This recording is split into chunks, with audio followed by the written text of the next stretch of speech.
top results, SEO is working behind the scenes.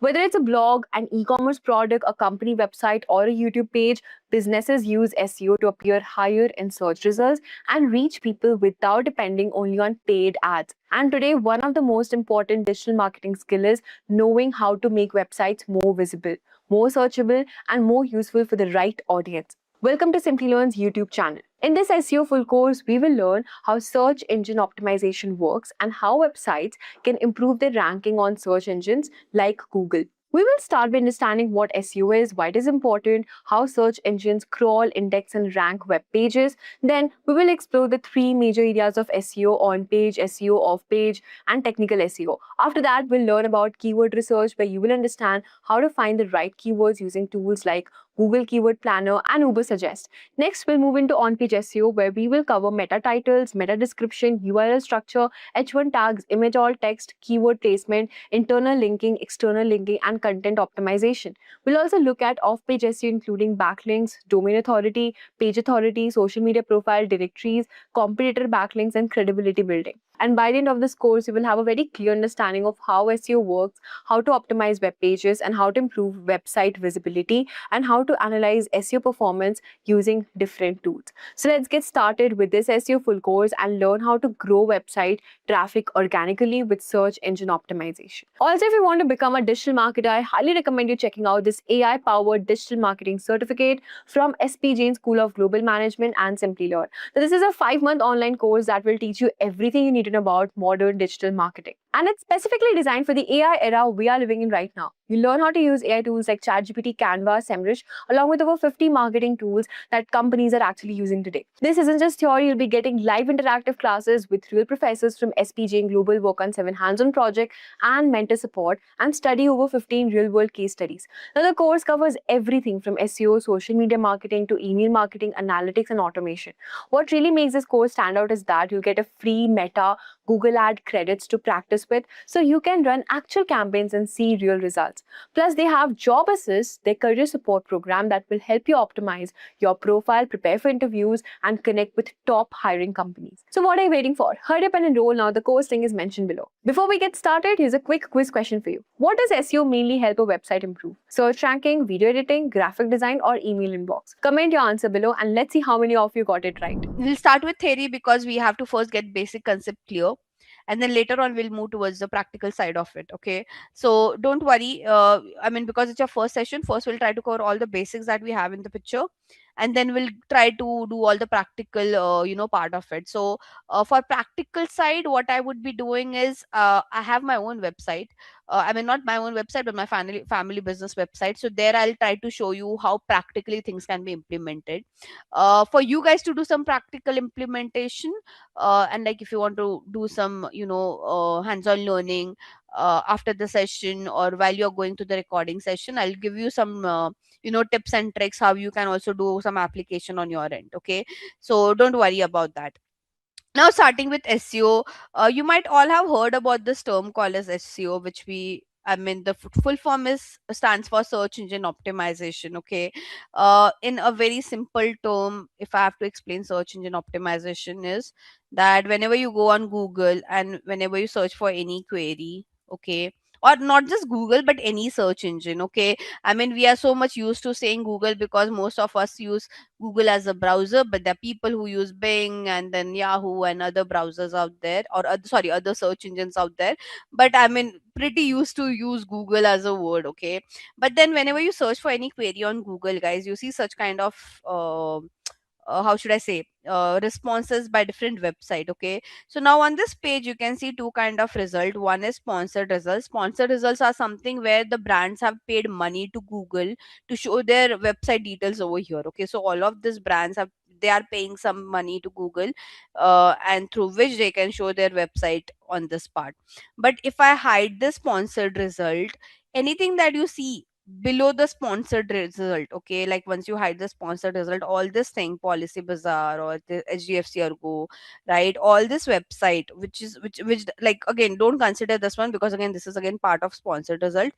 But anything which is not part of sponsored result is your SEO. Okay, so SEO is nothing but you are trying to rank your website organically without paying money to any of the search engine. Basically, organically, you're trying to rank your website higher on the search engine result page. So this page is called a search engine result page. Okay, from now onwards, guys, start memorizing all this acronym, because again, like when you will be a part of this industry, people will expect you to explain it in those specific terminologies. Okay, so I won't ask you to memorize definition and all, but the terminologies is something that you should know.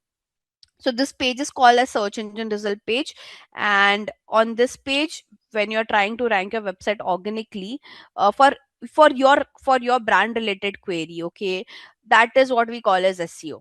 But now again, SEO is evolving, so let me just give you an overview about this particular department. um I mean, okay, so in digital marketing there are multiple departments. Okay, and usually a user, I mean, whenever a person want to get into digital marketing, there are some who would want to do all the aspects of digital marketing. Okay, would you find such kind of roles? Yes, you do find such kind of roles where you can do all the aspects of digital marketing, especially when you go to like a very senior position like a head, a VP, where there you don't have an option, you have to do everything. But most of the people who start their journey, they choose like one or two specific domain that they really like. Okay, so SEO is like so there are multiple department, and one of the department is SEO. Apart from SEO, there's a department called as performance marketing, where all the ads that you see which have been bombarded to you is run by performance marketing team. Then there's a social media marketing team who works on all creating the content on social media, all those real stories that you watch by brands, right? And then there's an analytical team who's more into analyzing the data, into protecting the data and giving some recommendation on optimization. So majorly this is how we divide digital marketing department. Obviously, as the brand is bigger, they'll have more other departments, but like these are like, four major common department or four major role of digital marketing that you would see in the market. Now, where does SEO stands into this market? So I SEO as a industry uh, uh, is a well paying industry, I would say. How should I say it? It is not that stressful like performance marketing. So in digital marketing, one of the most stressful department in general is performance marketing. Reason being, so because we are running ads day in and day out, and the brands are spending their money twice. Look, so basically the brands are giving money to the platforms to show their ads and to rank their ads, and they're also paying money to, let's say, people like me who manage their campaign. So it's like, double the expense that the brands are paying, and they have a lot of expectation from performance marketing, because currently, if you would see, this is one of the quickest way for any business to grow. Okay, so SEO is not that stressful. Okay, because the whole reason or the whole purpose of SEO is they want to do things organically. Okay, and to do things organically, it takes time, it doesn't happen overnight, is what I would say. Okay, so SEO is a slow process compared to all the aspects of digital marketing in general. Okay, it is not fast paced like uh, yeah, performance marketing, ideally, Simon, is it's there in the market for a while. It's just that it has got that boomed, how should I say, post COVID. So because post COVID, physical stores were closed, all the brand had to expand online. And since there was an online expansion, the only way I mean, again, and its startup culture is growing, people want to quickly raise money, people want to quickly grow their revenue, and the only way right now in the market to do is with help of performance marketing. There's no other way only to do it. Okay, so now again, like but the problem that, coming back to my original point, so now what's happening, guys, is brands are doing performance marketing. Okay, their huge amount of money goes into performance marketing, but in long term it is not sustainable. Okay, because I'm not sure, I mean, like there's Shark Tank in India as well, there's Shark Tank in US as well. If you like, at least for the episodes, I do watch some Shark Tank episodes of India. And so if any one of you ever watches it, you might have heard this term very frequently told by the startup, that when they are being asked that where your money is getting spent, they'll say like 40%, 50%, 30% is spent on performance marketing. Okay, that is basically their overall marketing budget only. But now the problem that's going on in the market is it's long term wise it is not sustainable to just only focus on performance marketing. Why? Because see, everyone is getting dependent on it. Okay, so the platforms are charging more. If the platforms are charging more, you also have to increase your marketing budget. If you increase that marketing budget, it will impact your business profitability, right? And any day if you stop doing performance marketing, you will see that dip in your business. Okay, so now the business brands have started realizing that okay, it's not a sustainable way to just focus on performance marketing. We have to look after other aspects as well on an equal manner. Okay, so now what brands are doing, they are um I mean, in a simple way, Simon, performance marketing is wherever you see ads run. Okay, when you're scrolling on social media, you'll see some ads that have been shown to you. You'll see some ads when you're watching a YouTube video. Okay, so performance marketing is basically you're running ads, but from a profitable perspective. Okay, so whatever ads that you've been seen bombarded to you by brands out there, they are trying to drive some profitability. They are not just randomly showing ad to you. Performance, the word performance say that they are generating some business out of it. Okay, now coming back, so now what brands started doing is they thought okay, let us just focus on other segments as well. I'm not saying that they're not focusing on social media or they're not focusing on SEO, but again, as I said, like major aspect, major mind and major money was put it into performance marketing. Now they're realizing that okay, they have to keep their social media game up as well. They have to keep their SEO game up as well, right? So now what they're doing, they are working on SEO and they are also working on performance marketing, but as I said, SEO takes time to pick up. Okay, so till the time SEO doesn't pick up, they will keep spending money on performance marketing. As soon as they see that okay, SEO has started picking up, their website ranking is improving organically on the SERP, on the search engine result page, they will try to decrease little bit of their budget of from performance marketing. Okay, so now that's the strategy that brands are trying to play. That okay, let's just do everything hand on hand. Like again, social media also takes time to grow. I mean, not one day you can't just open a social media page and expect you have a good followers unless you have done a very viral reel. But still, let's considering a basic situation, what these brands are doing now, okay, they are doing SEO aggressively. Okay, they are like doing all the execution very aggressively. No matter how aggressive execution you do, the result takes some time to show up. Okay, so SEO exists, but SEO is evolving a lot. Okay, now what do I mean by it's evolving a lot? Do you guys agree that few months back, for any query, or not few months, or could be for a few years, 1 or 2 years back, or let's say 1 year back, if you guys had any query, okay, you used to go on Google and search about it. But are you not shifted now towards the AI tools? Yes, no? I mean, if you ask me, I don't go on Google and search anymore about my queries. I mean, if I have any doubt, any confusion, anything of that sort, I just go to ChatGPT, Claude, Perplexity, Gemini, and I just search for my queries. Okay, for education perspective. But before that, we used to go on Google, right?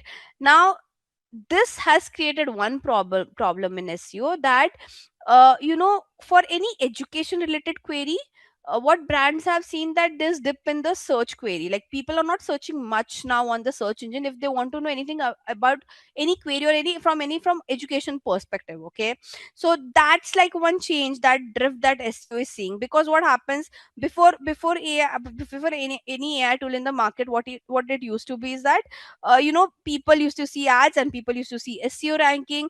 Again, people, because of SEO ranking, people used to go from the website through that SEO ranking and they used to go to the site. Okay, so now that they are seeing the dip in that education related query, but still, if you want to buy something, you don't go on Chat GPT or Perplexity, right? You directly come on Google and you search for that exact product or exact category, correct?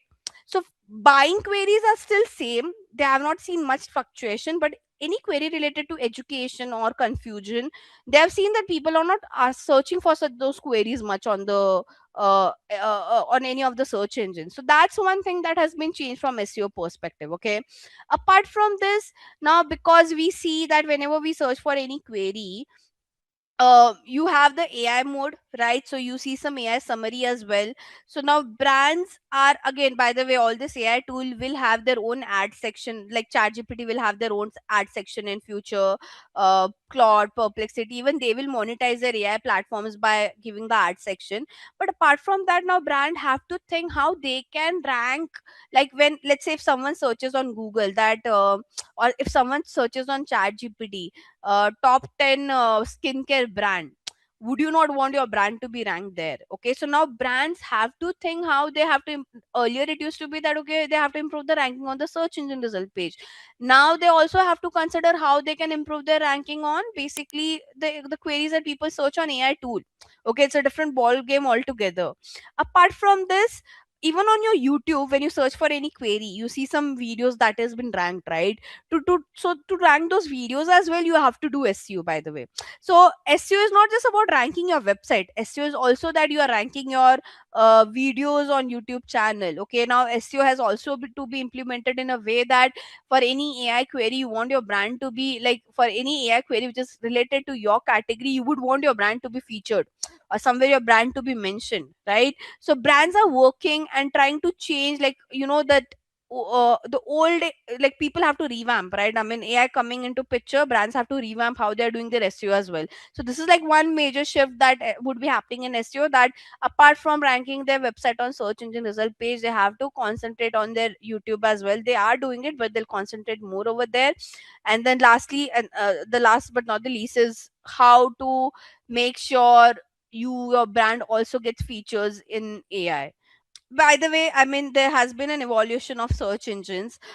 Basically, what are search engines? Online tools where you can find some information. Okay, so in 1990 there used to be something called as Aki, then 1994 Yahoo came into picture, there was Google, and then currently we have AI chatbots. Okay, now how does the search engine works? Okay, like, basically, first basic question, guys, is that whenever we search for this query, how these websites are getting ranked, right? What is the algorithm out there? So now let's try to understand the algorithm of ranking of your search engine. Okay. So imagine, let's say I created a website today. Imagine this is my website that I've created hypothetically. Okay. Policy Bazaar. Now imagine this is my website that I just created today or like few days back. How Google or how any of the search engine would know that, okay, there's a website in the market which has been launched, and they have to start ranking that particular website for any query which is related to the category.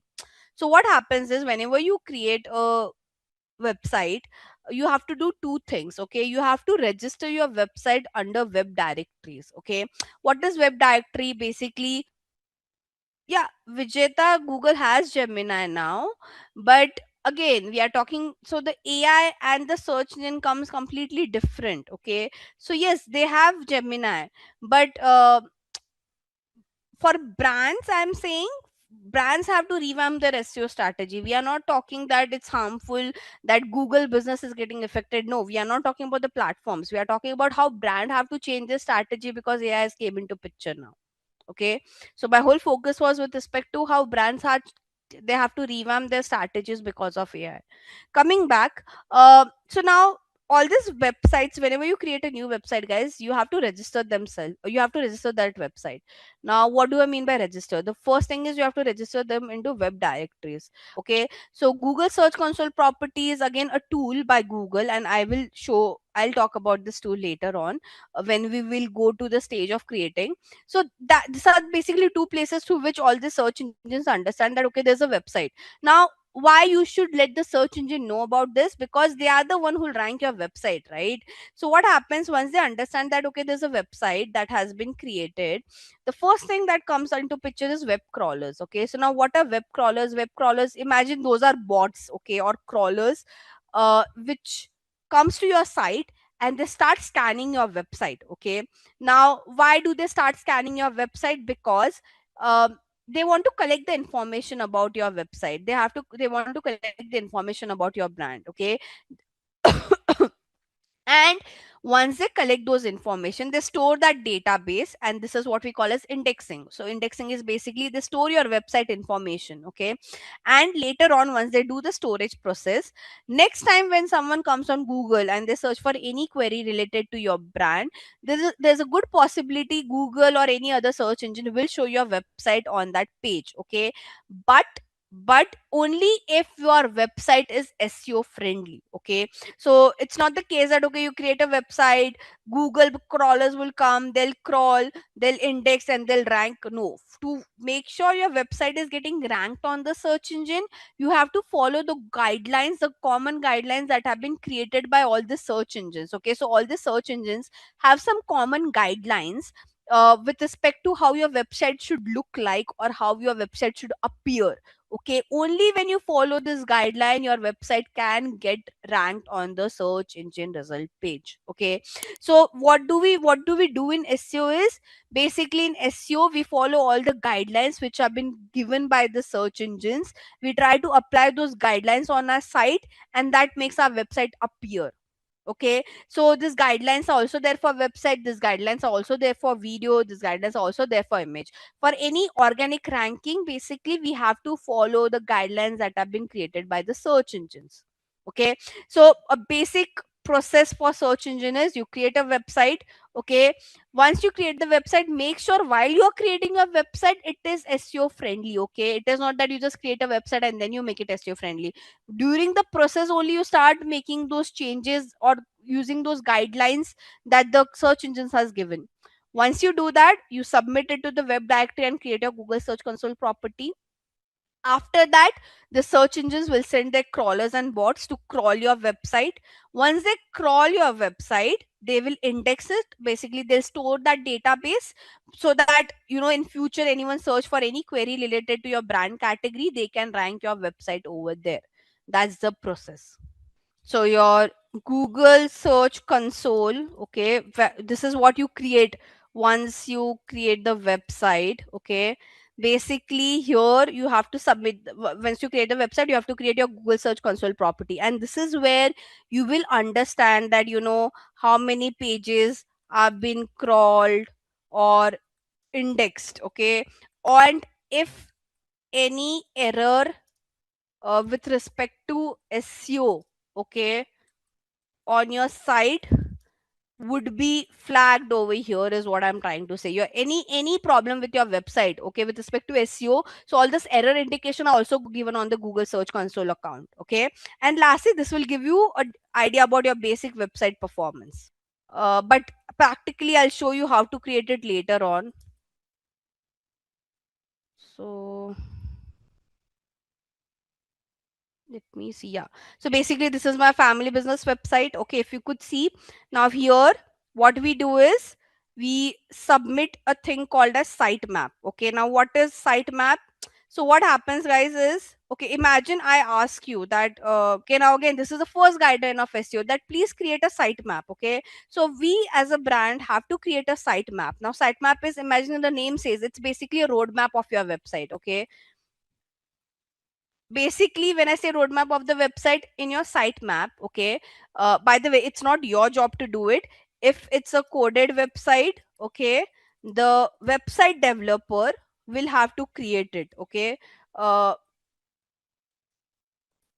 and if it's a website created on tools like your WordPress or Shopify, you can easily create it. You don't need the help of the web developers, okay? So I'll teach you how to do that. But coming back to sitemap, so basically it's a roadmap of your website, basically a file that you upload, and you give a list of all the pages that you want the crawlers to crawl.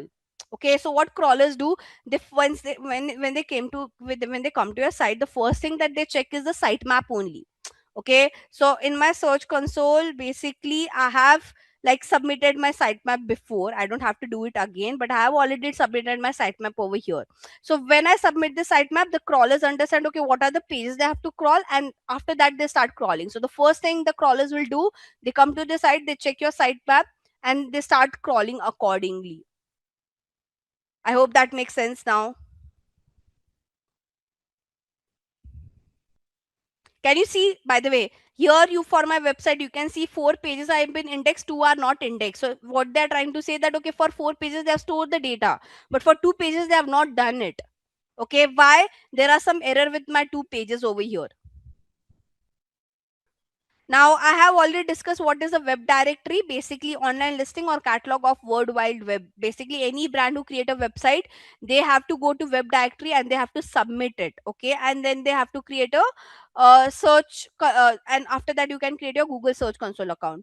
Now, again, when you are submitting your website on all these web directories, you have to basically give your details like okay, your website is created for which location, is it for worldwide or this is for only India, what is the category that you are focusing into, right? So I'll try to show you some web directory example later on, but like for now just understand what is a web directory. Basically, it's a place or an online listing platform where you have to publish your site. Okay, I mean, in a simple one, this is like a portal which is collecting the website URL. That's it.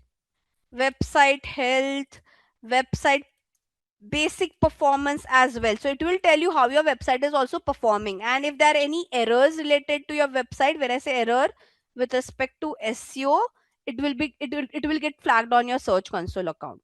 So when I say this is my Search Console account, here if you could see, if I go to overview, it is giving me basic idea of my website performance as well. So let me, can you see how many clicks I've got, impression and all? These are some technical jargons, I'll teach you later, guys, but for now just see. So it is also giving me how my website is performing in general. And then apart from that, if there are any flags or any error related to my website, that is also something that the Google Search Console would show you. Okay, now let's get started with actual SEO. Okay, so what exactly is SEO we have already discussed, but let's just try to reiterate.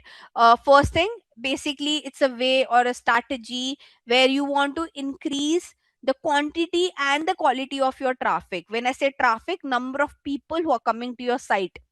Okay, it will improve the ranking of your website. When we say ranking of the website, basically let's say if your website is getting ranked on 10th page, when you do when you create your website as per SEO checklist, your website will rank probably on first page or second page, and over there as well it might rank at top, considering let's say right now your website is getting ranked at the bottom. If you make some changes as per Google recommendation or as per basic search engine recommendation, your website can rank to the top as well. But a very slow process to make this happen. I mean, doesn't happen overnight at all. And again, if your website ranking improves, it will obviously the visibility would also improve, right? Who don't want their website to be ranked on the first page at the top? Everyone wants that. Okay. Now, what are the advantages of doing SEO? Obviously, guys, if your traffic increases, it will help you to get more leads, to get more sales, right? You will get quality traffic. When we say quality, only those audience will come to your site who are actually searching for it, right? That's the best thing, right? Basically, one is that, okay, by the way, I mean, the audience intent is very clear and it's very good quality on search engine, because here, unlike other platform like on social media, you are just scrolling and those contents are been shown to you randomly, right? You are not searching for those content. Obviously, based on your past history, you are seeing some similar kind of content, but still. Whereas on search engine, a user comes, they search with a very clear intent, and then only a website is being shown to them. So when a user is searching for it, and that's when you show your website detail, that makes the intent very clear, and the quality of the audience that comes to your site is also very good. So if you compare the audience quality that comes from social media and the quality of audience that comes from SEO, you might see SEO would have a better quality audience, is what we are trying to say. Okay, the only because SEO, I mean, the website would only rank when the user is searching for it, unlike social media where you're just randomly scrolling and the content has been bombarded to you. Okay, third point, very important, it will reduce your dependency on paid ads, and that is one of the reason brands are focusing on SEO. It's just that it is right now it is going hands on hands. When they start seeing impact of SEO, they will reduce little bit of the dependency from paid ads. Okay, now the, I mean, at least if you see for the startup world, the brands who have just recently launched in last 1 2 3 years, for them, SEO is taking a lot of time to grow. So they're heavily focusing on performance marketing, and they would change this in the upcoming years, basically. Okay. Again, it enhance your credibility. Credibility, basically, see, obviously, if Google is giving you higher ranking, that means the Google or any other search engine has done their due diligence. They won't just randomly rank your website higher on the search engine. So if your website is getting higher ranked higher on the search engine, that also builds that credibility for your brand. Okay. uh, it will obviously, to make sure you do a proper SEO, your content marketing game should also be great, because it's all about content. And lastly, you do get a competitive advantage. Now, I mean, here also Policy Bazaar has an advantage compared to Acco or any other website which is getting ranked lower on the search engine, right? So you have that competitive advantage, because how many of you ideally take an effort to scroll down, check, go to second page, go to 10 page? Rarely. For some very specific query you would take that effort, that okay, let me go to till 10 page and check, right? So if your website is getting ranked higher on the first page, or at least you can see the performance. Okay, it is not that you're blindly doing some marketing. The good thing of digital marketing, irrespective of what aspect of digital marketing you're doing, you can see how it's performing, you can see its impact. Okay, so you are not blindly doing some SEO activity. Side by side, you'll also monitor what is its impact, and you can see, okay, is it profitable, is it worth doing or not. But last but not the least, it is a long term investment, guys. Okay, now, to do SEO, guys, I mean, before we will jump toward the aspects of SEO, first let's just understand the disadvantages. I think I've already said this multiple times. Takes a lot of time. Okay. Uh, Fails at guaranteeing result. Basically, the problem with this is, I mean, okay, all the search engines out there, they keep on changing their algorithm a lot. Okay. And as their algorithm changes, your impact, the direct impact comes on SEO. Okay. So all the search engines, they have, I mean, when you work in this industry, you will see a lot of changes in their algorithm with respect to their regulation, with respect to their conditions, with respect to their, checklist. Now, what happens? First thing is SEO is anyway slow. Top of that, there's so much of uncertainty with respect to the algorithms, that let's say, okay, few months back you followed the latest algorithm, next month algorithm will completely change and you'll have to change your strategy again, right? So probably you're doing a great game, but if the algorithm changes, right, you have to redo the thing, and the past thing that you have to do would get failed. Okay, is what we are trying to say. Again, it keeps, that's what I'm the same thing that I've mentioned, falls short of keeping up with the frequently updating algorithm. It's, I mean, you have to be on your toes with respect to implementing changes as per how algorithm is working. Okay. uh, Demand. So now what happen is, SEO will only work when the user is searching for it, right? But now, in nowadays world where people consume so much content, you have to be everywhere, right? So if you just say that, okay, with SEO will grow our business exponentially, not possible. Clearly not possible. Today's world rely on omni channel presence. You have to be everywhere whenever you are doing your marketing, and that's how you sustain. If you just say, okay, I'll just do SEO, even for that matter, I'll just say, I'll just do social media. No, you can't create that dependency on one thing. In long term, it is not great. And especially SEO, like for, I mean, brands who have relied on performance marketing, where they were just only focusing on performance marketing because it was, I mean, that's the only section of digital marketing who have seen such big dependency, because the only reason it was able to grow business very quickly. But if you say, okay, I'll just put my dependency on SEO, or I'll just put my dependency on social media, no, it won't be able to act like performance marketing. So you have to keep your other options open with respect to other aspects of marketing. Okay. um, Again, um, I think, but overall it's a long term game, one has to be in it. There's no option that, okay, I won't do SEO. How should I say, it should go hands on hands with your other marketing activity. Now, when we talk about strategizing SEO, guys, uh, or not just strategizing SEO in general, whenever you want to create a good strategy, the first thing you have to do is let me just try doing it. If you understand, great. Otherwise, I'll try to explain it when we go to that particular section. Um okay, so before, like few years back, as per Google's guideline, your page has multiple headline, right? Like, okay, this is an headline. If I scroll down, even this is an headline. If I scroll down, even this is an headline. So Google used to say that, okay, you can call of them like so, because again, these are some guidelines by Google. So few years back, it used to be that, okay, all of this headline can be called as headline one. But later on, the algorithm changed, the rules changed, and then we were told that, okay, you have to give numbering to each of your headline, which is main headline, which is sub headline, which is sub headline.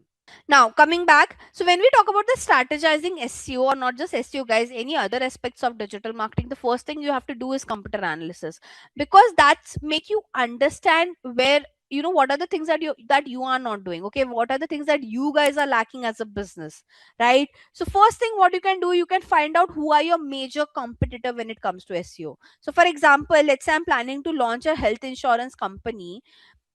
The basic way to find is like I can just search on Google from different keywords related to health insurance. Like I can go on Google, search anything related to health insurance, and I can actually see that which websites are getting ranked. So Policy Bazaar, HDFC, Tata AIG, these are my basic competitor. Now obviously with one query I won't understand this. I will have to try out permutation combination with different keywords. Okay, also, guys, we don't do it this way. To do computer analysis, we use multiple tools in the market, which we'll discuss later. But computer analysis gives us an idea that compared to the overall industry, where do we stand? Okay. So when we do computer analysis, we find out, okay, what is their strength, what they are doing, which we are not doing, and what is their weaknesses, okay, in terms of SEO and different factors of SEO.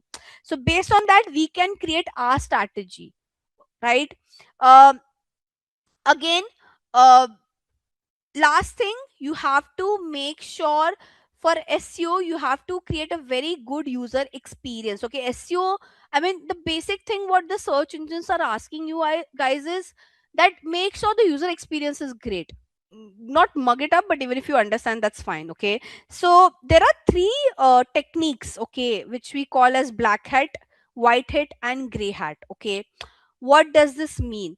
Black hat SEO is something that you shouldn't do at all.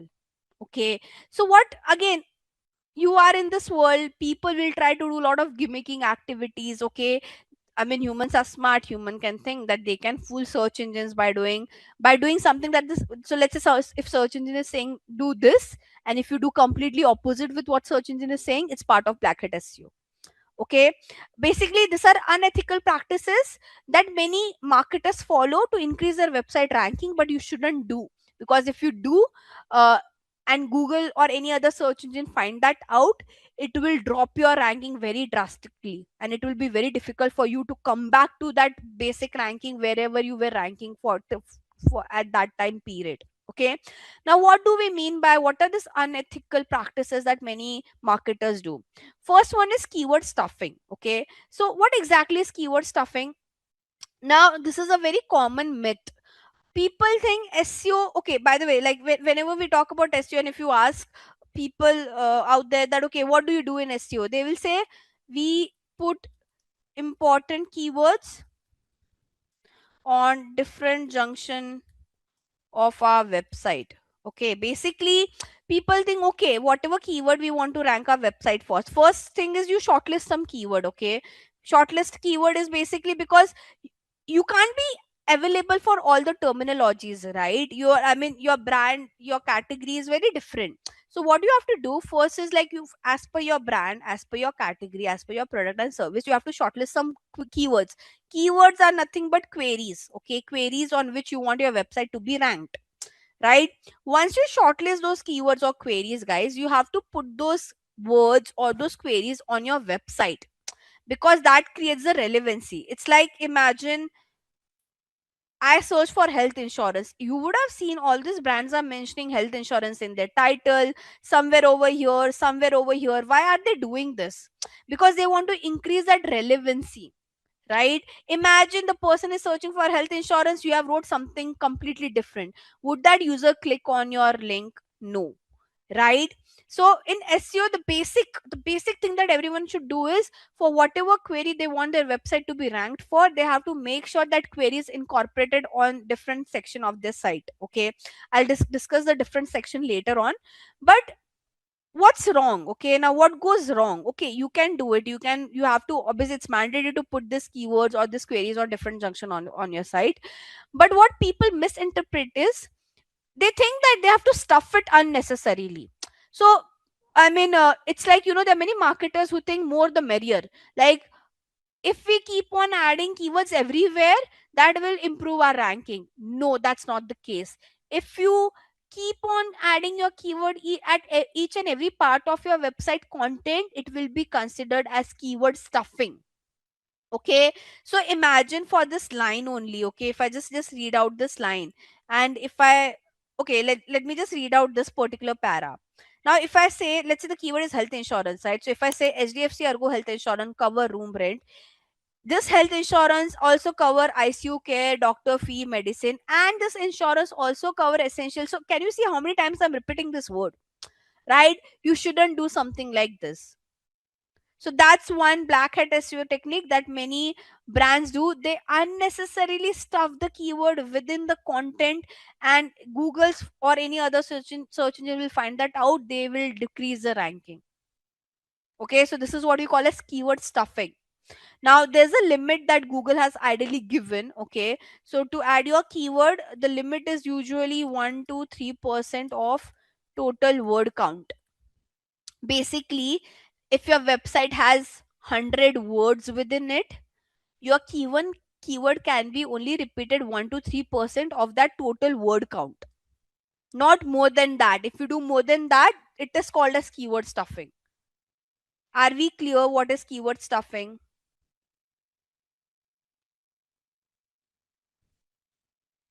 guys? So this is a basic, how should I say, core thing that people do wrong. They just stuff the keyword unnecessarily, doesn't look appropriate, the content also sound very bad. People just do it for the sake of ranking, but ideally Google can find that out. On every page, we are talking about each page, Krish, over here. Guys, we are talking about each page. Okay, so if your page, one page, your website will have multiple pages, right? Let's say one page of your website has 100% of whatever amount of count of words they have. You can only repeat 1 to 3% of it, not more than that. So it depends on your count. If your count is 1000, you have to take out 1 to 3% of 1000, and that's the only number of time you can repeat your keyword. Again, if you want to be smart, okay, you can do some permutation combination if required. That is not a problem by Google. When I say permutation combination, let's say your keyword is best health insurance in India. Okay, so you can break down this keyword and you can create some permutation combination, because that is not something that Google will be able to pick it up, right? But imagine you are just putting this keyword everywhere. It can be Google can pick this up. But again, you can do this permutation combination only when the query is very big. If your keyword itself is a two-word keyword, you can't do any permutation combination as well, right? So only this permutation combination. Coming back, then you have something called as poor quality content, guys. Again, poor quality content is like, there's a lot of grammatical error, there's a lot of spelling error on your site. Again, that makes your content, it's part of black hat SEO, because no search engine will promote that your content has a lot of grammatical or sentence error or spelling error in general. Okay, now white hat SEO is something that you should do. Okay, if you follow white hat SEO, it will obviously improve your ranking. I'm not just saying it's limited to this. There's much more to white hat SEO. But right now we'll just discuss these three pointers which are mentioned over here. First one is, you are posting relevant content. Basically, your page is relevant. The content within it's relevant. It is not something which is misguiding the consumers. Okay, like you can't promote something which will misguide them, which will manipulate them, right? Which is unethical to do, basically. Okay, so for example, anything related to gambling or I don't know, there are a lot of unethical activities that many website does. Basically, you have to make sure your content is relevant and not unethical. Okay, then having good meta titles. Now, what are meta titles, guys? Meta title is nothing but, I'll go back to the original query.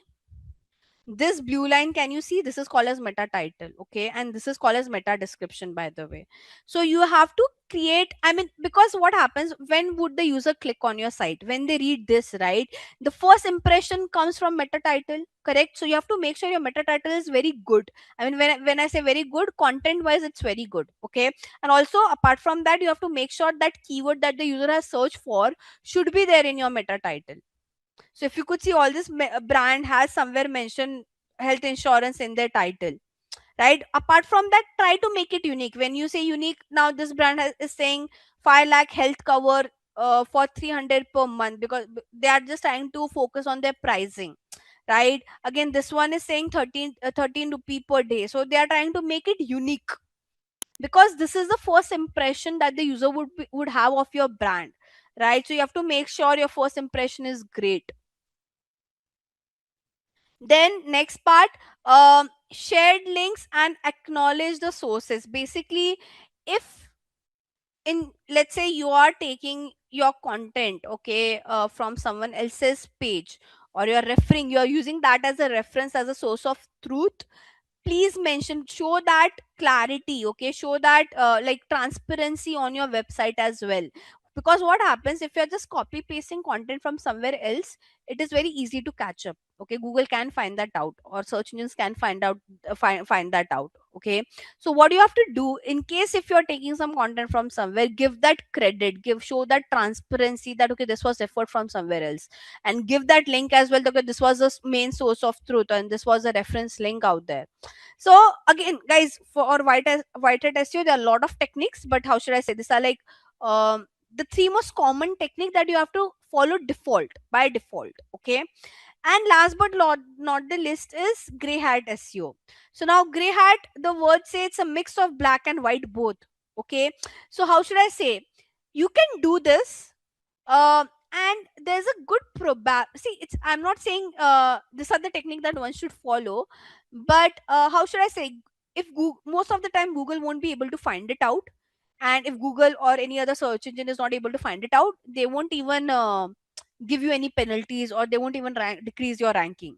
For example, like here, you can buy some ratings for your site. Okay, now your SEO ranking is not just for your website, it is also for your, let's say if I search for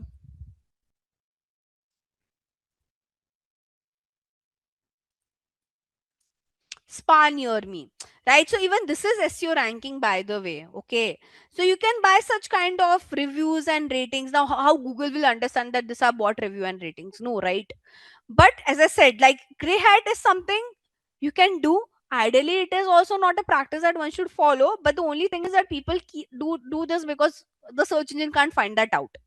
Okay, now there are many brands who use some expired domains, who buy some links as well. Basically, they pay some money for any other brands or for any other website to show that credibility to them, but that credibility is not earned organically, they might have paid to someone. So gray hat SEO is something, it's a mix of black and white. People do follow gray hat SEO, the only thing is you shouldn't, like, search engine shouldn't find it out, is what we are trying to say. So obviously one should follow white hat practices. Black hat is something which is not recommended at all. Gray hat, would I recommend any brand to do? This is called as domain. Okay, this basically the address of your site. So whenever you create a website, guys, you buy two things. You have to buy two things. You have to buy, uh for website creation, you need two things: domain and hosting. Okay, domain is nothing but address of your site. Hosting is basically where the database, basically database or content of your website gets stored to. Okay, so this is where your database and content of your website is stored. Okay, I mean, by the way, your website speed is very much dependent on your hosting. So this decide also the speed of your site. So there are many brands. I mean, obviously, big brands never does this. Might be some small brands who would have done this. So when we say expired domain, so you have to pay for this domain. It depends for how much time you buy the domain. So like there are brands who might buy it for lifetime. There are brands who buy it for few years, few months. So there are many small, I mean, big brands would never take that chance. But could be a small business brand who might buy a domain. It got expired, they didn't renewed it, and it's still stored for, that database is still stored into search engine, because search engine won't be able to understand if that domain has expired or not. Hosting is not a site, it's a server where your database gets stored. Okay, so basically, Mintra, all these pictures, all this content, all this video, where does this get stored? It gets stored in the hosting. Okay, so basically, I can't show you the hosting space of Mintra or any other website because I won't have an access of it. What brands do, they usually go to platform like GoDaddy. So there are platform from which you can buy hosting and domain. So like there's this platform like GoDaddy, Hostinger, Namecheap. These are all platform which allows you to buy domain and hosting. I can't show you hosting space of any of the site because I wouldn't have access. No one would have an access. That brand will have access of their own hosting space. You can't see it. Basically, it's there on a server. Make sense? So like anyone who want to buy a, like create a proper website, they have to use tool like GoDaddy, not tool, platform like GoDaddy, Hostinger, Namecheap, and there are many platforms out there in the market. There you can go and buy your domain and hosting to create like a proper professional site. If you want to do it for free, like you don't want to pay for the domain and all, as I said, you can create something like this. I'll show you how this has been done later on, not now. But for to do that, the only drawback is the brand name, the platform name would be promoted in your URL. For a small, I mean, for a, not even for a small business, if you're a portfolio page or you want to do some practice, you can use it, but professionally it doesn't look good. Technical is more with respect to the technical aspects of website, which is not in your control. When I say technical aspects like speed, the UI, the UX, these are not much in your control. Okay, now what is on page? When I say making any changes on your site, majorly with respect to content, basically there are a lot of content changes you'll have to make on your site, like on your page. Off page is something that you don't have to make any changes on your website, but you have to build credibility outside your site. So when I say build credibility outside your site, you have to reach out to a lot of PR, you have to reach out to a lot of competitor, you have to reach out to many bloggers who will refer to your website on their page. Okay, so for off page, you are not making any changes on your site. Majorly the job of off page, the name says off page, that means you have to reach outside. I mean, you have to reach out to the bloggers, the PR side, the news side, where they will talk about your business and they will give link of your website. So basically you are building credibility on other site is what we are trying to say. And technical, the word say technical, basically it's all about technicalities of your site, starting from its speed to whether it's mobile friendly or not, how is the UI, how is the UX, user interface and user exchange. I'll talk about that later on. uh,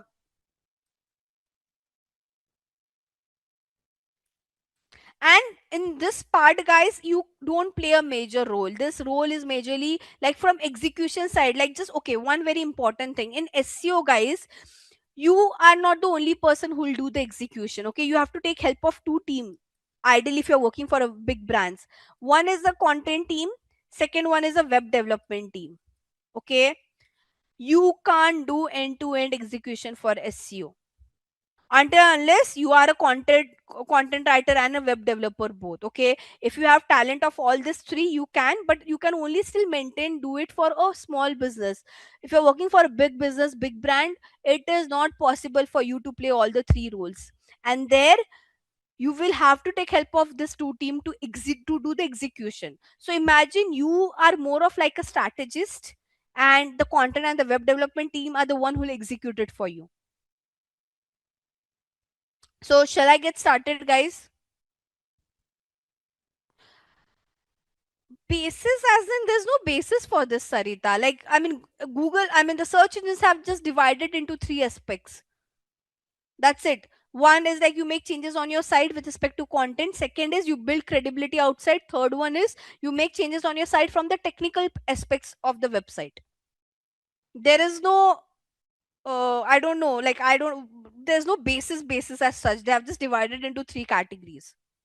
There's no I mean the reason it's divided into these three categories because this is what makes a website a good website, right? The technical thing needs to be sorted, the content needs to be sorted, and apart from like obviously you will preach, you will praise your website, but you would want others also to talk about your website and your brand. So hence the off page is the third segment over there. There's no other logic to it. So I'll come to it, Sarita. Guys, have some patience. As I said, I'm just giving you a summary. Guys will have to show some patience. I mean, I know you're curious, but we'll go one by one, right? Like, what are the optimization and all? You'll have to give me. You'll have to allow me time to go to till that part. Patience. I know you guys are curious, but as I said, things will go one by one. I can't teach you words like first you have to learn A B C D, then you'll go and learn the words. Okay, we can't directly jump to the words part of it. First learn what are the letters, then we'll go to words, then we'll go to the sentence formation, and then we'll write a para. Okay, so now for SEO, guys, as I said, you are not the only one who will execute. A lot of execution will be done by the content and the web development team. Okay, why you need this two team? First thing, because website, okay, what does your website consist of? One is content, right? Now you are the one who will strategize, but to write that content, okay, now again, no one you can you beat the content writers in the market? Ideally no. Okay, you can't write content in that way or in that great manner the way a content writer can write. By the way, content writing is also a separate department altogether. Okay, don't club it into digital marketing. It's just that content writing and web development is, how should I say, basic, right? But there's a different team, there's a different department for them. No one expects a overall digital marketer to do that part. There are specialized people sitting over there. Okay, so now to frame that para, to write those sentences and all, it's not your job to do. You have to just strategize how that sentence should be there, what are the important things should be there. The content right will execute your strategy, or they will, like, you are the one who's giving idea, they will execute that idea for you. Same, once that content is, so like once the content writer write that content, you are not the one who can put it on the site, right? And especially if it's a coded site, so you have to take the help of the web developer to put that content on that site because you don't know coding, right? Apart from that, it's your web developer who will fix all the technical aspects of your site. You can't do that. For a beginner, no one would expect, even for a bigger brand, no one would expect a SEO person to know all of these things. Okay, this is like, so let's say I'm into this field for a while, and most of the brands I've worked with are the one who were doing SEO in the past, and they wanted to work with us as well.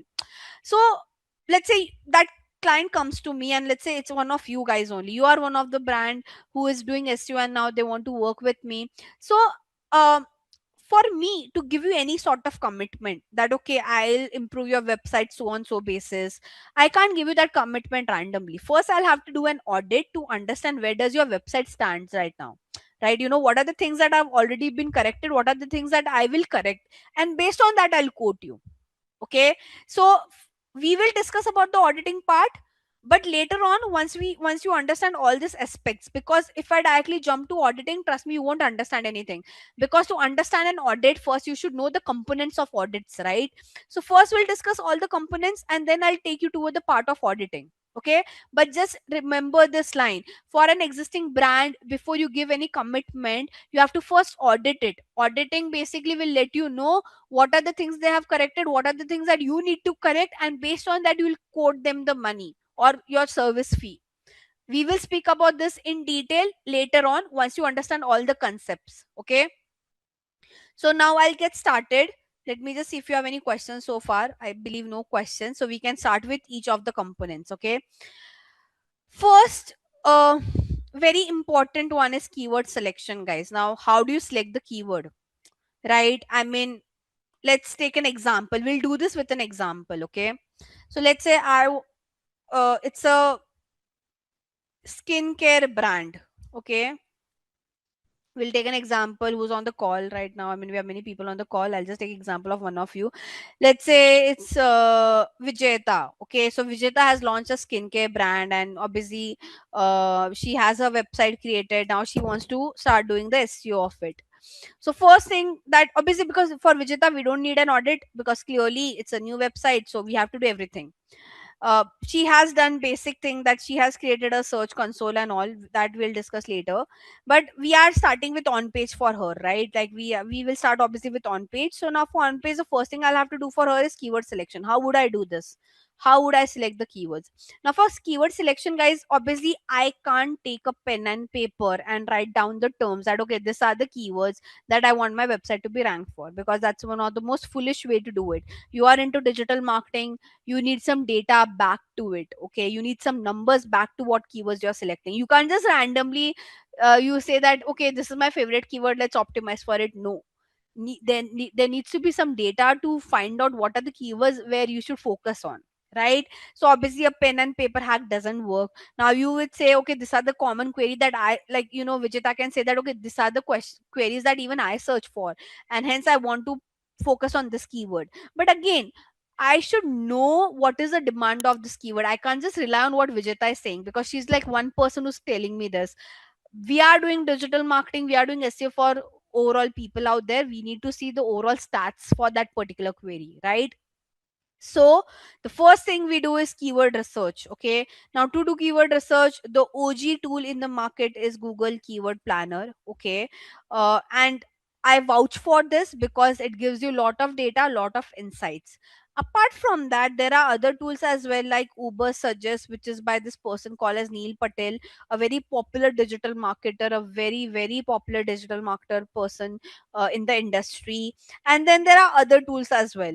Now, would you ask me that, ma'am, should we use multiple tool? I would say no. Okay, it will just make you very much confused. People think, okay, I'll use this tool, that tool, XYZ tool. Trust me, won't create much difference. It's like you're using ChatGPT, you are using Gemini, you are using Claude. Obviously, all of them have different use cases. But let's say your thing, I mean, you just need to find out keywords. Okay, all the tool will give you same kind of answer for the keyword research, is what I'm trying to say. So then, why you should refer to Google Keyword Planner tool? Because as I said, we are optimizing for Google. That's the OG search engine. All the other search engine also copy what Google is doing, by the way. Okay, whatever Google does, it gets replicated on other search engine as well. So it's a free tool, it's there in the market, and as I said, lot of data. So hence one should opt for Google Keyword Planner tool instead of other tools which are there in the market, right? I never suggest to check 10 other tools for keyword research. I just say close your eyes. I mean, you can just close your eyes and you can rely on what the Google Keyword Planner tool is letting you know. Okay, because they have the best data in the market, right? I don't think anyone can beat them with respect to the data perspective. Now, how to use this tool? I'll just give you a glance of the tool, then we'll take a break, and then once we come back, we'll do it in detail. Okay, so right now I'll just give you a glance, because when I want to show you this in detail, I want you to come up with a fresh mind.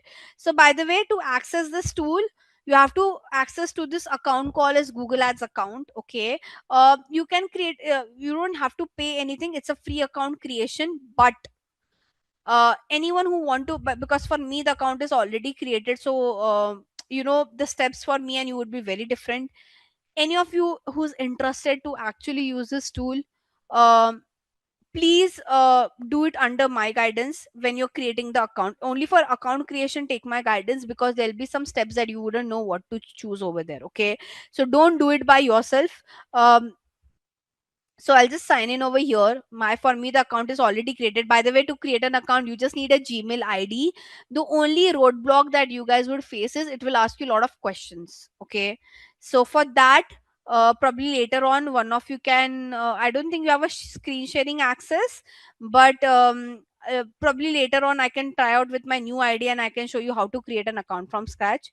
Coming back, this is how a Google Ads account look like. You don't have to do anything with the Google Ads account. Ignore the account. No relation of SEO with this. The only, we just want to take one segment of part of Google Ads, which is the keyword planning. Okay, so there, here in the tools, we go to planning and there's something called as keyword planner. Okay, um, and there we have to go to this section of discover new keyword. Now what this tool does is, there are two ways you can find out the keyword. One is like you can give them some prompts, or let's say you don't have any idea about that brand. Let's say I ask you to do a keyword research for a wastewater treatment company. Like you don't know the industry, so you can't even give a prompt, right? So in that scenario you can give your website URL. So what this tool will do, it will uh, fetch keywords from your website. Okay. I prefer the first option because the first option gives me lot of keywords. The second option will only give me keywords which are there, terminologies which are there on my site. Okay.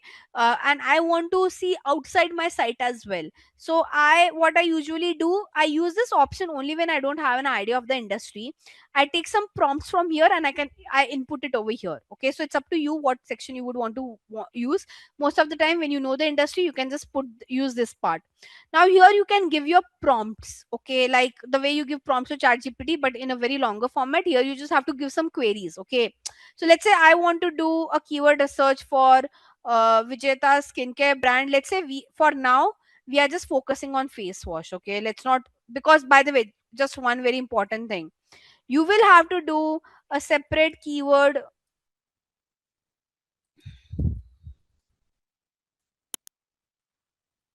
for each category.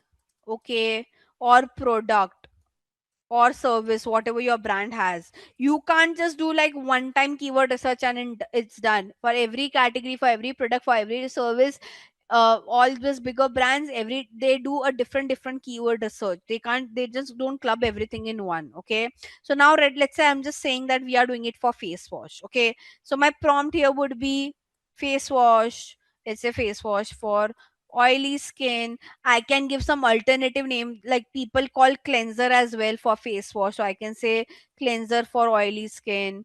Again, I can give some other terminology. So more the merrier, guys. Ideally, we can give terminologies. It depends. Okay, now again, it depends on what kind of face wash she has. Okay, like does she has a face wash which just has salicylic acid?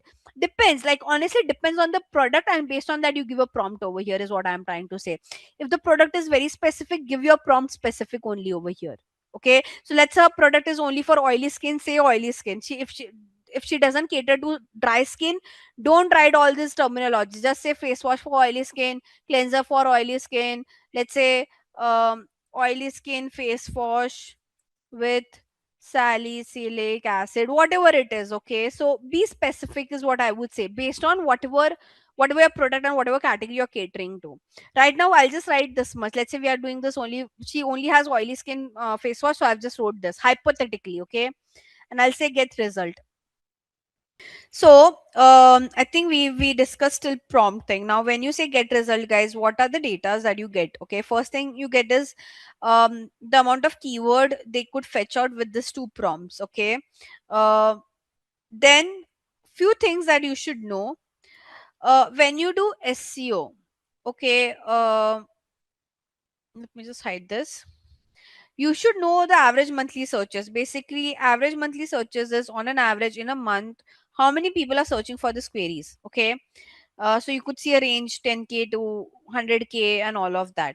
Now, but this range is for India location. Okay, like just in India, this is how popular the keywords are. Okay, so you should know what is the average monthly searches. Again, the competition as in like how difficult it is for you to rank on this keyword. High means it is difficult. Low means you can easily rank your keywords. This other numbers that you could see is not applicable for SEO, so I won't discuss it for now. Okay, now how do we shortlist these keywords? First thing, your keywords are also divided into uh, further bifurcation. Okay, so when you do keyword research, guys, your keywords are divided into generic, brand, and competitor keyword. Okay, you can't do uh, you can't choose competitor keyword to do your SEO. Okay, because I mean, how can you put your competitor query in your page? It is not possible. So ignore this particular part. Okay, but I'll still explain what do we mean by competitor keyword. So what does generic keyword mean? Generic keyword means generic query. Like face wash online is a generic query. doesn't have any brand name within it. Brand keyword, as in, let's say I'm doing a keyword research for there's this brand called as Simple. Okay, so what would be a brand keyword for Simple brand?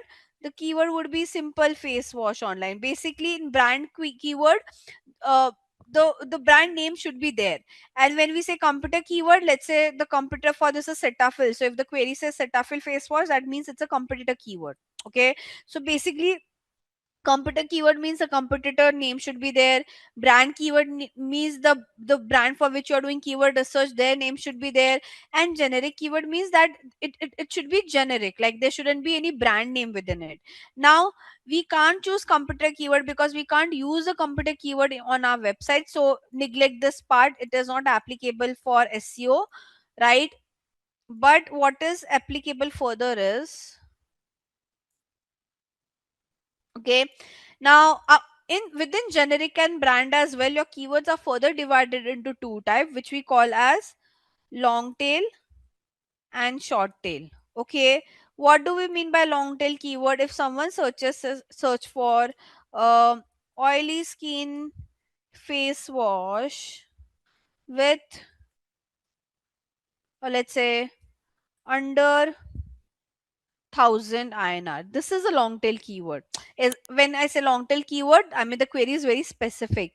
Short tail keyword is like just saying face wash or face wash online. It's a short tail keyword. Okay. So basically, from long tail keyword, you get less quantity but better quality traffic because it's specific. Whereas a short tail keyword will give you high quantity but less quality traffic. Okay,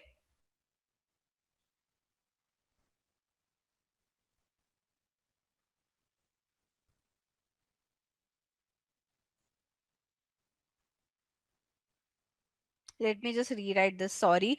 So again, long tail keyword, less quantity but better quality. Short tail keyword, high quantity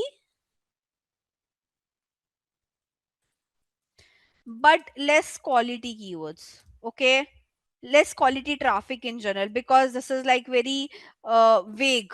Okay, it's not specific keyword.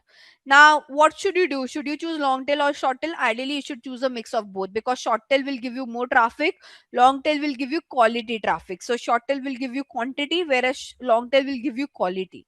Okay, and even in generic and brand, ideally you should choose both. Am I clear? What are different keyword type? What do they mean? Generic and brand and competitor. Competitor we won't choose because we can't write that query in our page. Generic and brand we I have discussed, and again that are further divided into brand keyword and, sorry, long tail keyword and short tail keyword. Any query on this, guys, so far? Yes, no, any questions? I would just want to check. Others, because this is basic. Like if you don't know this, you can't do the keyword research properly. Okay. Now, going back over here, how now there are so many keywords, if you could see, right? 2423. Okay, now in this tool, just for this tool, there's a section of refined keyword. As I mentioned, we don't want competitor keyword because we can't use competitor keyword only. Okay, so what I'll have to do, I'll have to come over here, and all the brand keywords need to be turned off. Let's say, for I mean, because we just thought it's a hypothetical new brand. Okay, so obviously it's a new brand, it won't have any brand keyword. Only whenever a new brand, a new website is launched, there are no queries for those brand keyword because no one knows about it. Okay, so all of this are competitor keyword for me, which are Cetaphil, Himalaya, Garnier, Nivea, Neutrogena added in it. I don't want this keyword because these are all competitor keywords for me. I just want generic keywords. Okay, so non brands are basically generic keywords over here. Now, can you see, now it just says 1816 out of 2423. That means the gap between this was all competitor keywords, which I have already turned off. Further, I'll turned off other manufacturer name, other brand name. I don't want any of those name. Okay, so I've just turned it off over here. Now, here as well, if you could see, okay, I mean, people are searching with very different queries, we can keep it the way it is. Now, why did I define it over here? Because if I download this data the way it is on an Excel sheet, it is very difficult to segregate. Okay, so you try to do whatever segregation you want over here first, and then download it. Okay, so I have done my segregation where I've just chosen generic keywords. Also, one more thing, guys. Okay, so when you share this data with your client, okay, let's say you're working for the Indian client, then you can show this data. But let's say you're working for a US based client, okay, you can't show this number because this data is for India location. Then you have to change this to US, because the search volume in US and the search volume in India will be very different, right? This search volume differs based on city to city, state to state, country to country. Okay, so for whatever location you're focusing on, let's say your brand right now is only focusing for India or US or any country, just show them that exact data. What will happen if you show this data uh, to a US client? Okay, you are giving false expectation. Correct, you are giving wrong numbers, you're giving wrong expectation by showing this number. So you have to be very vigilant on this. Right now, let's say if you see here, for this query, best cleanser for combination skin, it's 1K to 10K. If I change this to United States, I think there should be some difference, but we can see this numbers might change. Okay, right, so there has been some change over here. Okay, again, like if I just choose one city of India, let's say the city where I reside, this number will again change. Can you see, from 10K to 100K it has become 1K to 100K, because obviously the population has reduced, right? As per the population reduces, obviously city to city the demand also varies, country to country the demand varies, so you have to show them right data. Am I clear?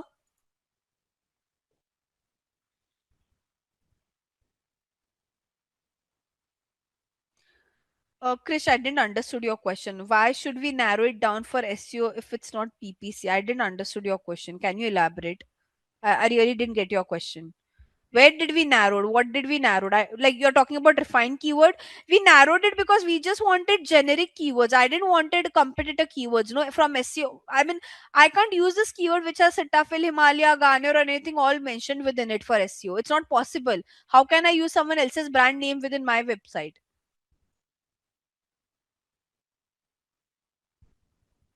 I said, right. You can't use. How would you use a terminology which says Cetaphil face wash? How can you use that on your website?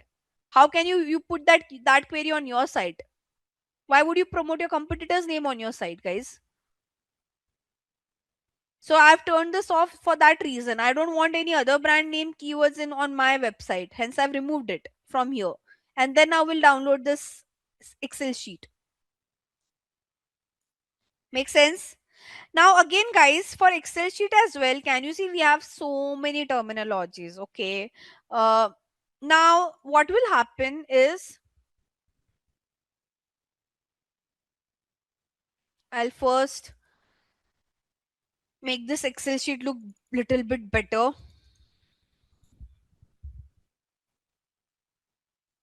The columns that I don't need, I've just removed. You guys also don't have to pay attention to them because some columns are related to PPC, like for performance marketing. So you don't have to see that.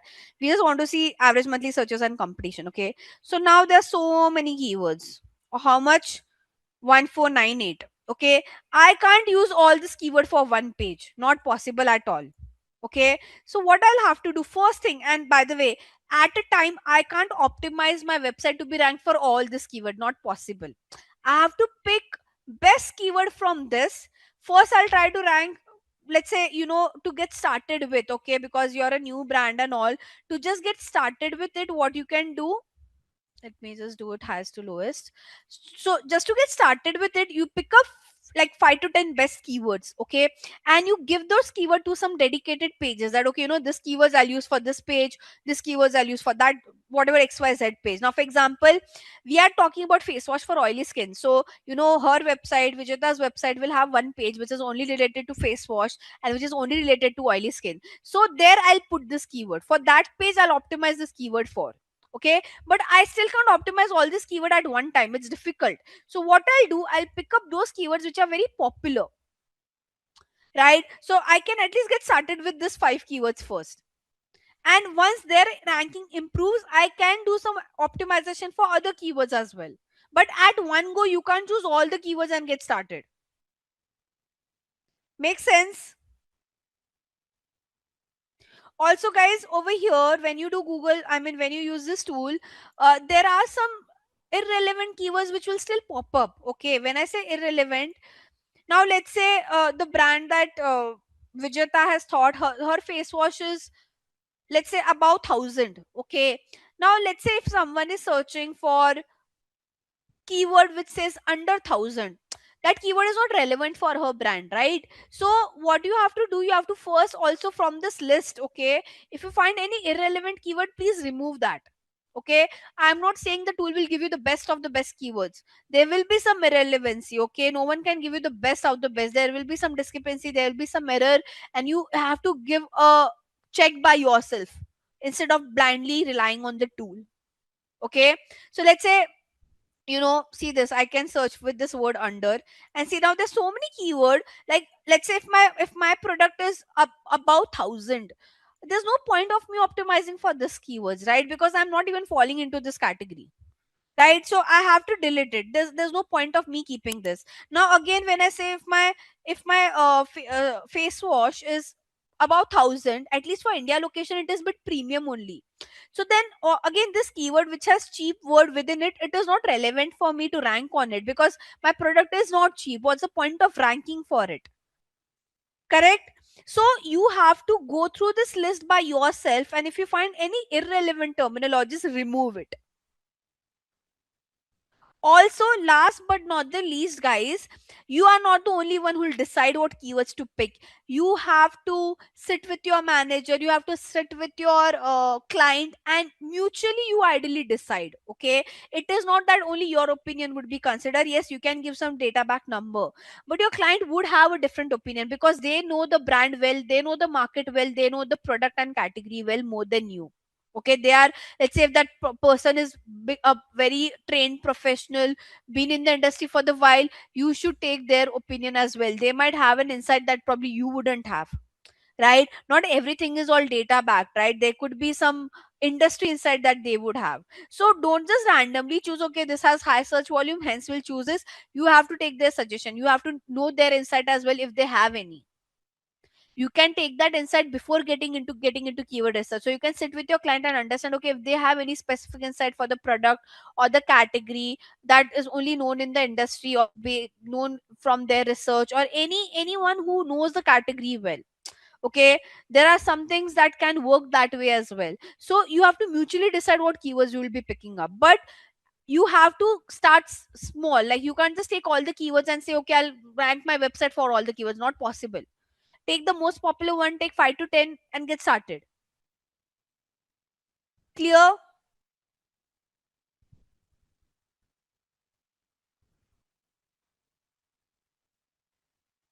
Guys, yes, no? Vijita, what have you sent? I really don't know. But what exactly is what you're mentioning over here? Till the time she responds to that.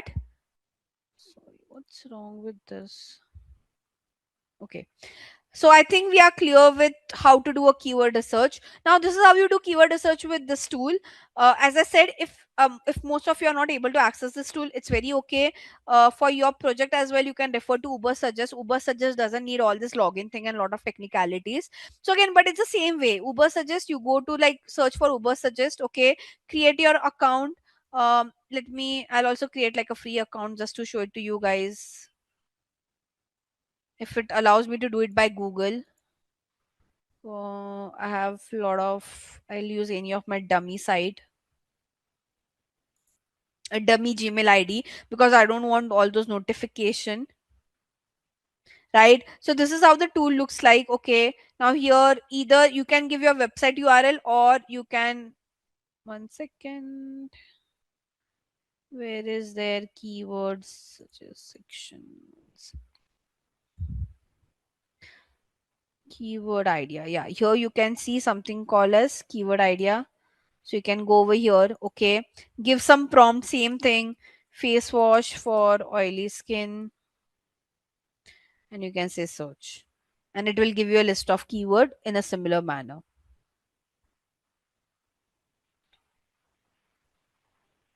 I mean, let this load. But again, I mean, you can. I would say, in case if you're facing problem while log into Google Ads and doing all the steps on Google Ads, or on the Google Keyword Planner tool, then refer to Uber Suggest. For like a fresher, even Uber Suggest would work. But within the industry, people who are sitting at like a very high position and all, they prefer using Google Keyword Planner tool over Uber Suggest.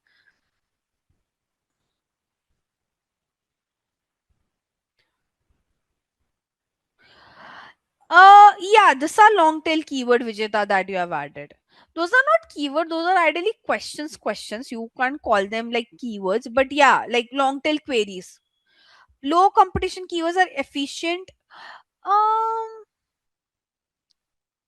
yeah, I mean, see, low competition would mean that less people are focusing on those keyword. Okay, now why less people are focusing on keyword could be that they are inefficient. Okay, like it's not that important or it is not relevant. So I won't just give an answer that okay, yes, it is inefficient. It depends. You have to see that low competition keyword as well. It could be efficient for some people. It's not. Then they don't choose those. Okay, so there's no standard answer that okay, low competition are efficient or not efficient. Let's say if I click on low, now top three face wash for oily skin. It is a proper keyword. There's no problem with the keyword. It's just that in for the location that I have selected, very less people are searching for it. But if it's relevant for you, then you choose it. See guys, what should be your what are the factors you should consider while selecting the keywords? Okay,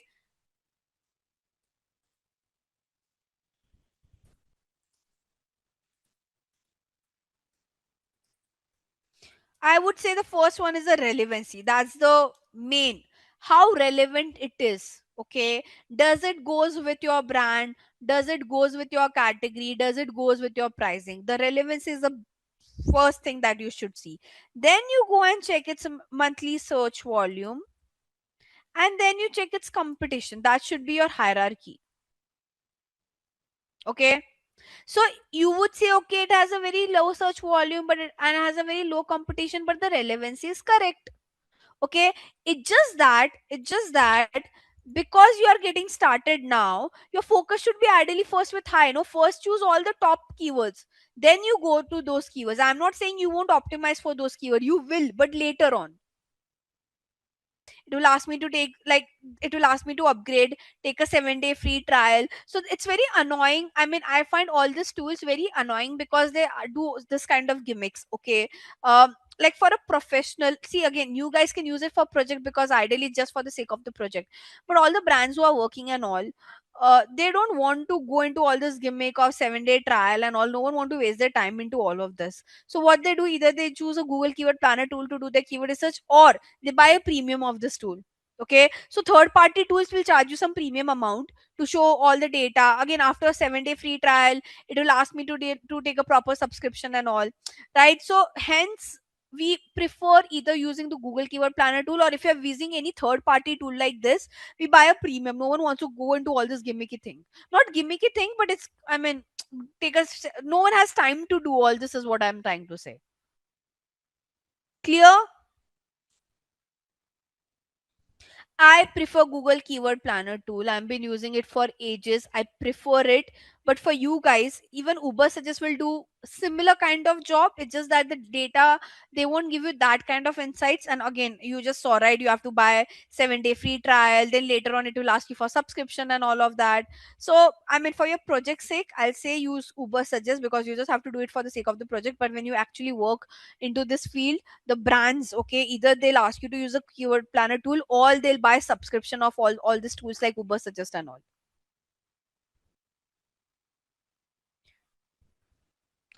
High traffic, it's not you who can suggest. The data should be something on those line, Karthik. It's not in your control that you can't control the keyword will have high traffic and low competition. Ideally it's very difficult to see something a data like that, that okay, you are seeing a very how should I say, good search volume but a low competition. You really think the world is that where there's so much search volume and people are not betting on it?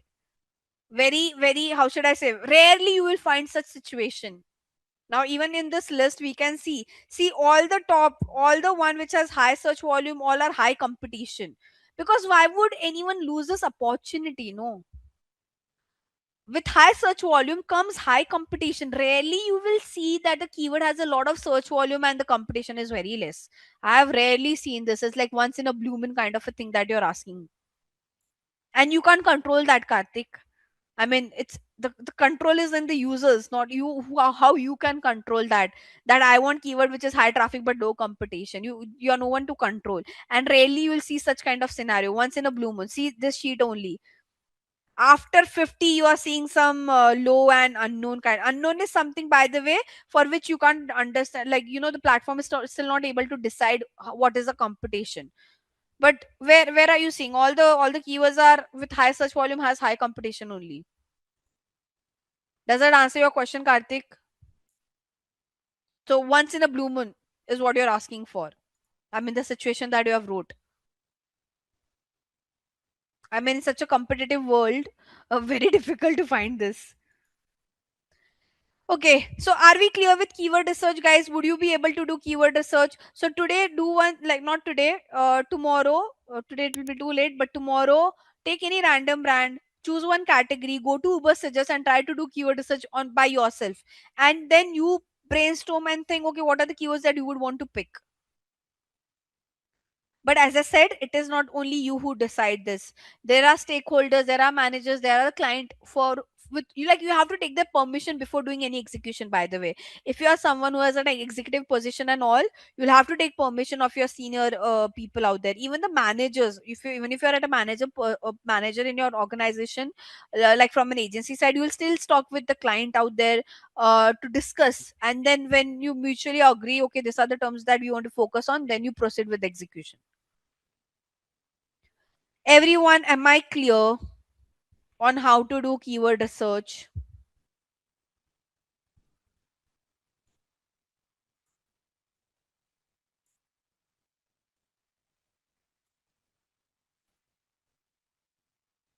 I want response from everyone.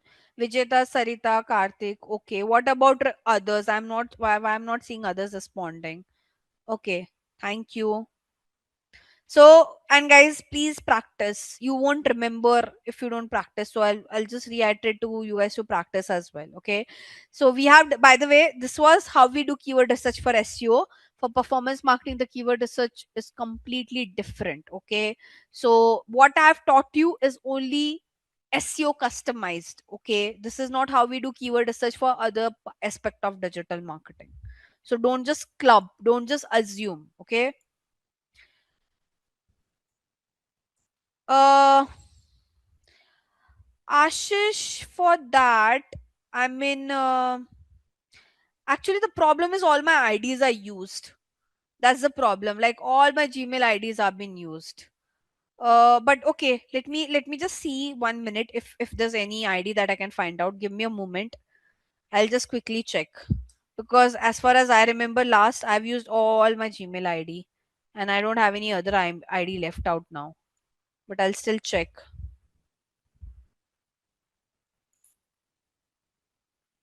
Give me a second.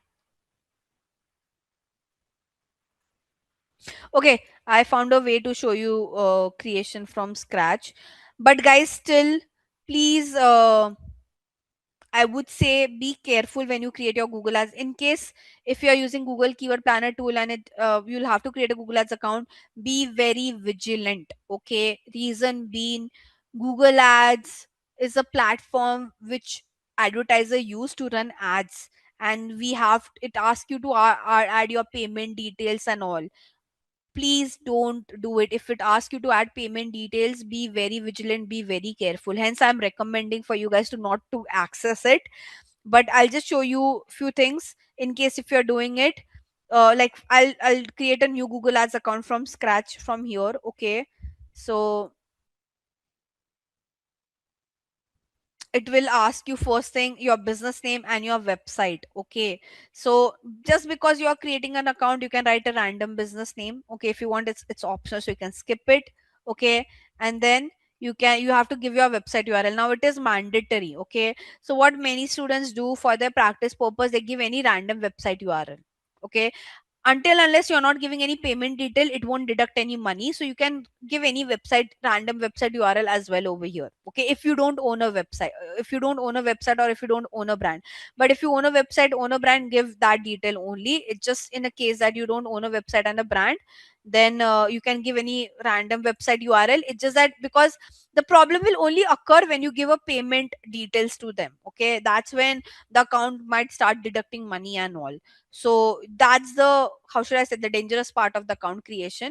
So here I've just given my website URL. Now it will ask me some questions over here. Don't ask me to explain all of this because it's a different topic altogether. I won't ask, like, you can just keep this thing the way it is, and you can say next. Now all these things that are coming up, there's an option to skip. So you have to skip once, then again you have to skip twice, and then again you're skipping it thrice, and then fourth time. So four times I've skipped, and I will say leave campaign creation. Campaign creation is basically you're creating ad. You don't have to do it. So I've said leave campaign creation. Here, all this account details should be as per the country where you reside in. If you're not residing in India, then please choose another country, another time zone, and another currency. Okay. I'm just keeping it the way it is because I reside in India. I'll say continue.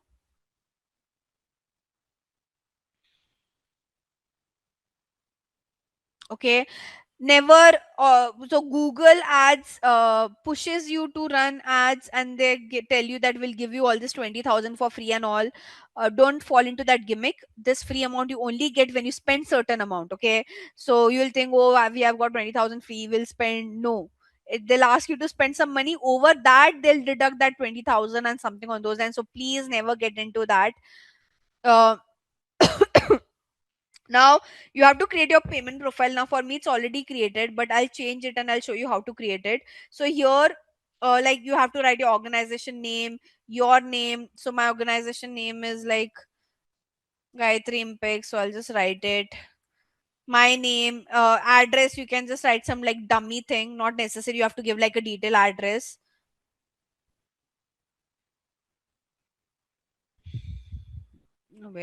Where's my state? Okay, okay, so just give that detail. Now, okay, till here it's okay.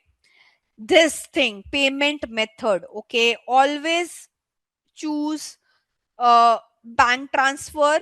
Never choose credit, debit, UPI, net banking, because it will ask you to add your payment details. Then, like, if I choose credit, I have to give this. Okay, if I choose UPI, again it will ask me to do give some detail. Net banking also ask you to some detail. So always choose bank transfer, because you're not giving any bank detail. You're just choosing a method. Okay, still you're not giving any details to them. Okay, you have to agree to Google terms and policy. No personalized guidance. Submit. Guys, I'm not asking you to do it. I'm still recommending Uber suggest, just in case someone who can take responsibility without making any payment, giving any payment detail. If you are that vigilant, then only you use it. Otherwise, please don't, because I won't take that ownership that you guys did something wrong, you gave some payment detail, your money got deducted, and you come back to me for that. I'm not taking that responsibility, hence I'm not promoting it as well. Okay, so now I have to say complete. By the way, this bank transfer information is of Google's brand. Okay, it's not my bank information. I haven't given my bank information to them. I'll say complete, and my account is created. Okay, and then it will ask me two questions. Is your organization an advertising agency? If you're not an advertising agency, say no. It will ask you who pays for ads. So obviously you have to say we will pay in case in future if we are running ads. Okay. Last but not the least, this is how your account gets created. Once your account gets created, always go to the billing section and see it should show 00. Your available fund should be zero. There shouldn't be any payment method. This should be completely blank like this. If it shows some fund, if it shows some payment details, cancel your account there and there itself. But you, if you only follow the steps, but still I would say, because you guys are new to the industry, I don't recommend you guys to do it. Use Uber suggest, that is fine. Don't take such kind of risk, because I am not taking responsibility on your behalf in case you do some mistake with respect to payment method and all. So today we'll just discuss on page. I don't think we have time to discuss other aspects of SEO. So today we'll just be focusing on page. So let's just concentrate on this part. Okay, I'll just go put this down. Now the second part is your meta title. Okay, now you have to fix your meta title. By the way, all these things, that optimization that that I'm writing over here, needs to be done individually for each page on your site. Okay, this is not that you're doing overall for your site. This process you will have to repeat for each page. Whatever page you want to rank, for each page you have to repeat this step. You're not doing bulk optimization, you're doing this optimization for each page. Okay, could be your home, could be your about us, could be your category, but for every page you have to repeat this process. It is not bulk optimization. So let's say in our case we have done the keyword selection. Now meta title. Okay, so for meta title, guys, you what you'll have to do, you'll have to create a meta title. Now how do you, first thing, how do you write a meta title? What are the rules? Okay, so rules to write your meta title is, first thing, incorporate the keyword selected in the meta title. Okay, the character limit should be around 60, because if you exceed more than 60, it will look something like, let me show you this. Can you see this? So like if you're exceeding the character limit, it's not a problem, but then your entire title won't be reflected and it would look like dot dot dot. Okay, so you can, the recommended is like you stand between, like, 40 to 60. Okay, and then lastly you make it unique. So now what you have to do is, you have to sit with your content team. Okay, so you have to sit with your content team, give them the keywords, and you give them this guideline that, okay, put this keyword, whatever sentence you're creating, put this keyword within it, make sure that it is under the character limit, and last but not the least, make it unique. Okay, now it's they are the one who will brainstorm. You can help them with brainstorming. Like you can use a pipeline like this to, like, if you don't want a big sentence, you can divide that sentence by using pipeline like this. You can add some pricing detail. It is up to you how you can make it unique, because this is what the user would see before clicking. So if this is not good, if this is not attractive, there's a good chance less people will click on your link, right? Once your meta title is created, once your content team gives you the meta title, and it, again, by the way, all these things, any content you're creating, okay, whether you are not the one who's writing, you're sitting with a content writer who will write it for you, it has to go through client approval. Okay, you can't, like, see, even when you're at a higher position, it is your job to show it to the final stakeholder. Okay, because you make changes without their permission. If something goes wrong, it will fire back on you. So you have to, and especially when you're at a junior executive position, you have to speak to your manager, show it to your client. There are many stakeholders who are involved. Okay, like not everyone, not everything is in your control. Especially for a bigger brand, you have to go through a process, right? Probably for a smaller brand, there'll be only one or two people whom you want to speak to. For a bigger brand, there are people involved.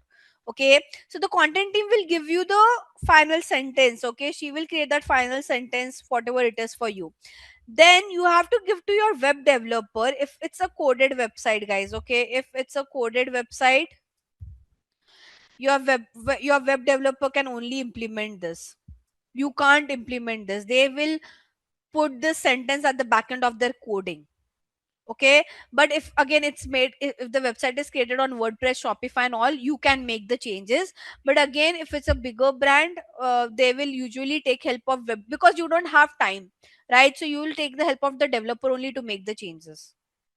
Okay, am I clear?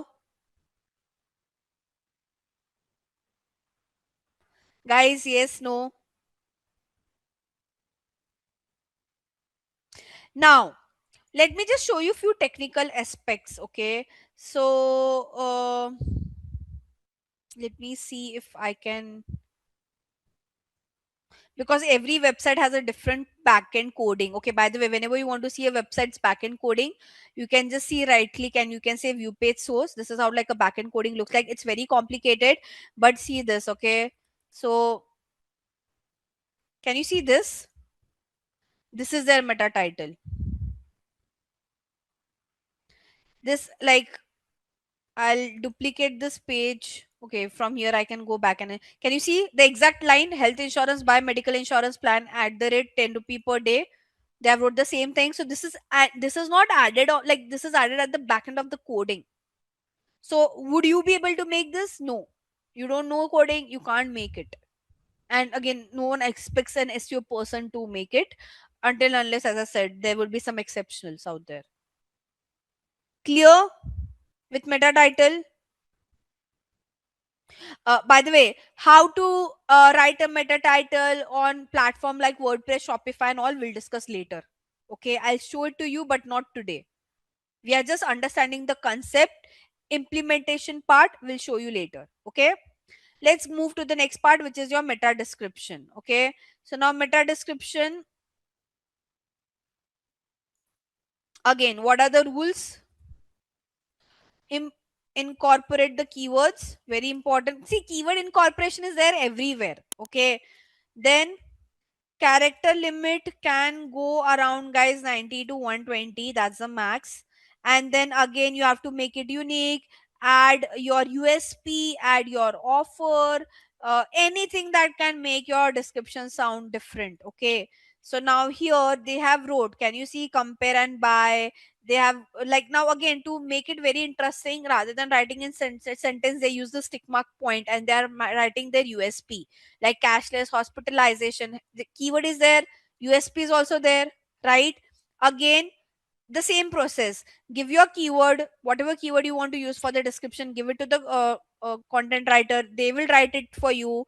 They will give it to you. Again, if you don't follow the character limit, it will go like this dot dot dot. Okay. Again, at the back end, if you want to see this, so to see the coding part, whatever page you're visiting, guys, you have to say right click and you have to click on view page source. If you want to see the backend coding for any website, just right click and say view page source, you'll see the backend coding. Okay, now coming back, what is image alt tag? Now, all ideally every website will have some pictures. Okay, now what happens is when your crawlers, okay, when your bots and crawlers come on your website to crawl your site, they can understand text, but for them it is very difficult to understand a picture. Okay, so hence at the back end of every picture you have to explain what does it mean, so for the so that the crawler can understand it in a better way. Second thing, when your website loads, okay, the first thing that appears is text. So let's say your website speed is very less and your picture is not appearing.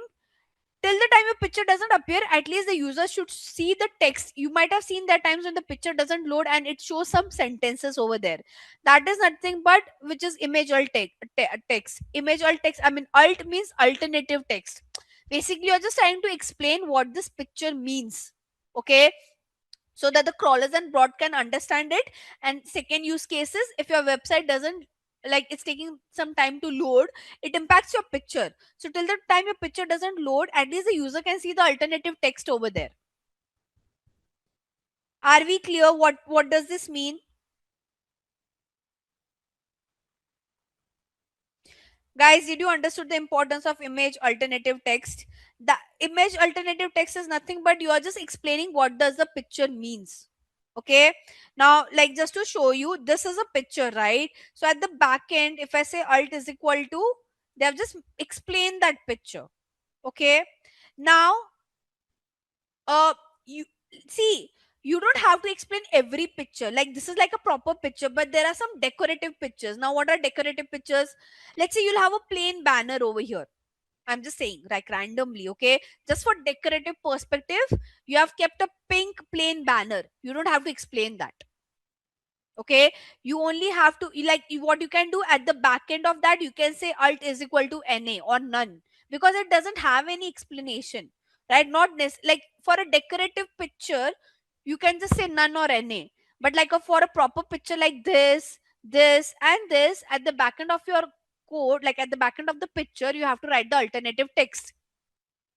Okay, so now again, for alternative text, you can ask the content writer to give you an alternative text, pass on that alternative text to your developer, they will put it at the back end of the picture. Are we clear? Now, if possible, okay, not mandatorily, but if possible, add the keyword within the alternative text if possible. I'm not saying it's mandatory, only if you think that the keyword and the picture is kind of relevant, then try within whatever the sentence that you're writing to explain the picture, write your keyword as well. If it is not possible, don't fit it unnecessarily.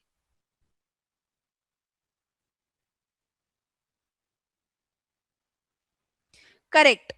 And major more than user, guys, it is for your crawlers and bots. They find they can understand text, it's very difficult for them to understand a picture.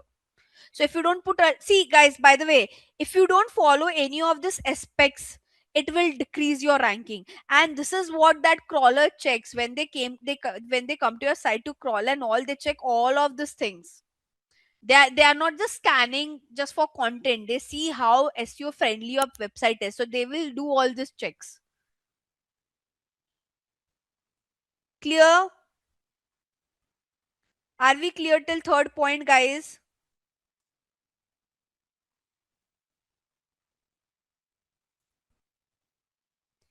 Yes, no, anything? Okay. Fourth is your URL structure. Now, what is URL structure? Very simple. Just keep an eye on this, okay? So, whatever page I will visit, that page name would be added over here. For example, if I go to personal care page, can you see it takes me to the personal care is mentioned over here, okay? If I go to this blog, can you see manicure pedicure kit, it is mentioned over here. If I go back, if I go to this page, body oil, it is reflecting over here. What exactly we are trying to say is, whatever page you take the user to, it should direct that page thing, that page detail should be mentioned in the URL as well. Now here in the case of health insurance, you would see that the keyword is health insurance, right? So that this keyword is there in the title, it's there in the description, and it's there in the URL as well. Like if I open this, can you see? So whatever page you're taking the user to, it should reflect on your URL as well. And this is what we mean by URL structure. Now again, this is something that your website developer can do. Okay, they can code it in a way that whatever page a user would visit, it will automatically reflect at the top as well. And not any random thing shouldn't be shown. So if I go to term insurance, the term insurance thing should show. Okay, there are times when you will see a very imperfect URL, it will show some percentage sign, some dollar sign, something different. No, Google, if the bot and the crawlers find out that your URL structure is not proper, again your ranking will get will get lower.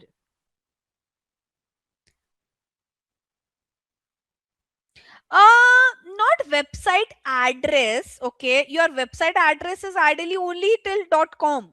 Okay, this is, how should I say, structure. Like basically, each page you take the user to, that page name should be reflected at the top within your URL structure. It is more of like a structure. Address is ideally only till .com is your address. These are all extensions. Like these are all sub further parts of your domain. So don't call this like an address ideally. Hence we call this as URL structure. Yeah, you can call this an extension, like the further part of your URL. Clear? So again, this is something that your web developer can fix. Keyword density, I think I've already spoken about this. I've already told you, like you have to put your keywords, but only at a certain limit, which is 1 to 3% of the total word count. I've already mentioned about this. Okay, if you go beyond this, it will be considered as keyword stuffing.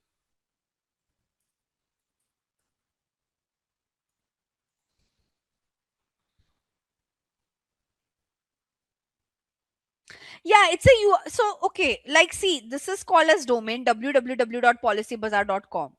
Okay, and this is like called as the overall URL or URL structure. Clear,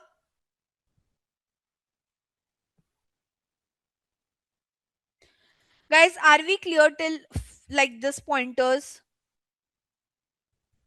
Meta title, meta description, image alt tag, URL structure, keyword density.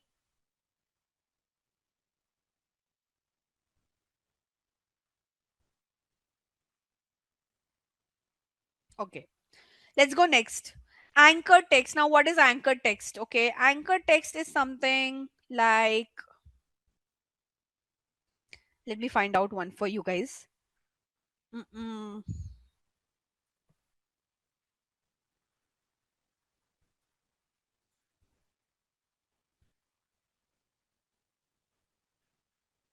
Okay, I won't find. I'll take another site. This will take a lot of time if I keep on loading like this. Okay, can you see this? Can you see this? Right, those orange word. Did you saw this? Right, this is what you call as anchor text. Anchor text are basically, guys, keywords. Okay, like basically you are just trying to highlight that important keyword and you are giving hyperlinking a URL to it. Basically hyperlinking is, if I click over here, it will take me to another page of the same brand. This is what we call as anchor text. So on your website, if there's some important keyword, you can highlight it. Okay, like you might have seen this in lot in blue. Like if you go to any normal news website and all, you'll see a lot of words which are highlighted in blue, and if you click on it, it takes you to the another page of the site, right? So this is what you call as anchor text. Okay, now why do we do this? Basically to highlight some important words. Now this is something which is grabbing attention, right? And if I click on it, it takes me to the other page of the same brand. Now what this brand did, it's very interesting. Okay, now this is a brand who have different hostel chains. Okay, backpacker, basically it's all for backpackers out there who are doing traveling and all. Okay, so what this brand do, because they have multiple properties, they write blogs about places to visit and all. Okay, for example, they wrote a place, there's a place in India called as Kodaikanal. Okay, and they're saying like, okay, what is new in Kodaikanal and all of that. Or let's say this one, festival in January in India 2026. If I open this blog, they're telling me, okay, what are the festivals and out there. Okay, now what they're trying to do, somewhere on the middle of this, they are like, they're educating you. Like clearly you can see they're educating me that, okay, what are the festivals I should see in the month of Jan in India. So it's an education, but within that education they are promoting their brand as well. Like for example here, see this, they're saying, okay, like they're asking me to experience Pongal, and they're telling me, okay, where to experience it, it's in Tamil Nadu, and they're saying, okay, we also have a property in Tamil Nadu. So like if I click over here, it is showing, it takes me to their property page. Does that make sense? Vijeta, everything is an on-page SEO. We are still discussing on-page SEO. All of these aspects are part of on-page SEO only.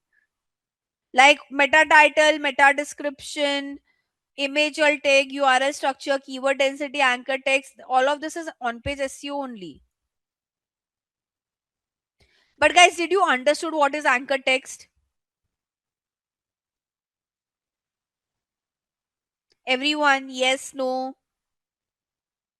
Guys, the reason I'm asking after every part, because I don't want you to miss out on anything.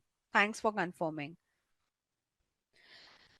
Karthik, anchor text is basically when in your main content, if there are any important keywords, okay, you can highlight them like this, the way they have done this, this, and the other part of anchor text is you have to give a URL of other page on your site. So basically what happens, like if I'm reading this blog, and if I see this highlighted keywords.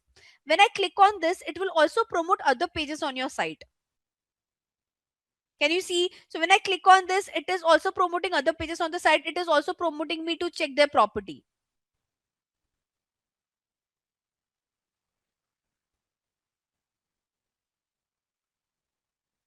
Okay. And by the way, this concept is also called as internal linking. Internal linking is basically, guys, see, if a user comes on your site, you can try to promote other pages on your site as well. So you want, because you want people to spend a lot of time on your website, obviously, right? Like, why you don't want people, like, it's a very obvious scenario that you want people to spend a lot of time on your site. So what we have to do is, we can do some internal linking. Internal linking is this only. Okay. So internal linking is like okay, so here they have just done internal linking in a very indirect manner. You can do it in a direct manner. How? So like Nika was doing this.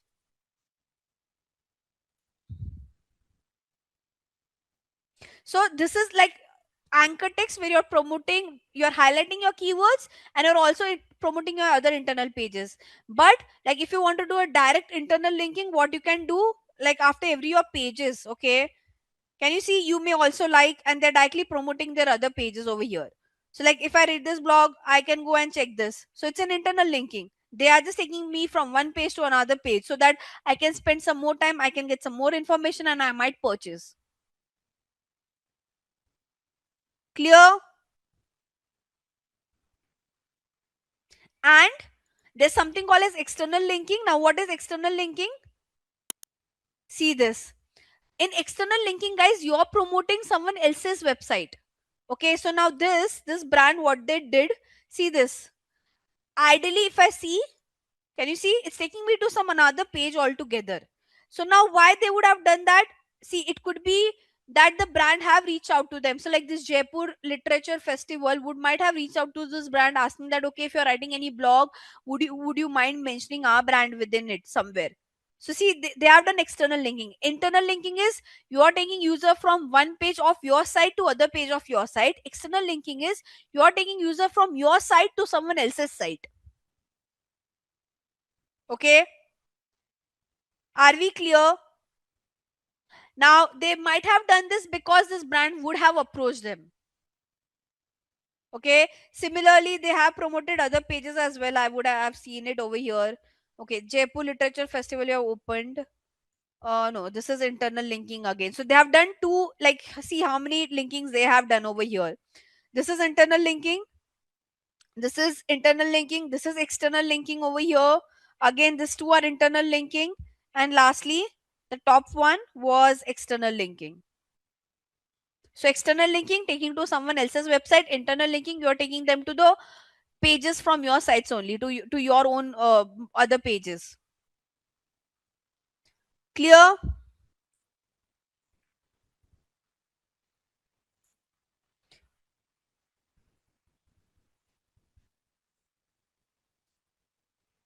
Guys, are we clear with concept of anchor text, internal linking, external linking?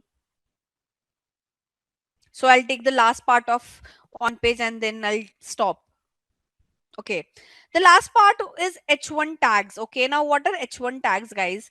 Basically, your website, okay, will have multiple headlines. Like this is one headline, this is a sub headline, this is a sub headline. Now, again, the crawlers want to know the structure of your content. Okay, so now they can't understand. They won't understand what is main headline, what is sub headline, what is sub headline. So what the search engines have told you, that give them a tag. Let's say if it's a main headline, call them H1. If it's a sub headline, call them H2. If it's a sub headline, call it H3, so that they can understand the structure of your site. Okay. Now how, let me see if their coding is okay. Their coding is different, so I won't show it. I won't be able to show it over here. I can show it to you on this page. Okay. Now see this. This is the main headline for this brand. Okay. So here at the back end of the coding, we can see H1 is equal to. And wait, I'm not sure why it's not reflecting today. H1. Yeah, wait, it's here, but it's very difficult to show it to you guys in this manner. Let me find one more option. Otherwise,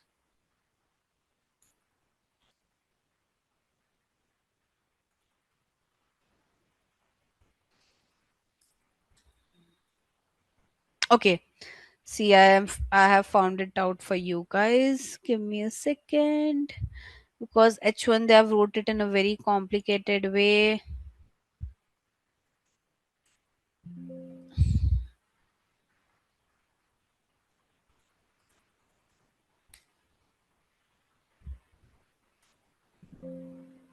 Okay.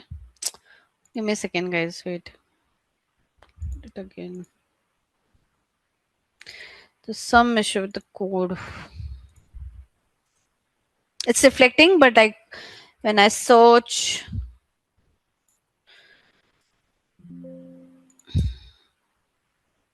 Okay, so ideally, I mean, to see this code very properly, we have to like extend a lot, and then we'll be able to see it. And we can't even see. So there are times when the brand doesn't disclose the entire code. So I'll just try to show you like the H1 thing is there, but it's at the bottom. Okay, can you see H1, H1, H1? Now, because this is the main title, the subtitle is this, right? So they might have given H2 to this. Now, how to see this? You can search for H2, and that's the problem. The code is breaking. But anyway, see this. Can you see? Was this H2 says lineage leap sleeping marks? Is it not lineage sleep leap sleeping marks? So they have given H2 to this. Now this would also be an H2 because this is still a sub headline. Okay, I believe they might have given H2 to this as well. So we can see again what all comes under H2. See this. All this product name. Sorry. Can you see? All this H2, Indie Wild, L'Oreal Paris. Because why? This is a main headline and this are a sub headline. So because it is only second part of the headline, so they have given the title for all the product name as H2, not H3. Okay. Let's see if they have any H3 given. I'm not sure. No, there's no H3 as such given to a particular title. So basically, head H1 tags are nothing but at the back end of the code you have to tell the crawlers that which is a main headline, which is a sub headline, and if you have a sub headline, you have to give it H3, H4 accordingly. If you don't do this, again the crawlers won't understand the hierarchy of your content. Okay, so if they don't understand the hierarchy, again they'll drop your ranking. For this as well, your developer will do the execution, you can't do it. Okay, for coded website guys, for any coded website guys, you can't do any of this execution. For content, take help of content writers to execute it, to implement it. Your developer would do it. Your role is to find out the loopholes. Okay, so you are the one who will find out these loopholes and who will try to do it. I can't see the picture clearly, Dipti. And guys, very important thing, the backend coding is very different for each website. We can't read the backend coding of every other website. Okay, so if you're not able to find out, that means, see, every coding is done in a very different way. Even I don't come from that. I'm not a coder to figure out a backend coding for each website. So what you are trying to say over here, I'm not able to understand. Uh, Deepti. But the whole point is, see, if it's a coded website, some website will be able to figure out, some website you won't be able to find out the loophole. Hence, we use third party tools to do the auditing for it. Yes, Dipti, but only for some website you'll be able to do it. For many website, they don't disclose you the entire coding part. Okay, not every website does that. So, like, for this as well, there might be some limitation is what trying to say. Okay, if you try to say view page source as well, they might have made the structure in a very different way. So you can't, like, we are not a web developer to, and it's not our job as well, by the way. The reason I'm trying to show it to you is because you should just know some basic point that how to see the backend. But we don't do it this way. It's very time consuming. Imagine I want to do an audit and I'm doing it for each of the page in this way. It will take ages for me to do. So there are tools in the market to for us to figure out these things. and that's where we do auditing. So when I say auditing, we take help of third party tools to find out any loopholes on the site. Okay, we don't do this manually, we don't do this kind of manual check at all. It's time consuming, it's waste of time. So there are third party tools in the market which we use to find out all these loopholes. So that tool will let me know, okay, for this website, is the meta title correct or not? Does they have a proper URL structure or not? Do they have a proper H1 tags or not?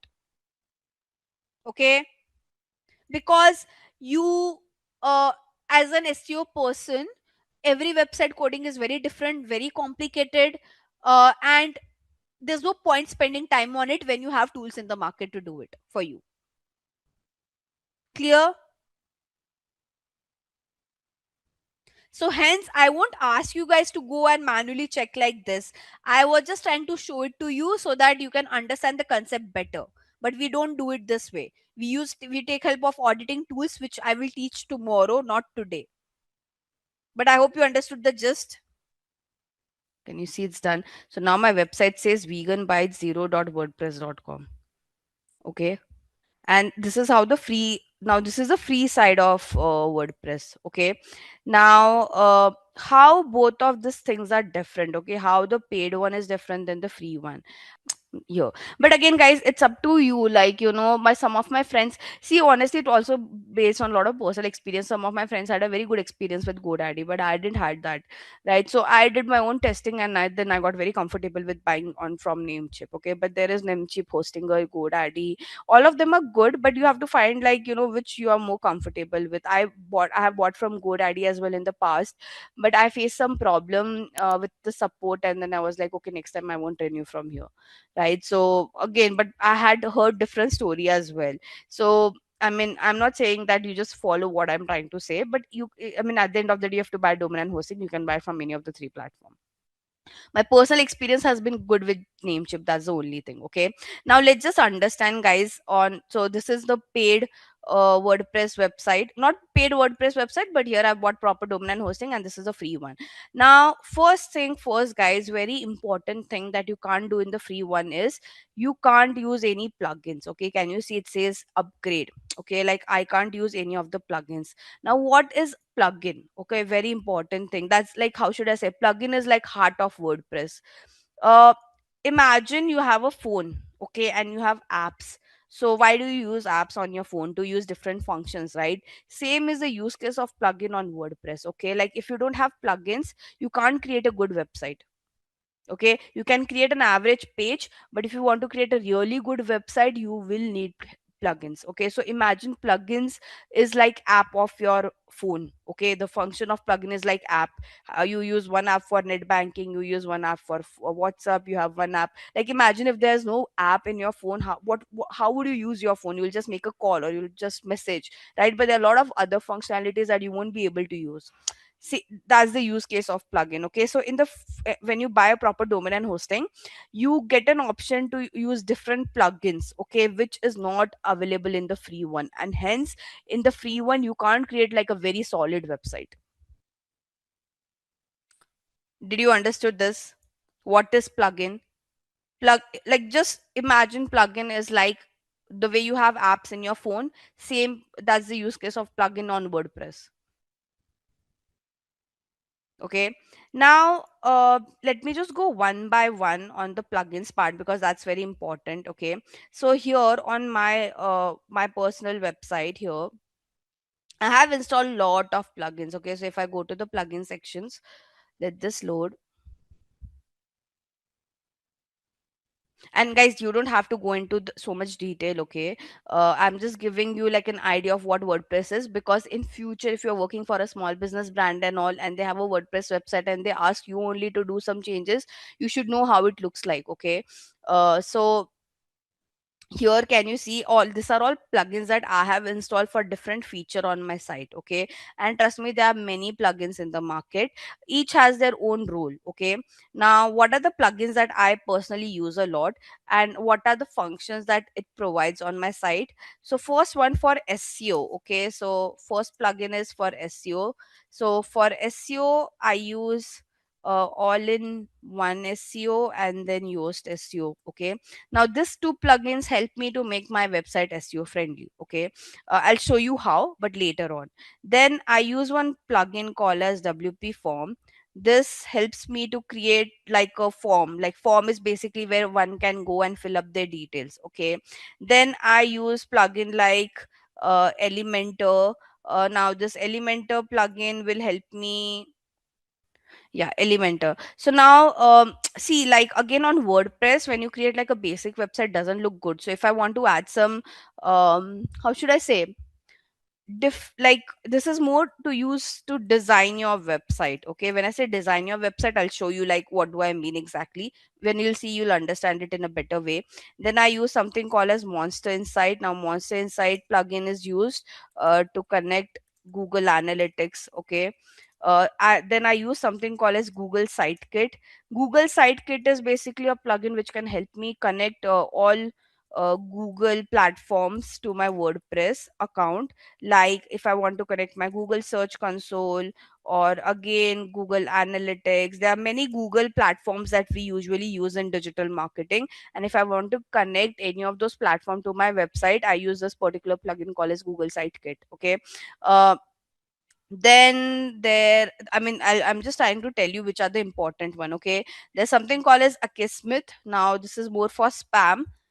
So, and I think the rest, I mean there are many plugins in the market. Okay, I'm just telling you the good one that I use most of the time, and these are like some basic plugins that I use. Okay, if I even if you use this much plugin, trust me, your website will look good. You will be able to do a lot of optimization with the help of this plugins. Okay, now the only roadblock for the free one is you can't use it. Like if you want to, then you'll have to buy. Can you see 790 per month? Now here in the free one, it's asking you to buy the plugin separately, but when you buy like a proper domain and hosting, you don't have to pay. I didn't paid any separate money to install any of this plugin. It is all free for me, and it will be free for you as well if you buy like a proper domain and hosting. Am I clear, guys, so far? So then I can go move forward and I can show you how does it look like, how what are the different functions and all. Guys, yes, no. Okay. Now let's just see how each of this what are different sections. I'll show you in the paid one and I'll show you in the free one as well. Okay. So starting with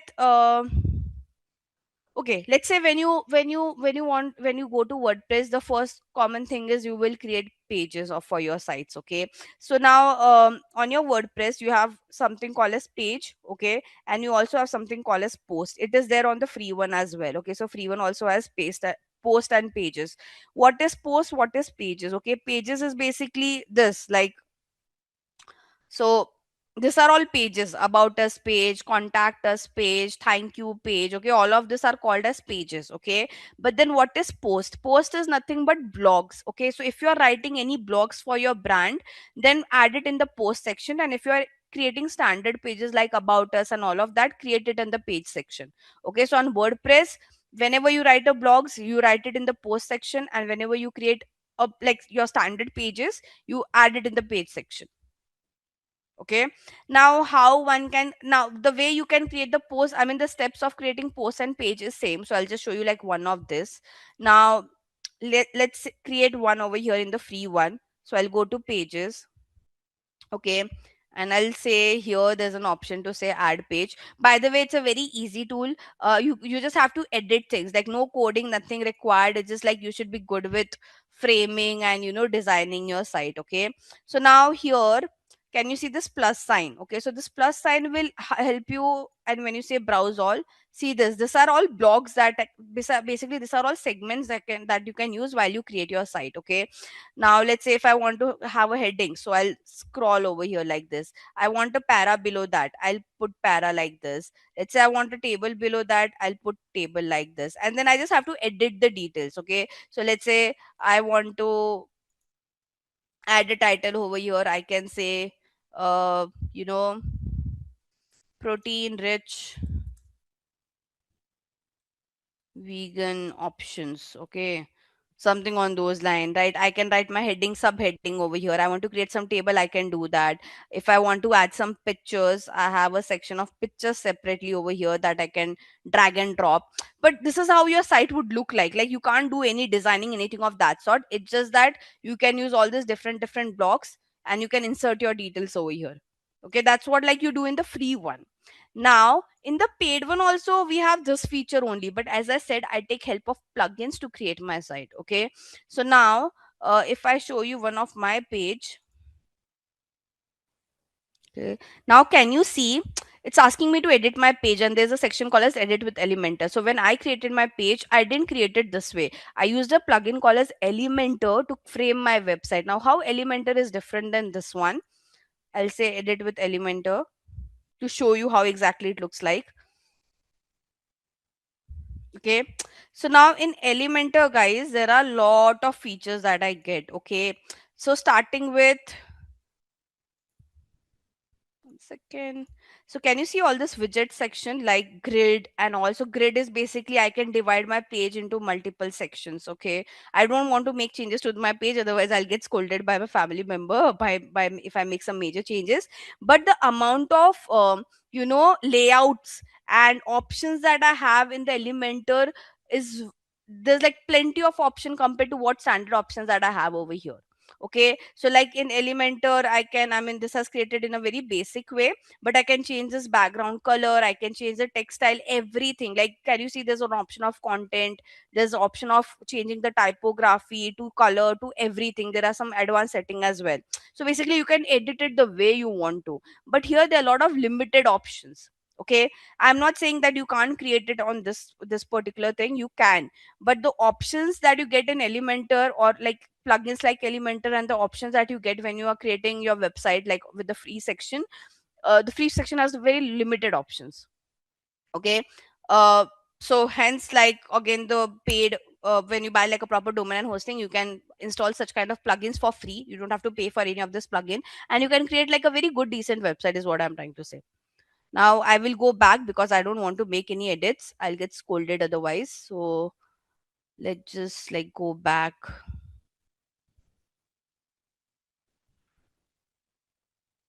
Okay, so now let's say I'll just try to create this page completely. Let me just like create a decent one over here, otherwise this will look very bad. So we don't want actually this, so I'll just say delete. Wait 1 second. I think I have created an about us page last time, so we can just see that only. So let's say I say about us. I can change this. Sorry guys, there's some issue with the site. Me just add a page again.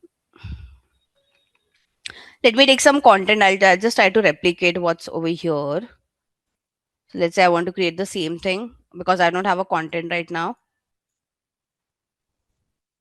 So I can just copy paste this, put it over here. Okay, now this time, what are the blocks that I want here?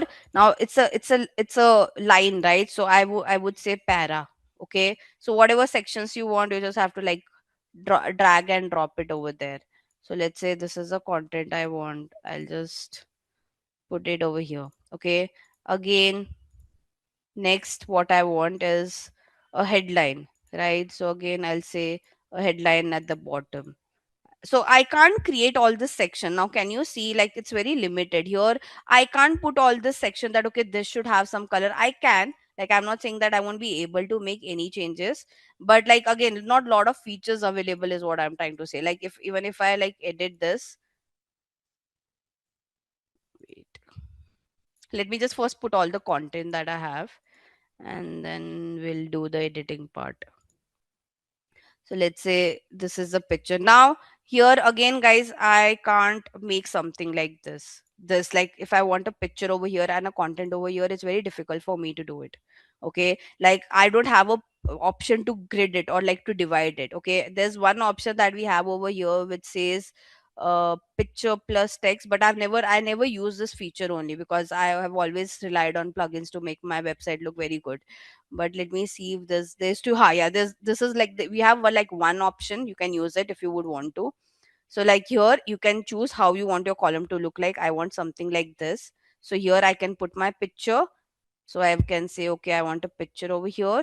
And in the second one, I can say, okay, I want a text over here. So I'll say para. This is how I can divide. But can you see it's not expanded? Like the way this looks expanded, this will still have this blank space available only. I can't do anything about that. So let's say if I don't, let me just do it for you guys and put it over here. I'll remove this part. Okay. For picture, let me just save this and use this one only. Desktop, save. Desktop, this. See, now again, to cut crop this picture, to expand this picture, it will take a lot of time to edit, and there's good chance that it won't get edited. So the problem with the free one is it's very difficult to organize that site. I mean, you can create like a very basic one, but to like create something like this, I have created entire page with the help of Elementor. And if it's a coded website, no one would ask you to do that either. Are we clear, guys? So the my whole point is to not teach you how to create a website, by the way. Okay, I just wanted to show you what is the difference between a free website, free WordPress website, and the one where you actually buy a domain and a hosting.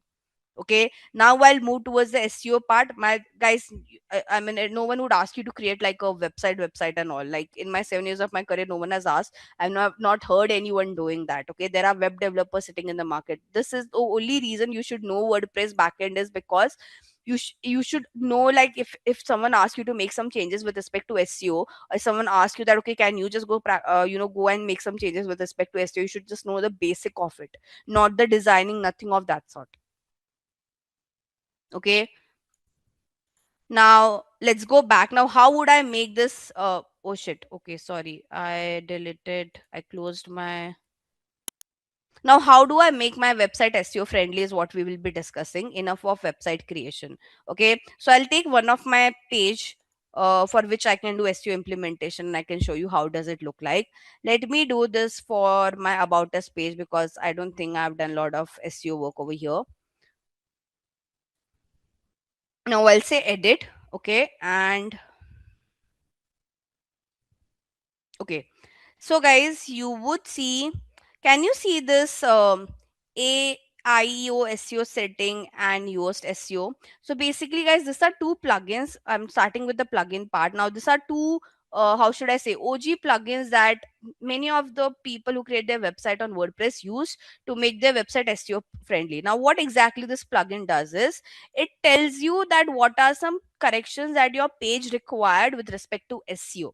Okay, so now first thing, can you see it is showing me how my, for this about us page, how my preview would look like. Okay, so if someone on Google goes and search for Gayatri Impacts about us, okay, this is how my preview would look like on mobile, and this is how it will look on desktop. Okay, and it clearly looks that it has not been optimized, because if you see, there's no meta description, even the meta title is not that great. Okay, so here if I go down, there's an option of SEO analysis, and can you see it is letting me all the problems which I have on my this particular page with respect to SEO.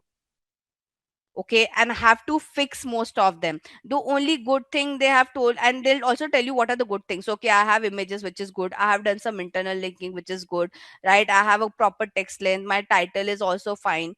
But then there are a lot of problems as well, if you could see. Okay, so for example, I can just show you one by one to see if the things get changed. So starting from meta description, okay, it says please add both a key phrase and a meta description containing the key phrase. Okay, so what is key phrase? First thing, key phrase is what is your keyword for which you're optimizing this page for. Okay, so let's say my keyword is my brand name only. Okay, hypothetically I'm saying this, but obviously you have to first decide like what are the keywords for which you're optimizing this page for. Okay, so for me it's my brand name only, so I've just wrote like Gayatri Impacts. Okay, now if you could see over here, there's no meta description. So I have to write my meta description. Okay. What I'll do, I'll take my meta description from my About Us page only. So let's say this. Okay, now it is giving me a orange sign. That means I'm exceeding the character limit. Okay, so I'll basically I'll have to edit it and I'll have to make it in somewhere between in green. Okay, let me just make some edit right now. Obviously I'll take a help of a content writer to do that, do this. It's not my job, but just to like to show you some implementation, we can do it right now quickly. um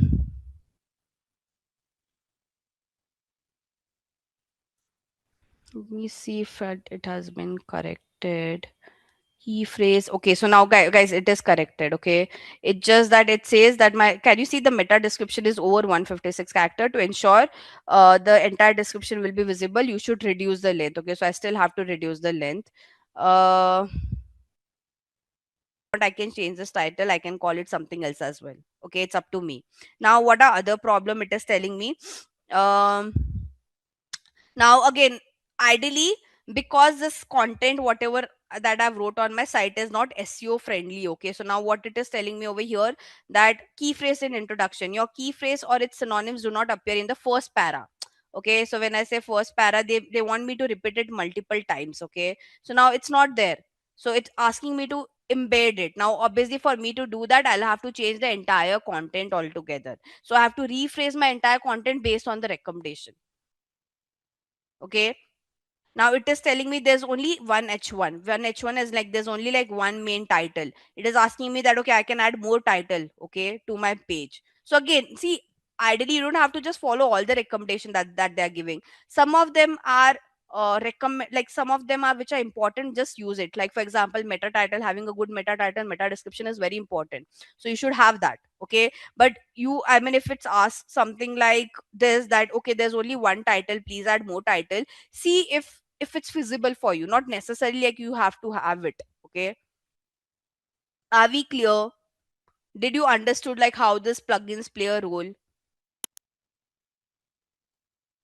Okay, now let me just, okay, what were the other things that I've told you on page? I'll try to show you each one of this over here. So we have seen meta title, how to fix it, meta title, meta description. Okay, then I also talked about image alt. Okay, if you remember. So now for image alt, this is my picture. Okay, so now what we do, how do we put the image alt? We don't get an option to put the image alt in the plugins. Okay, so what we usually do, we go to our media sections. Okay, and in media section, by the way, I'm not saving this because I have to do, I mean, this description is also not good. I've just randomly wrote something very pathetic, so I'll have to sit and I'll have to brainstorm. You don't just randomly go and edit it. Okay, so now, to, by the way, to add your image alt tag, what you should always do is you go to your media, and okay, so what is that picture that has been used for it? Let's say, okay, by the way, here it has all the pictures that I've used on my site. Okay, now let's say I'll have to go and find out this one, which will take some time. But anyway, just to show you how does the image alt take, how do you add the image alt text? Whatever picture you upload, okay, can you see this box? This is where you have to put your image alt text, basically alternative text. Learn how to describe the purpose of the image. Here, just you need to explain what the picture means, and that's it. That's how you put your image alt tag. So always what you have to do, whatever pictures you will be using on your website, just upload everything in the media section, and for each picture write an alternative text.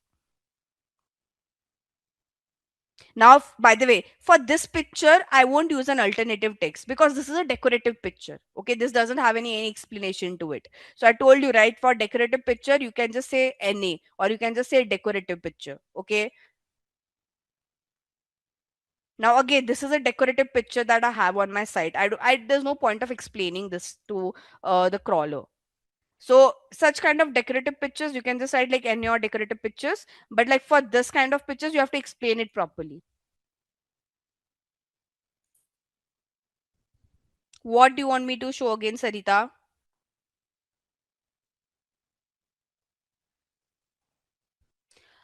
Access, as in Krish, I said, like yesterday only, I said you have to submit your website to the web directory and you have to create your Google Search Console account. Once you do that, the crawlers will know, okay, there's a website that they need to come and crawl.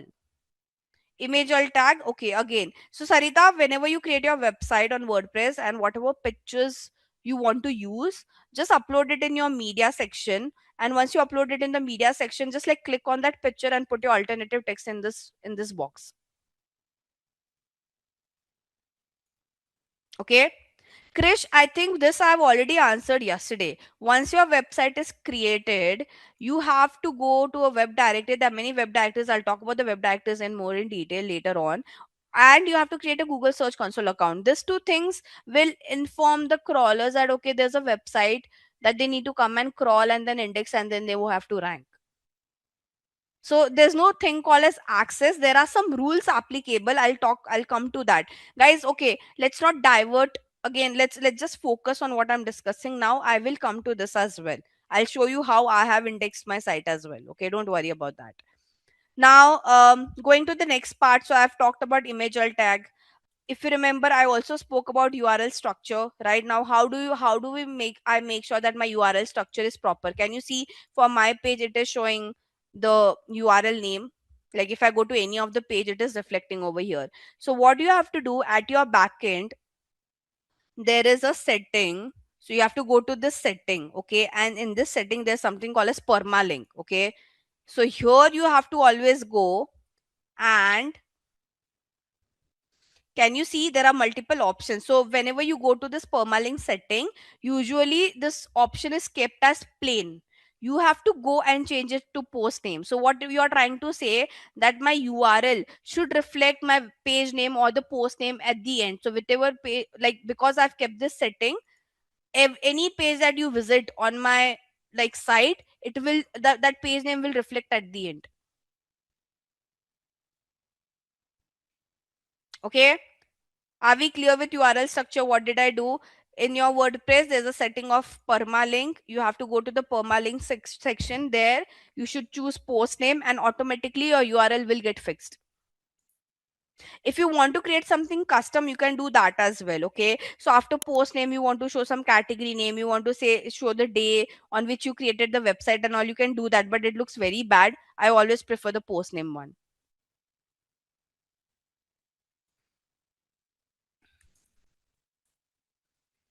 Am I clear?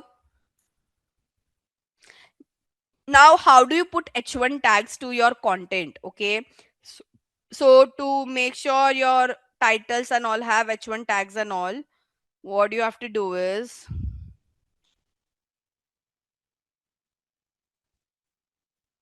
let me again we'll just do it for about us.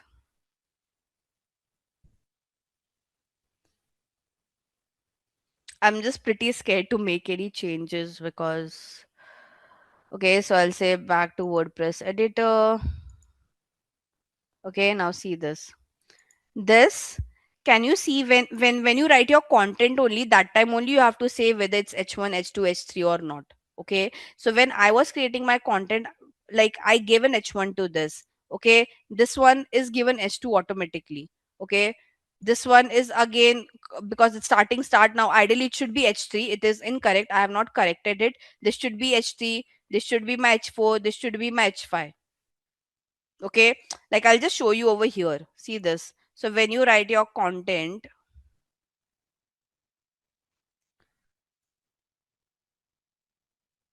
Ashish, I don't think it will be, I mean, even if they, I don't think you'll be asked to create a website as such, and no one is giving you any practice material to create a website thing.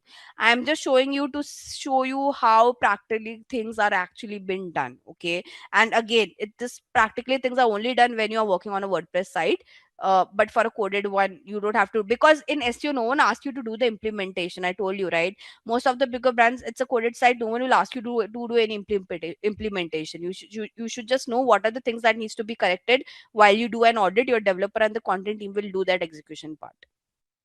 The reason I'm trying to show it to you is because if you want to do something in future for your personal thing, for your own websites and all, you should know how it is done at the back end.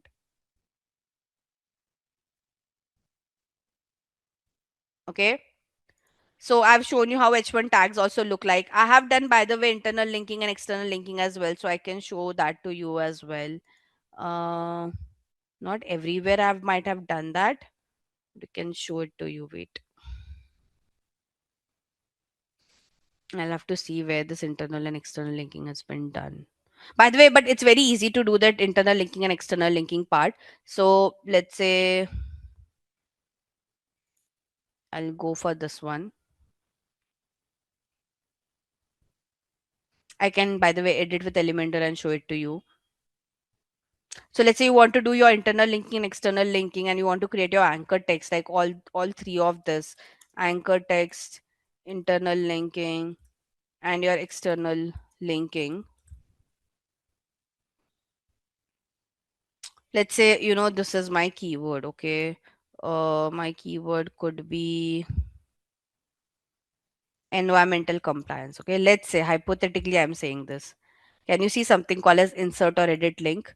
So here I can give a link of other page of my site, which is probably could be my uh, I don't know, this page.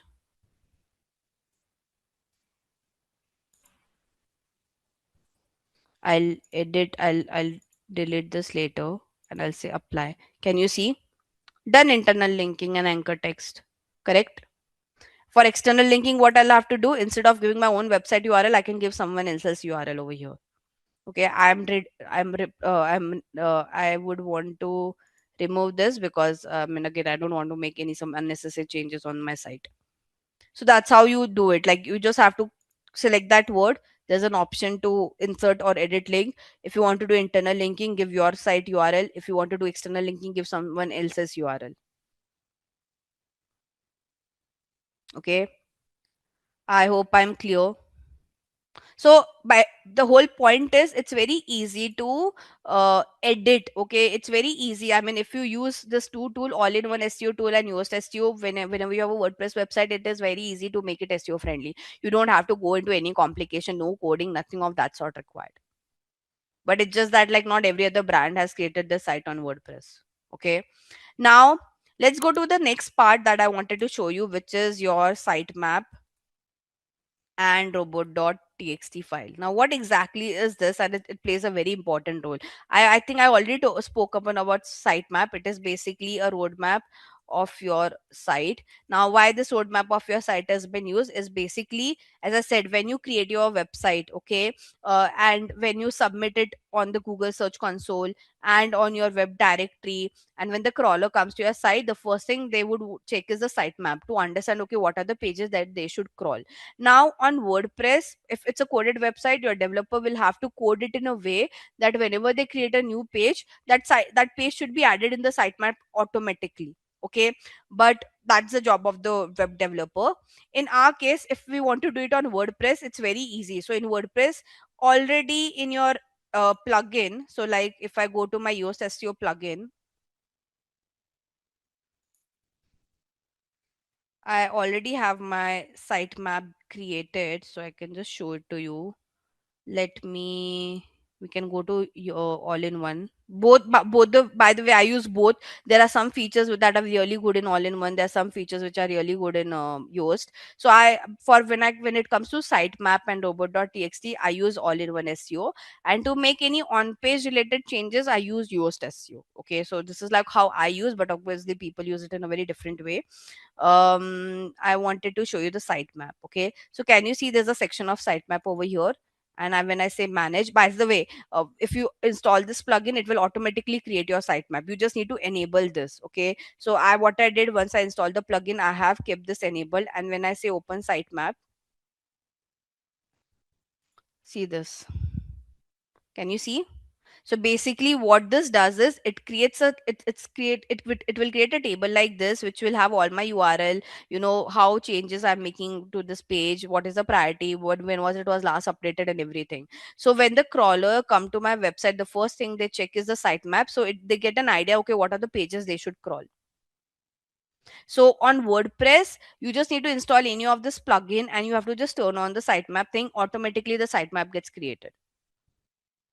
But for the coded website, your coder will have to develop in a way, because see, on your website you will keep on adding pages, right? So all the pages ideally should be there in the sitemap, right? If you create like a new product page, it should be there in your sitemap. If it's not there, the crawlers won't crawl. If the crawlers won't crawl, that page won't get ranked on the search engine result page. So your coder need to code it in a way that whenever a new page is created, it automatically gets fetched in the sitemap as well. Now that's the headache of the coder. We don't have to get involved into it. Did you understood what is sitemap now? Like how does it look like and all? This is the sitemap for my website. Okay. So whenever, like you okay, whenever you create your website, and for the crawlers to know that okay, there's a website that they should crawl, as I said, you create a search console property or create a web directory. Whenever you create your search console property, also guys, here you have to give your URL along with the sitemap URL. Okay. Now for sitemap creation, if it's a coded website, what is sitemap? Sitemap is basically a roadmap. Now what do I mean by roadmap? This basically, it's like, okay, my website is very small, so it's easy to crawl, but imagine if if a crawler has to crawl Amazon site, it will be very confusing for the crawler to understand okay, where to start and what are the what where to end, because there are so many pages. So the reason you create a sitemap is like it is like a guideline for the crawler to understand okay, these are the pages that they have to crawl. Okay, these are the amount of pages that they have to go and check, crawl, index and rank. Okay.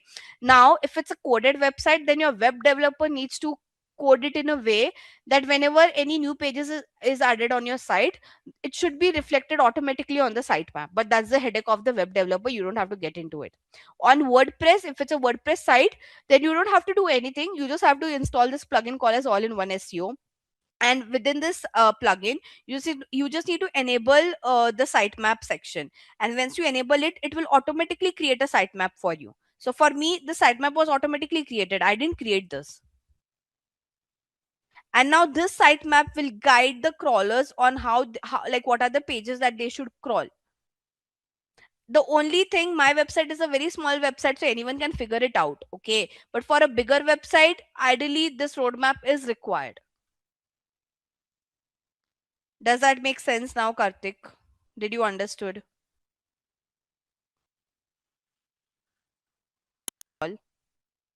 What do you think, guys? Correct. So guys, if you're an e-commerce website, you shouldn't allow your crawlers to crawl your customers personal information pages, right? Like their order page or their payment gateway page or their checkout page or their cart to page, because that consists your customers personal information. Also, if it's a WordPress website, you should also shouldn't allow your crawlers to crawl your WordPress backend. Okay, this is my WordPress backend, right? I wouldn't want the crawlers to crawl my WordPress backend as well, because why they should check, because it has my personal information about my site. Okay, I just want crawlers to crawl those pages which I want to rank. Okay, I don't want to rank this backend page, so why should I allow them to crawl it anyway? Or I don't want my customers personal information to be shared to the crawlers, hence I shouldn't allow my order confirmation page or personal information page. Apart from this, I don't want my crawlers to also crawl those pages which are under progress. So for example, you are working on some pages and it needs lot of changes, lot of revamp. Don't allow the crawlers to crawl. What will happen, let's say if the crawler crawl those under development pages, obviously they are not in good state. If they are not in good state, it will hamper your overall website ranking as well, right? So if you're working on some pages, you yourself know that it needs a lot of correction. So till the time you're working on its correction, don't allow the crawlers to crawl that. Okay, so there are three conditions where you shouldn't allow the crawlers to crawl your pages. First one is your backend. Okay, second is your customer personal info, and third one could be that some under development pages. Okay, because it will have lot of changes required. If you ask the crawler to crawl your under development pages anyway, it will give a bad ranking to it. If it gives bad ranking to it, overall it will impact your website image as well, right? So now, to pass on this information to the crawler, we use this thing called as robot.txt file. Okay, so the whole point of robot.txt file is to guide the crawlers on which pages to crawl and which one to not. Okay.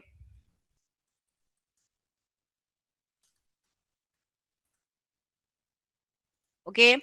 Now, coming to my next point, guys, if it's a coded website, okay, again, you can create that robot.txt file, but you don't know how, you won't know how to upload. Okay, so you can create a robot.txt file in a notepad and you can give it to the developer. They will upload it, because coded website, again, you can't do it. But and I'll show you how to create that uh, whole condition. Don't worry, I'll take you through that. But on WordPress, again, we have a plugin which help us to create the robot.txt file. I don't need a help of a coder for to do that. Okay, so I'll just quickly show you how does that look like. And I'll also show you how to write that robot.txt conditions. Um, Allow me a minute.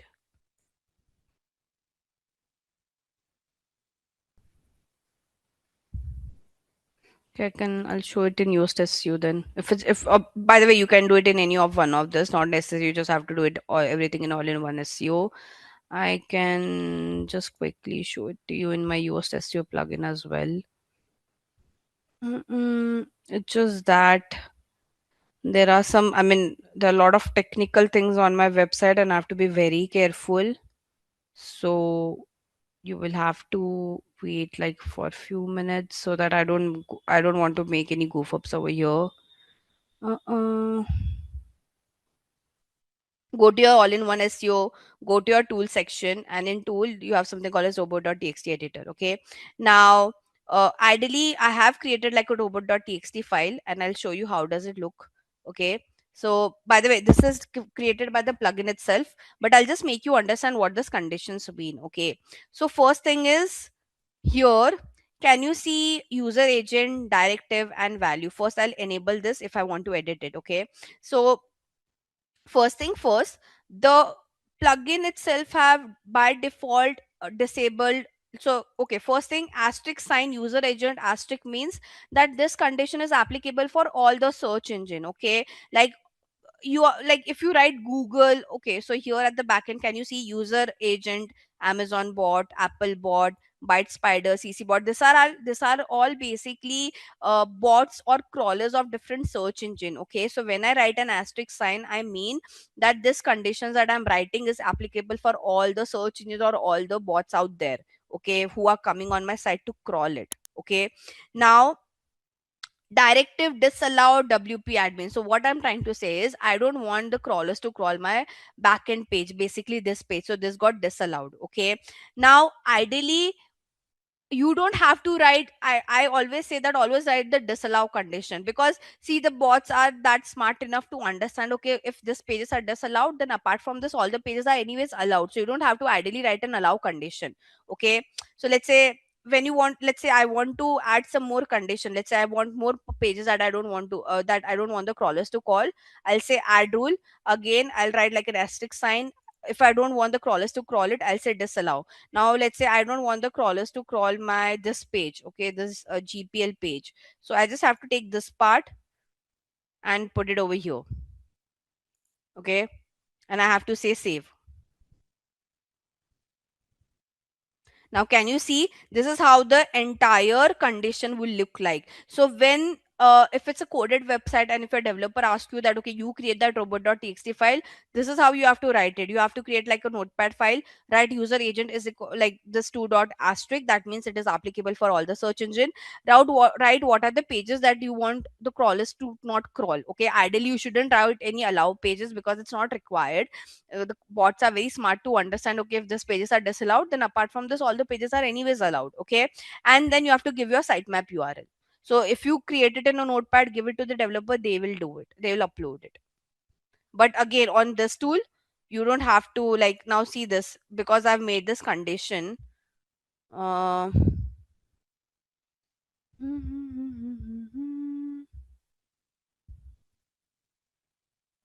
Sorry. Yeah, and now I can, by the way, I can delete it if I don't want to keep the condition. This too I can't edit because this is like the default setting, and which is correct. Are you clear with robot.txt file, guys? Its importance, how it's created on WordPress. If it's a coded website, then just create this conditions in your notepad. Okay, just like create something like this in your notepad. Write user agent is equal to asterisk, what are the pages you are disallowing, and your sitemap URL. That's it.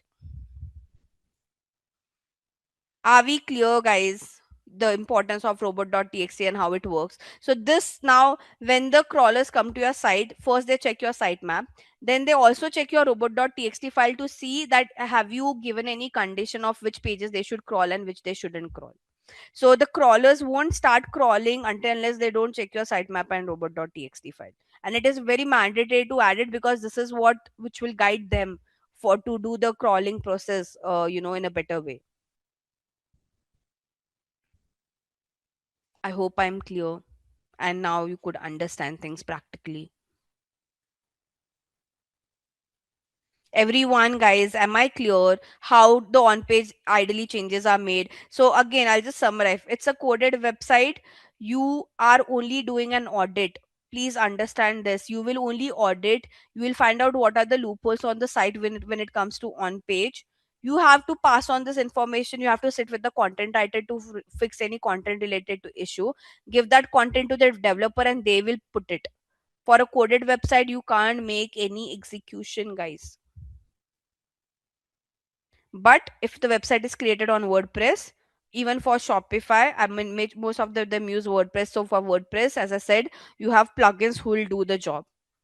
So it's not like a difficult task. Even if you Google like for 2 minutes, you will figure out how to make changes. I hope now we are clear and now you understood the practical side of it. So for a WordPress website, we use plugin to analyze okay how each page is optimized. Okay, but for a coded website, I have to do an audit. Okay, I'll speak about audit later on, but we have a lot of tools that help us to audit a website and understand okay what are the things that needs to be corrected, what are the things that need to be fixed, and what are the things that we should untouch, like we shouldn't touch basically.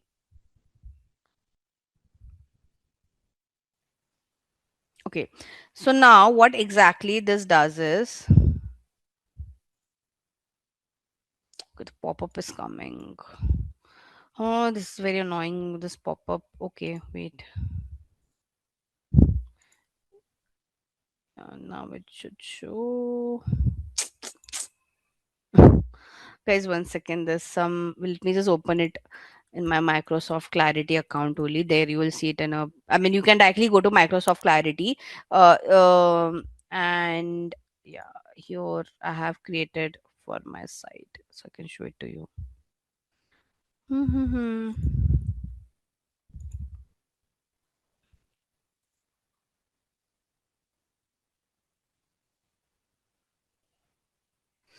Let me take another page. Let's say it's my waters page. Was this one is getting this pop-up. So okay, there are no much clicks only to this site. Way weird. Let me take another page then. I mean, this website is pretty new, so it doesn't have a lot of data to show. But let me do some jugaad to see if there's any. Okay, we are not getting a lot of clicks. That's a problem. Wait, let me make it custom and let's just do it like from Jan to March and see. There should be some interaction.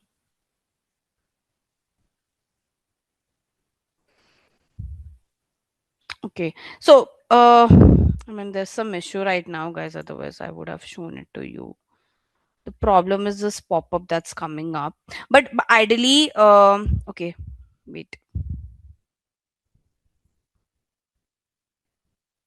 So basically, this kind of records that you know where exactly the user comes on your site. Can you see these dots and all? So it actually tell you wherever you see these dots coming up, that means that's the place where the user is spending time or they're clicking. Okay, so it records once the user comes on your site, which is the section where they're spending some time on, which are the sections that they're not going to, or which are the what are the pages that they're just bouncing back to. So whenever you want to understand that, okay, what part of my website is doing well, is it like a banner or is it like some particular headline or is it some particular stat, this Microsoft Clarity will let you know about it.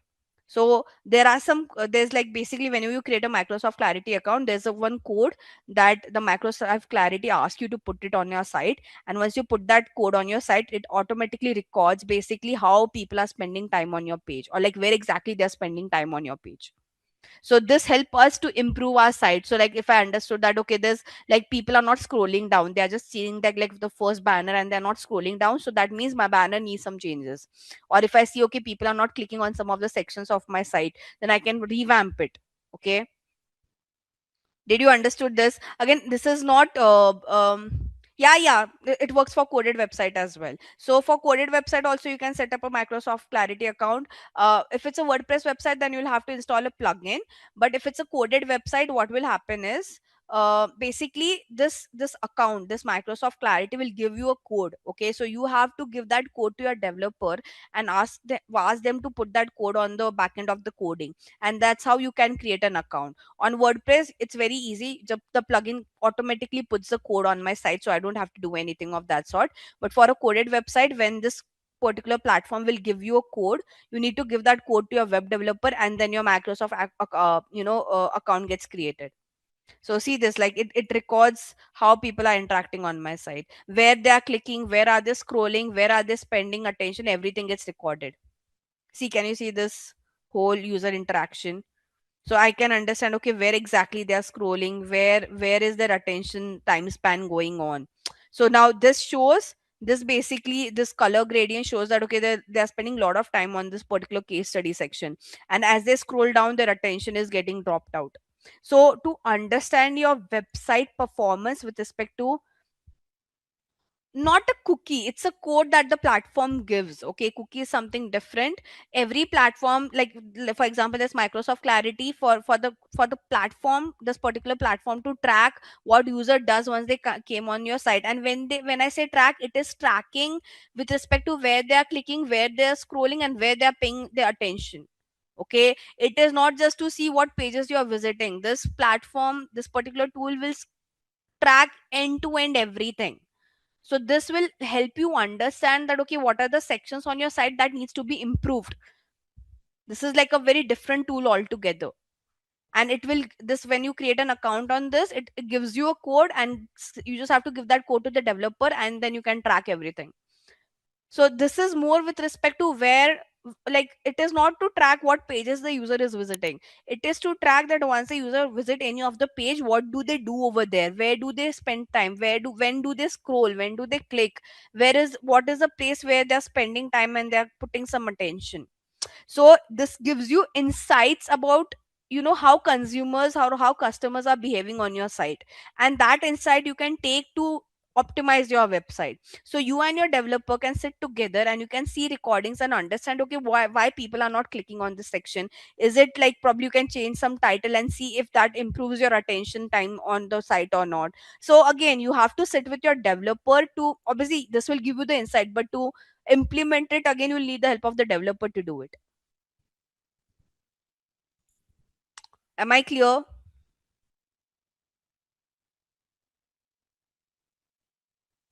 Yes, no, anything? Was this interesting, guys? I mean, it's not part of SEO, but I mean, in digital marketing, because you have to track everything, I just thought to show it to you this, but not part of SEO at all. Just like for your future reference, if you're very interested. Okay. Cool. And by the way, my website is pretty new, so I don't have a lot of data to show. But trust me, like, can you see it is showing me that, okay, this, I've got 2 clicks on this part, I've got 2 clicks over here.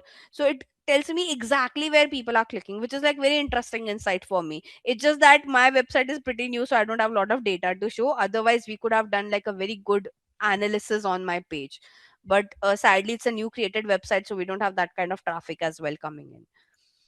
Okay. Anyway, so we have discussed this enough. We have discussed enough about on page. Now let's move towards the off page. Okay.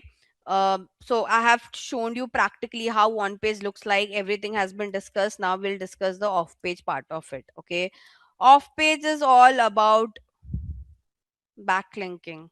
Okay. Majorly when we uh when we talk about off page, it is equal to backlinks. Okay, basically when we say off page, guys, we need to improve our credibility. Okay, so why do we do off page? Is to improve our credibility, to improve our ranking, okay, to increase our traffic. Okay, now what exactly is off page? I'll show you a classic example of it. um I'll have to search though, so let me think. Hmm. Give me 2 minutes to show you this as an example. I'll show you, by the way, this entire process I'll show you from scratch, don't worry. But let me just get some example first for you guys. Mhm.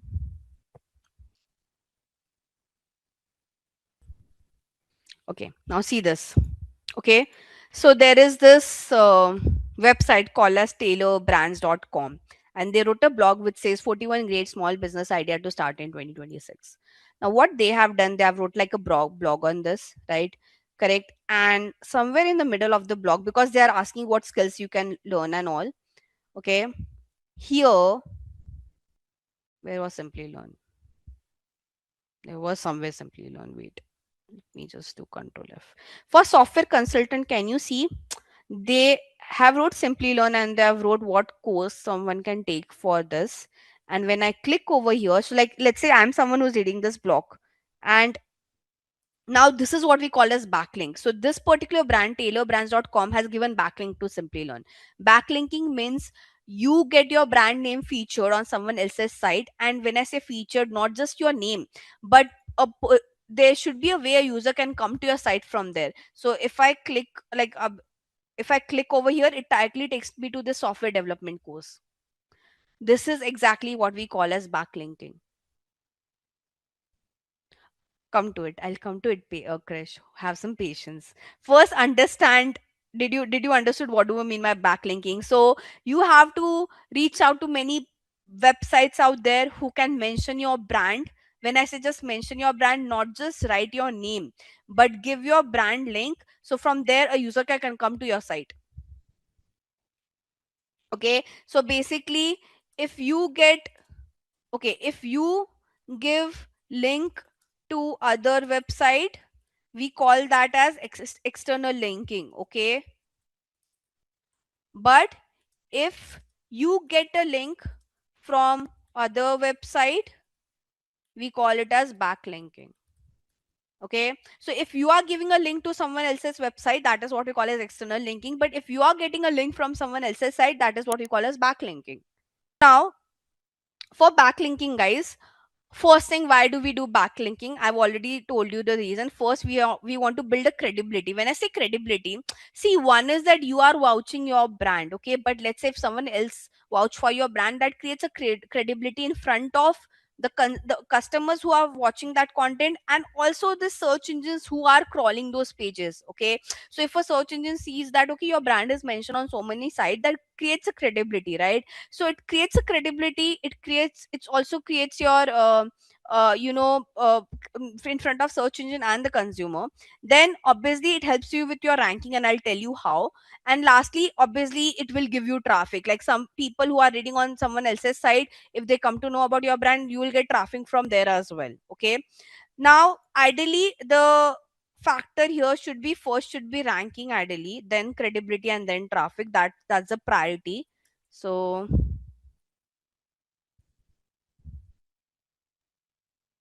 okay, now what is ranking? Like how does this impact your ranking? Okay, so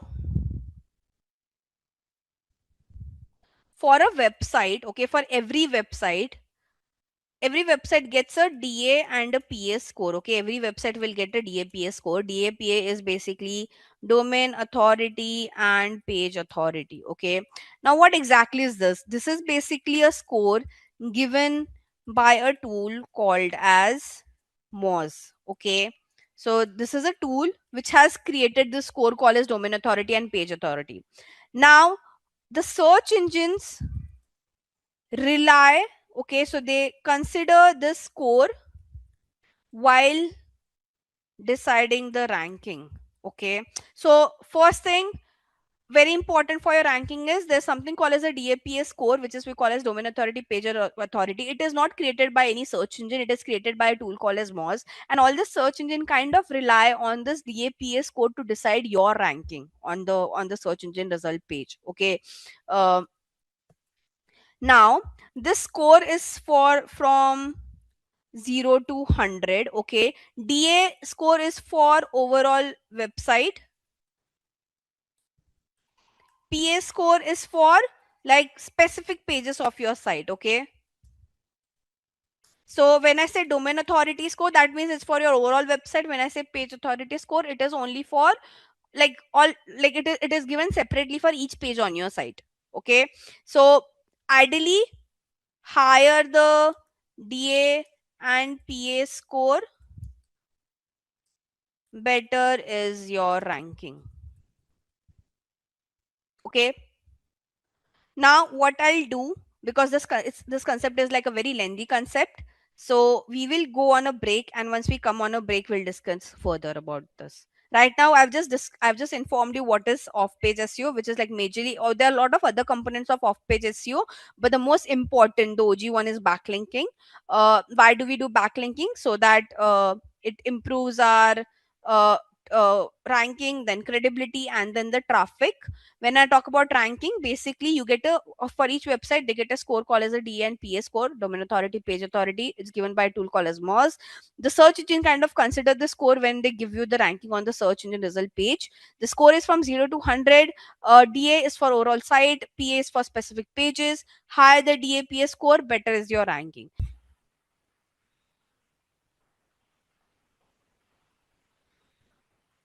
Okay, so Simplilearn has a very good domain authority score. If you would see 73, like, so anything above 50 is ideally good. Okay, but now what makes what would help you to increase this DAPA score? Okay, first thing is unique content.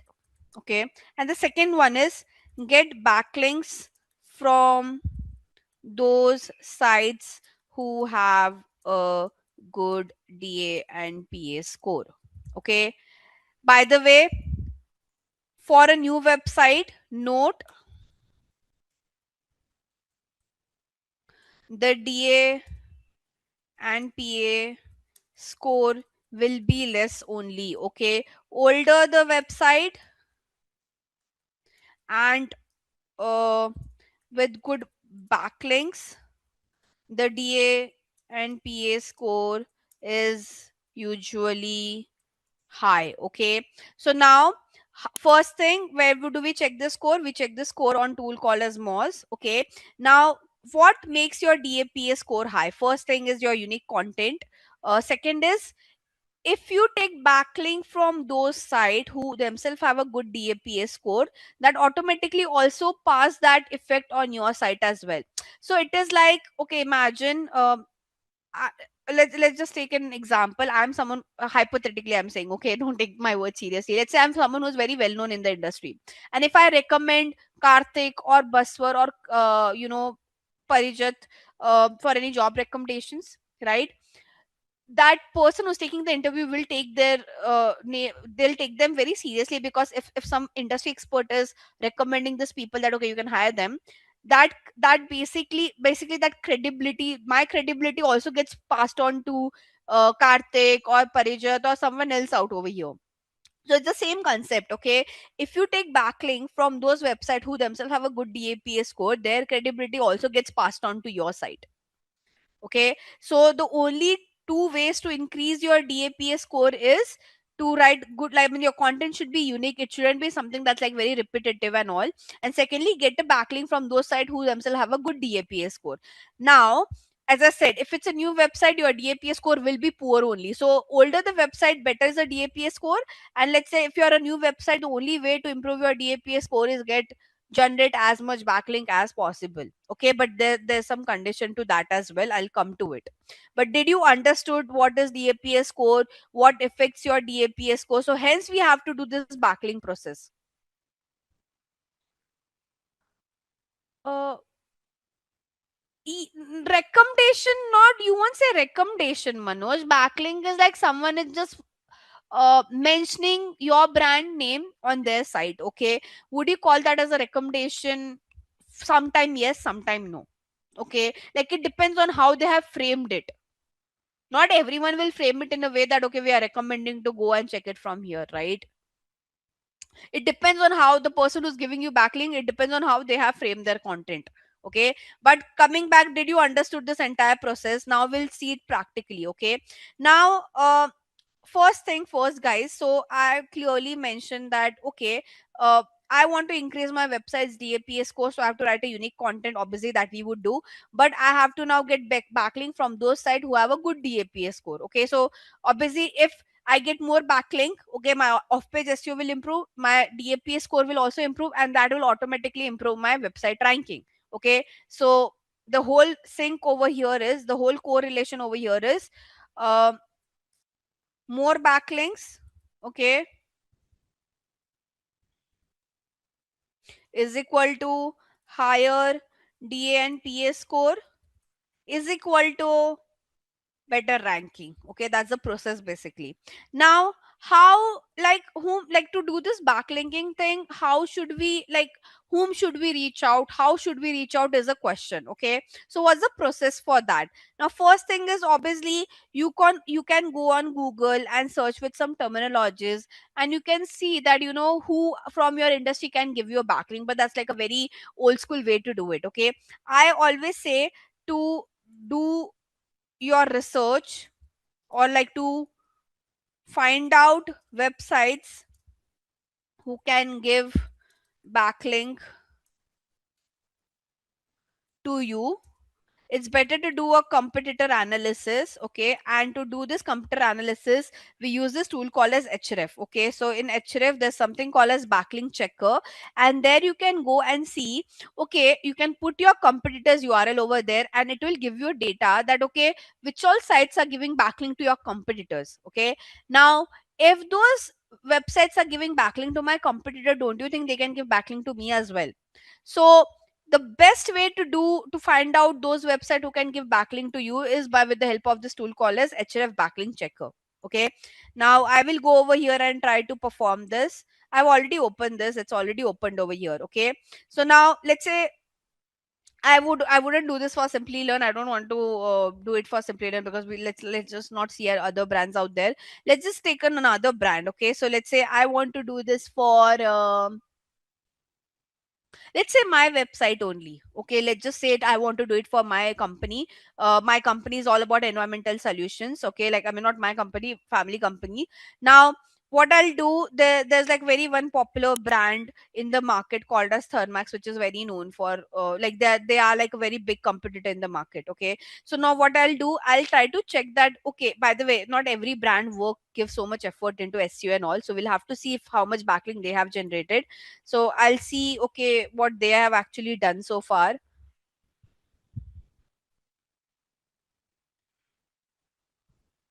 Okay, so they also have a decent DA score like 60. Can you see they have got around 10K backlinks? Okay, now what I would do is, can you see referring page? What does referring page means? Referring page means that which are the sites who have given backlink to this company called as Thermax. Okay, so referring page means which are the sites. So like there's screener.in, there is money control, there is sticker phenology, single X, air treatment, all of that. Okay, so referring page means which are the websites who have given backlink to to this company Thermax. Anchor and target URL is basically what is the keyword to which they have highlighted, they have like you know added the URL, and where exactly they are taking the traffic to. So obviously when I say they are giving traffic to Thermax, here it will, you will understand okay which is a keyword which has been highlighted, and which, on which exact page of Thermax the traffic has been given to. Okay, so now I'll just open this one. I'll just open the money control one. Money control, obviously they have just talked about the share price about this particular company, so it's okay if I can ignore this. I can take this one. Okay, so we can open this site over here to see.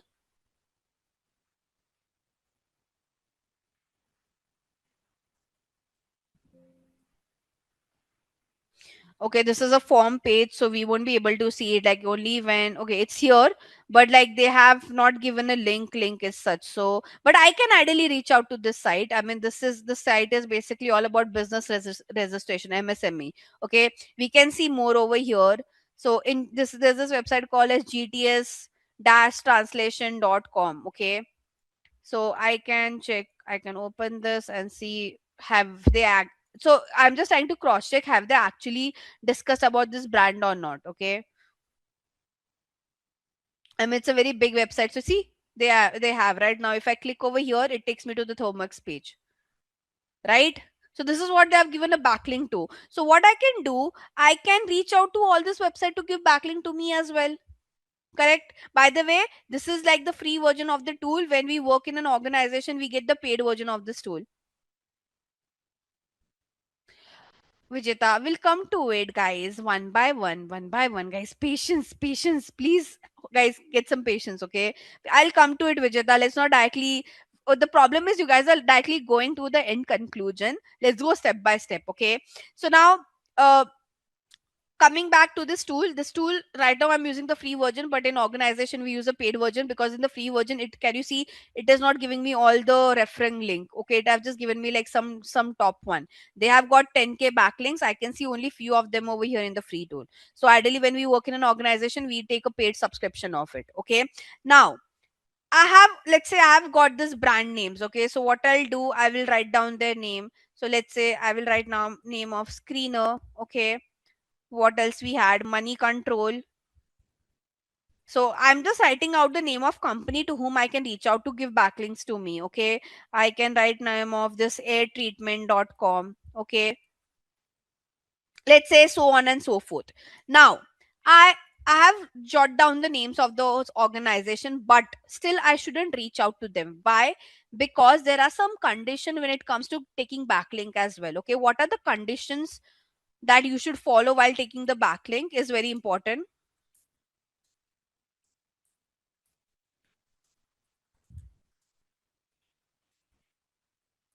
Okay, the first condition is, guys, take backlink from someone within the industry, or it could be a PR site, or it could be a news site, or it could be some blogger. Okay, now imagine my company is an environment solution company, and Nika gives backlink to me. It doesn't have any importance. Nika is a beauty company, my is an environmental solution company. It doesn't have any link. So if I take backlink from Nika, it will have zero, like it won't create any impact. And ideally, it might also decrease my ranking because I am taking backlink. Why would Nika give backlink to me? Doesn't make any sense. Even if you're taking backlink. So if you're taking backlink from anyone who's not from your industry, right, if like not directly from your industry, that impact, it doesn't have any importance. Okay, so let's say, but yes, you can take backlink from news sites or PR sites or some bloggers who are known in your industry. Make sense? Yes, no? So like if I take backlink from Simplilearn, uh can make an impact. Let's say if let's say Simplilearn is into providing education about environmental science, and they have featured my brand name, that can still work. But Nikon, if there's some little, there should be some relation between your industry and that industry, then only it will be considered valid. Otherwise, it is not valid at all. Clear? Right, so that's the first condition. Second condition is, take backlink from those who has a high DA and PA score. So all this name that I have wrote, I can take backlink from them. Why? Air treatment is all about environment. Okay, money control is basically a news site which features all the businesses out there. Even screener is something on those line. Okay, screener is more with respect to stock analysis and all. I shouldn't take backlink from screener until unless my, if because my company is not listed company, so ideally screener doesn't make sense to me. Okay, screener is to analyze stock and all. Okay, so ideally I shouldn't take backlink from screener because no relation. If I would be in a listed company, then it's a different point altogether. So I've removed screener from here. Now the second condition, I've said that okay, take backlink from those who themselves have a good DAPA score. So what I'll have to do before I reach out to money control or airtreatment.com, I should first check what is their DA and PA score. So what I would do is, let's say money control. So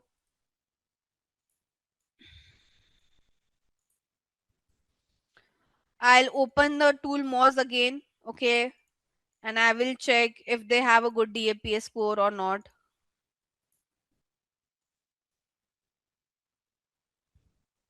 Ideally, Money Control will have a good DA score because it's like a very popular site. So I don't think they will have a bad DA score, but yeah, we can still check.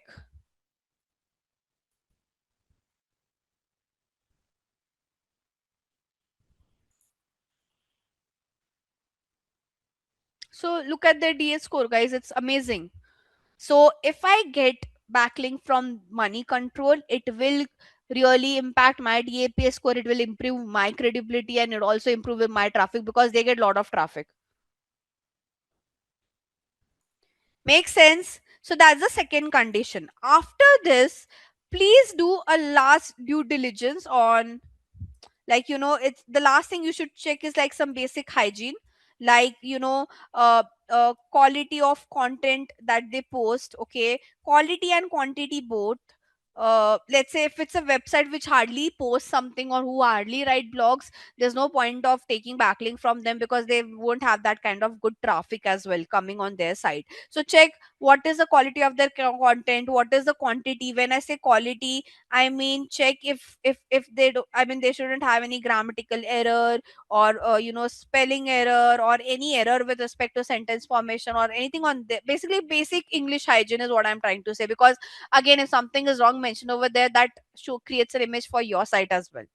If you do all this check, then you reach out to those websites. So now, if let's say for money control, all these things are getting ticked off, then I will reach out to them. Now, to reach out to them, obviously, how do we reach out to this organization? One is like I might know someone from my network who's working over there and I can get the details from there. I mean, in the industry, that's what we do with networking. We get a lot of details. But let's say if that's not the case, you can Google and you can find out basic email ID and contact of this particular company. You can call them and you can ask them that can you connect us to the business development team or the marketing team.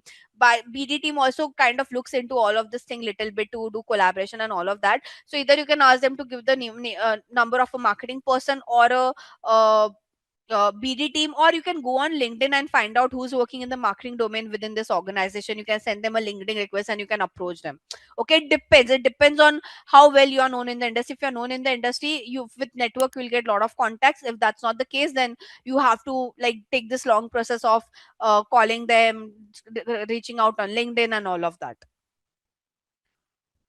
Okay, so far so clear, guys. Still now, are you did you understood? Then I'll come to the next part. I mean, it's still not completed. Okay, now the next part is, guys, how, like, okay, you have approached them. So obviously, let's say you get an email ID, you'll write an email to them. Obviously, first thing is try to get backlink for free, or you can do some barter deal. Barter deal, now barter deal not always mean that it could be like, let's say if I'm Nika, then I'll say that okay, I can give you some products for free and you write a post for us. That is barter dealing. Barter deal can also be that you give backlink to me and in future even I would give backlink to you if you have like a good correlation with that particular industry. So if that industry or like that PR side or news side, you guys have good correlation and in future you can also give backlink to them, then you can do that. That is also barter dealing. So barter deal not always mean that you have to give some free product or service. Okay, barter deal also means that you give backlink to us and in future even we will try to do something on those lines. In after doing this also, if you desperately want money control to feature you somewhere in your any of their blog, let's say I want money control to feature me when they write a article on top environmental organization, something on those lines, and I am nowhere close to be listed on in the name of those company, then I'll probably would want to, I would do some paid thing. Okay, But very important thing, if you are doing via paid, okay, please make sure the website which is giving backlink shouldn't mention sponsored or promotion anywhere, wherever your brand name is mentioned, okay. So because SEO is all about organic, okay, paid things shouldn't be done. This is like, how should I say, a jugaad that people try to do, okay. Now let's say there are many brands, I told you, right, if you're doing paid thing, ideally the search engine shouldn't come to know about this. So obviously, let's say they the search engine, if you are not what should I say, obviously let's say the brand has not told sponsored or promotion over there, that means obviously the search engine won't be able to find that out.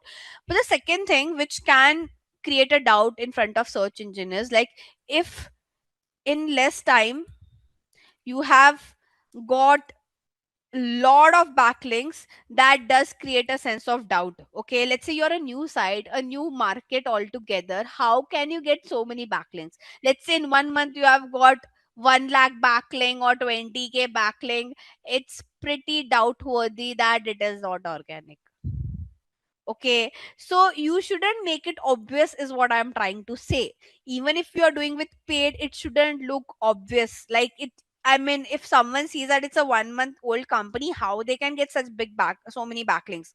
Like for Simplilearn, it's a very old organization, it's very easy. I mean, if I see it, I can clearly understand that okay, they have generated this backlink over the time. Money Control is a very old site, but you are like hardly 1 year old brand, how can you get so many backlink in such short duration? That is a question that anyone would have, and that create a sense of doubt in general. So don't make it obvious if you are doing it this way. Still do it slowly. Even if you have an option to pay money like anything, please don't do that. Look, make it look natural in case if you are doing it this way. Am I clear? I mean, there are startups who have a lot of money, they try doing it, but they make it look very natural, it doesn't look obvious is what I'm trying to say, okay. Now how much you'll have to pay and all, it depends from like it depends on how popular that particular site is. Like for Money Control and all, I might have to pay more.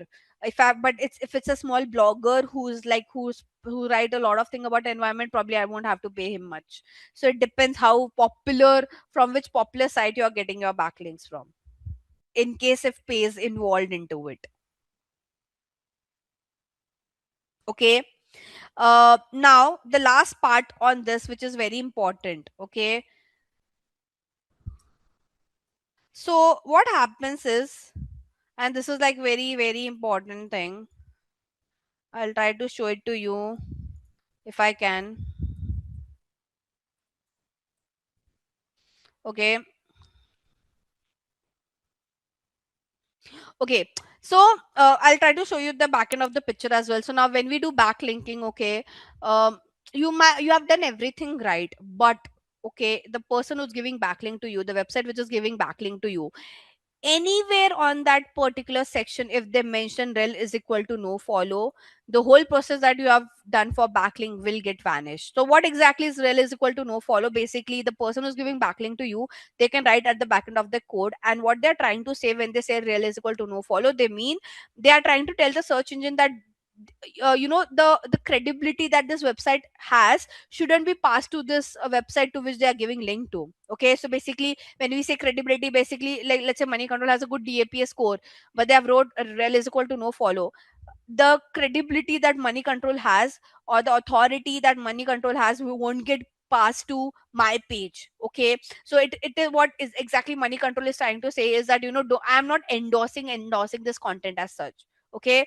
So ideally, uh, if the bot sees something rel is equal to no follow, they would think that okay, probably this is like a sponsored content or a paid partnership, or it could be spammy or something on those lines, and the authority won't get passed on, okay. So you always have to make sure the one who is giving backlink to you, they don't mention something like this in their backend, like rel is equal to no follow. So this is one thing that people can't, like, if there are many people who don't know about this, they do everything good but they completely forget about this. They take a lot of backlink and they see, okay, why my DAPA score is not improving. One of the core reason is the website was given backlink to you, they might have mentioned it as rel is equal to no follow. So you have to speak to them, the one who's giving backlink to you. You have to make sure when you write an email, when you have that collaboration, you write it on that email that don't give us rel is equal to no follow and all. People don't look into this nitty gritty. Later on they realize that, oh, this was the reason why my DAPA score is not improving, right? So when you are speaking to those, when you are doing all that collaboration and when you are writing all your condition and everything, please make sure this is one of a very important. Like, people what they do, they write condition, okay, that okay, when you're writing content for my brand, write content in this way. They write about their content, they give them, okay, which link they should refer to. So like, let's say I'm reaching out to money control, I'll tell them that, okay, in case if possible, try to write my content in this way. If And for link, this is the URL that you should add. People will give all this kind of detail but they'll forget mentioning this. Okay, so in your email only, when you're doing that contract, or when you're signing any MOU or any collaboration kind of a thing, please make sure this is one of the condition that you write. Otherwise the whole process that you have done will vanish. It won't create any impact on your DAPA score then. Are we clear?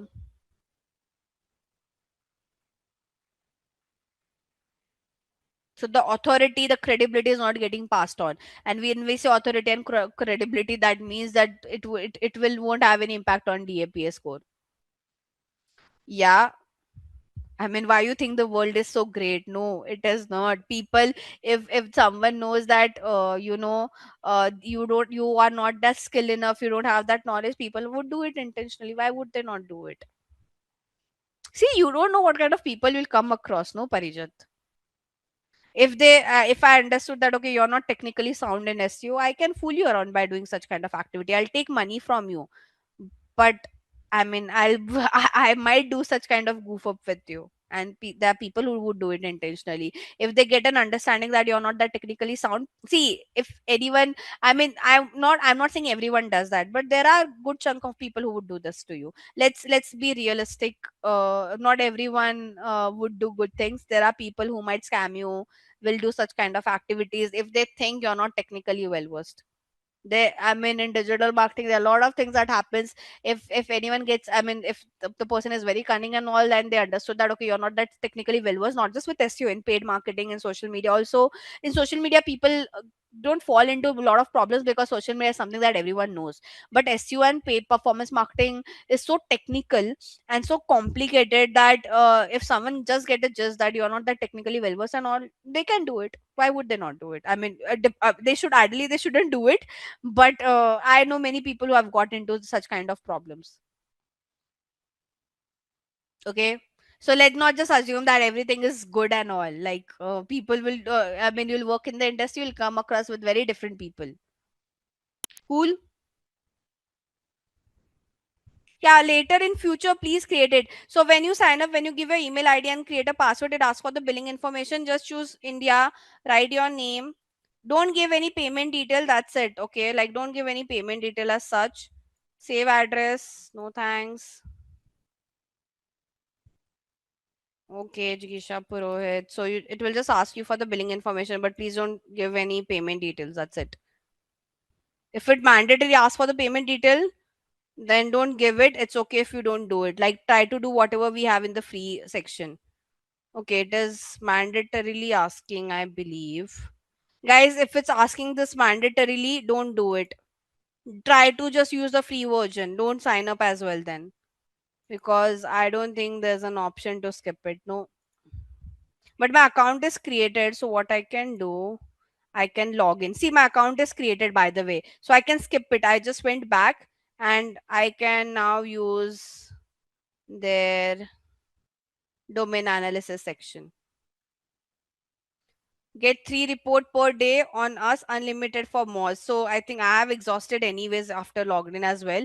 You can try out with other ID then. Okay, let me know if you are able to or not. If you are, guys, by the way, if your limit is exhausted, it's fine. from whatever you can get from your limit, just like give me some name. Okay, I just want you to get used to the process, not with the end result, because we are using the free version of it. Okay, so but please don't give any payment details. Okay, when you are signing up, just give your email id and your create a password. It will ask us for some billing information like your country, your address, but when it asks for the payment thing, just go back, don't give any payment detail, please. It's okay if the free version limit is exhausted. Whatever you have, you could able to fetch out from free limit, let me know from them that itself. Don't make any payment, I'm saying this very loudly and clearly. Or don't give any payment details to the platform. We are just doing this for the practice purpose, no need to do it by giving payment methods and all. Whatever information you can get from the free version, just tell me that. Cover the remaining part for of page SEO. Okay, then we will be starting with technical SEO.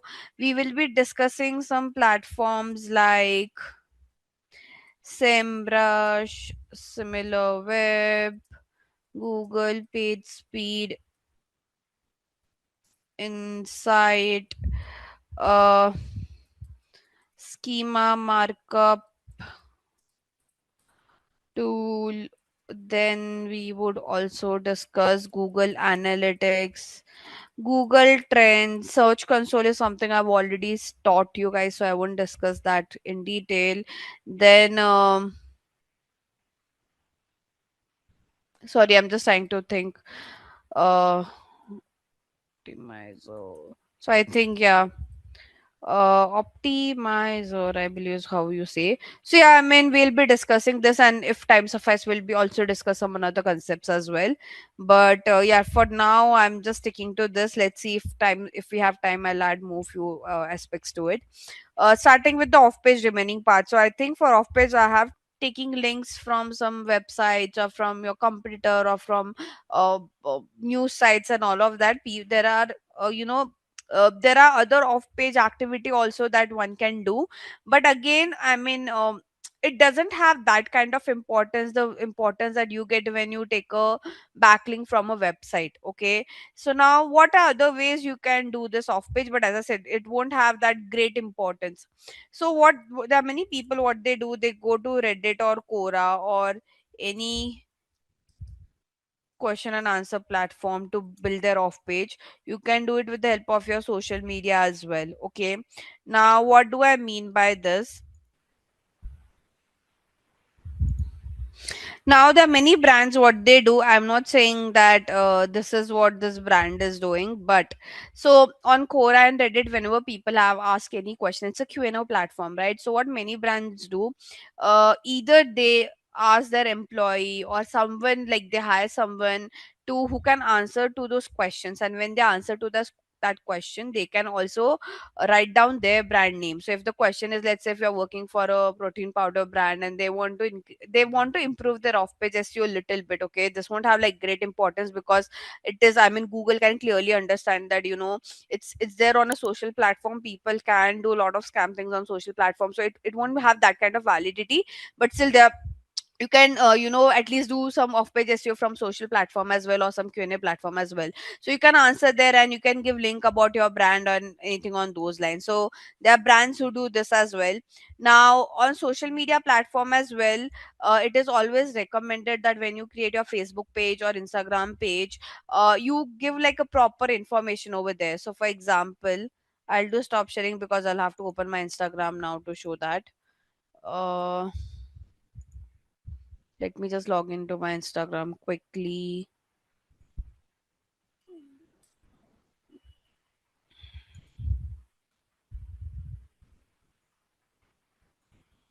So you might have seen that if it's a brand page like this, okay, so on social platform, one is like a profile picture and one is like a brand page, right? So in those brand page, it is always recommended for brands to give proper details about their brand, even the website URL. Because ideally, again, if someone comes from here to the site, it is off page only. It's just that Google and search engines know that is coming from the social platform. But it is always recommended that whenever you create your company profile page on Instagram or Facebook or LinkedIn or Twitter, anywhere you create it, please write like a proper in depth about us detail, including your website URL, right? So this is also some additional thing that one can do when it comes to off page part, apart from getting you know backlinks from some computer sites or PR sites or news site. Okay, so I think I have spoken about this. Now we'll go towards the technical SEO, which would take some time today. For technical SEO, guys, let's just understand what exactly do we. So we'll cover some theory part, and then side by side we'll try to also go through the technical, the practical side of it. Okay. So now when I say technical SEO, in technical SEO, basically again we are trying see any kind of SEO, whether it's on page, off page, or technical. The whole point is to optimize your site. Okay, optimize is basically, the word optimize means that you are trying to improve it or you are trying to make it better. Okay, so now on page, what we saw that we were making changes on our site, but with respect to content, if you would have seen. Okay, second, off page, it was all about getting credibility from outside. Technical is all about with respect to the infrastructure of your site. Okay, when I say infrastructure, basically the technical side of your site, like there might be some code, it could be speed, it could be whether it's mobile friendly or not. So any technical aspects of your site, okay, if you're trying to fix that or if you're trying to optimize that, it is part of technical SEO.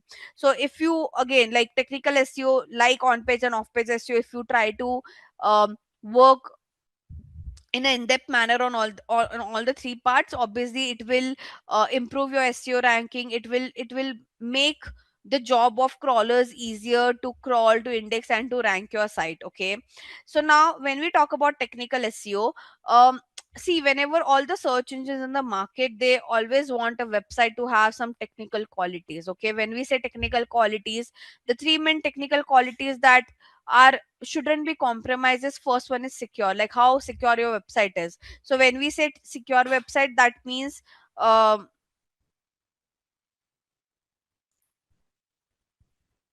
so okay, you might have always observed that, right? So HTTPS, do you know HTTPS?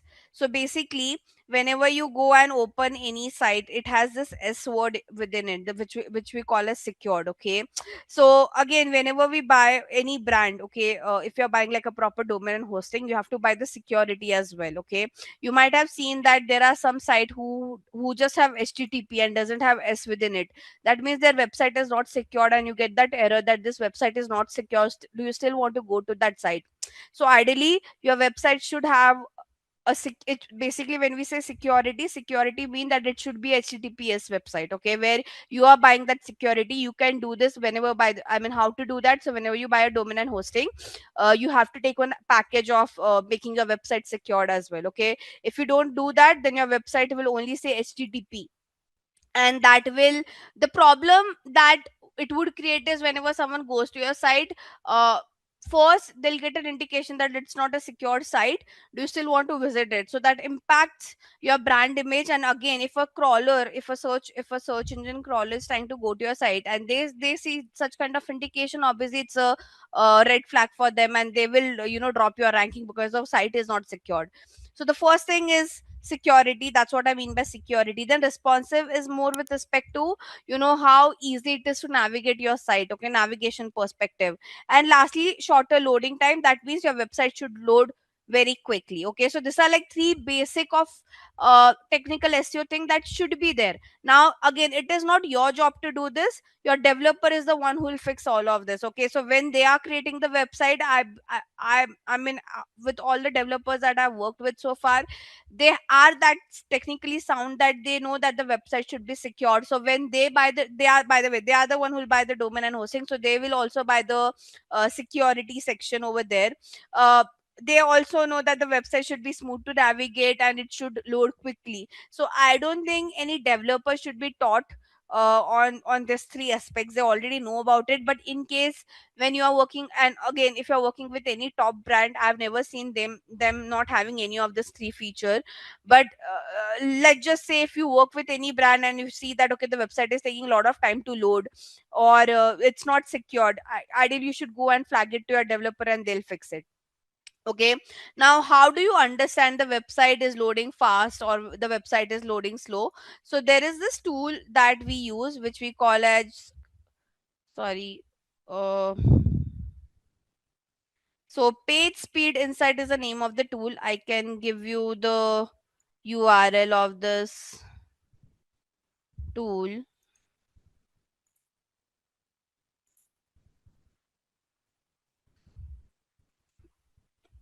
So this tool is usually used so whenever, because I otherwise how would I understand if the website is working properly or not? Okay, so this tool, PageSpeed Insight tool, what it does is if you give your website URL, it does take some time to load in few parts. So what it will tell you that what is the speed of your site on mobile, what is the speed of your site on desktop. Okay, you can compare and you can let the developer know if you see some red flags on the page load time. Okay, now see for desktop, now I had given Mintra's URL over here. So for desktop, it is showing it is in orange. So it gives you an indication if it is in red. So if the speed is between 0 to 49, that means it's a red flag. You should go ideally and fix it ASAP. Orange is still manageable. 90 is like if anything about 90 is like your speed is very good. But now this is for desktop. For mobile, if you see, it's still not able to navigate. So I mean I'll have to reload again. There's some Wi-Fi issues at mine, so my platforms are not loading that quickly. But you can check individually for mobile and desktop, and you can take a screenshot, give it to your developer, and tell them that can you fix the speed. Are we clear with this tool, page speed insight tool? Yes, no? So your job is not to fix it, as I told you in the first lecture itself. In most of the part of SEO, you are the one who will find out the loophole, and your developer and the content team will have to fix it, right? Um, I hope I'm clear, guys. Yes, no? Could you please say so I can go to the next slide?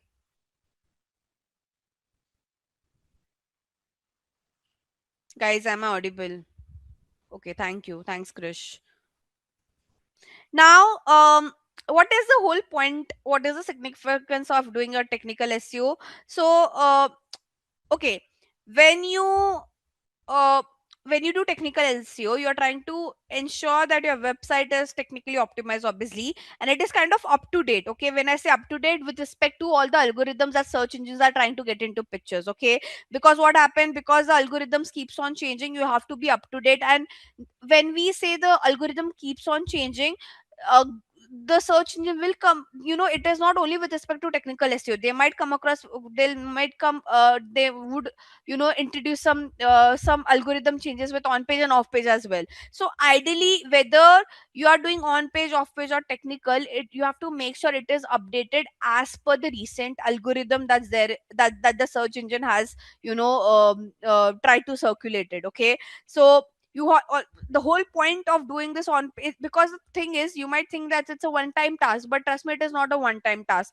You would think that, okay, my keyword has started ranking, my job is done. No, the algorithm changes, and if it asks you to update the way you were doing your on page, off page, or technical, you'll have to update it. If you don't keep your SEO updated as per the algorithm, again the ranking would drop. Okay, so whether it's technical or on page or off page, if it is not optimized as per the recent algorithm, your it will for sure impact your ranking. Okay, now how would you do that? So obviously you can open the website on your laptop, and you can also open that particular website on your phone, and you can do side by side check. Or you can also, so here, okay, basically this is giving you a version that this is how your website looks on desktop, this is how it looks on your phone. Okay, so you can go right click, say inspect, and when you say inspect, you can see both the version on like how your website would look on both the devices. Now if you see that, okay, there's a lot of problem with how the website is looking on mobile, feel free to inform your developer about this. Okay, now again, it is not your job to make changes. You are again doing an audit. You are trying to do an audit and trying to see that, okay, how does the website looks on desktop and how does it looks on mobile. And is so when we say, let's say, this banner, okay, for that matter, right now it's looking pretty fine, but imagine this banner is getting cut out in mobile, so you'll have to ask your developer to fix it, right? Probably some of the pictures are not showing in proper sync, so you might have to ask a developer to fix it. So you have to, it's your job to check both the version and let your developer know if in any changes you need. So mobile friendliness. Now duplicate content, very important. So what do we mean by duplicate content? Okay, see, it doesn't happen with the small brands but bigger brands, okay, who have lot of product, who write lot of blog, who write lot of content. Okay, there's a good chance they, like, let's say, there's a blogger like Neil Patel who's like very popular and who write lot of blogs. Okay, and on lot of topics, not just marketing but sales and 10 other things. Now mistakenly, I won't say that everyone, people will purposely create a duplicate content, but let's say he has already wrote a blog on how to make your website SEO friendly.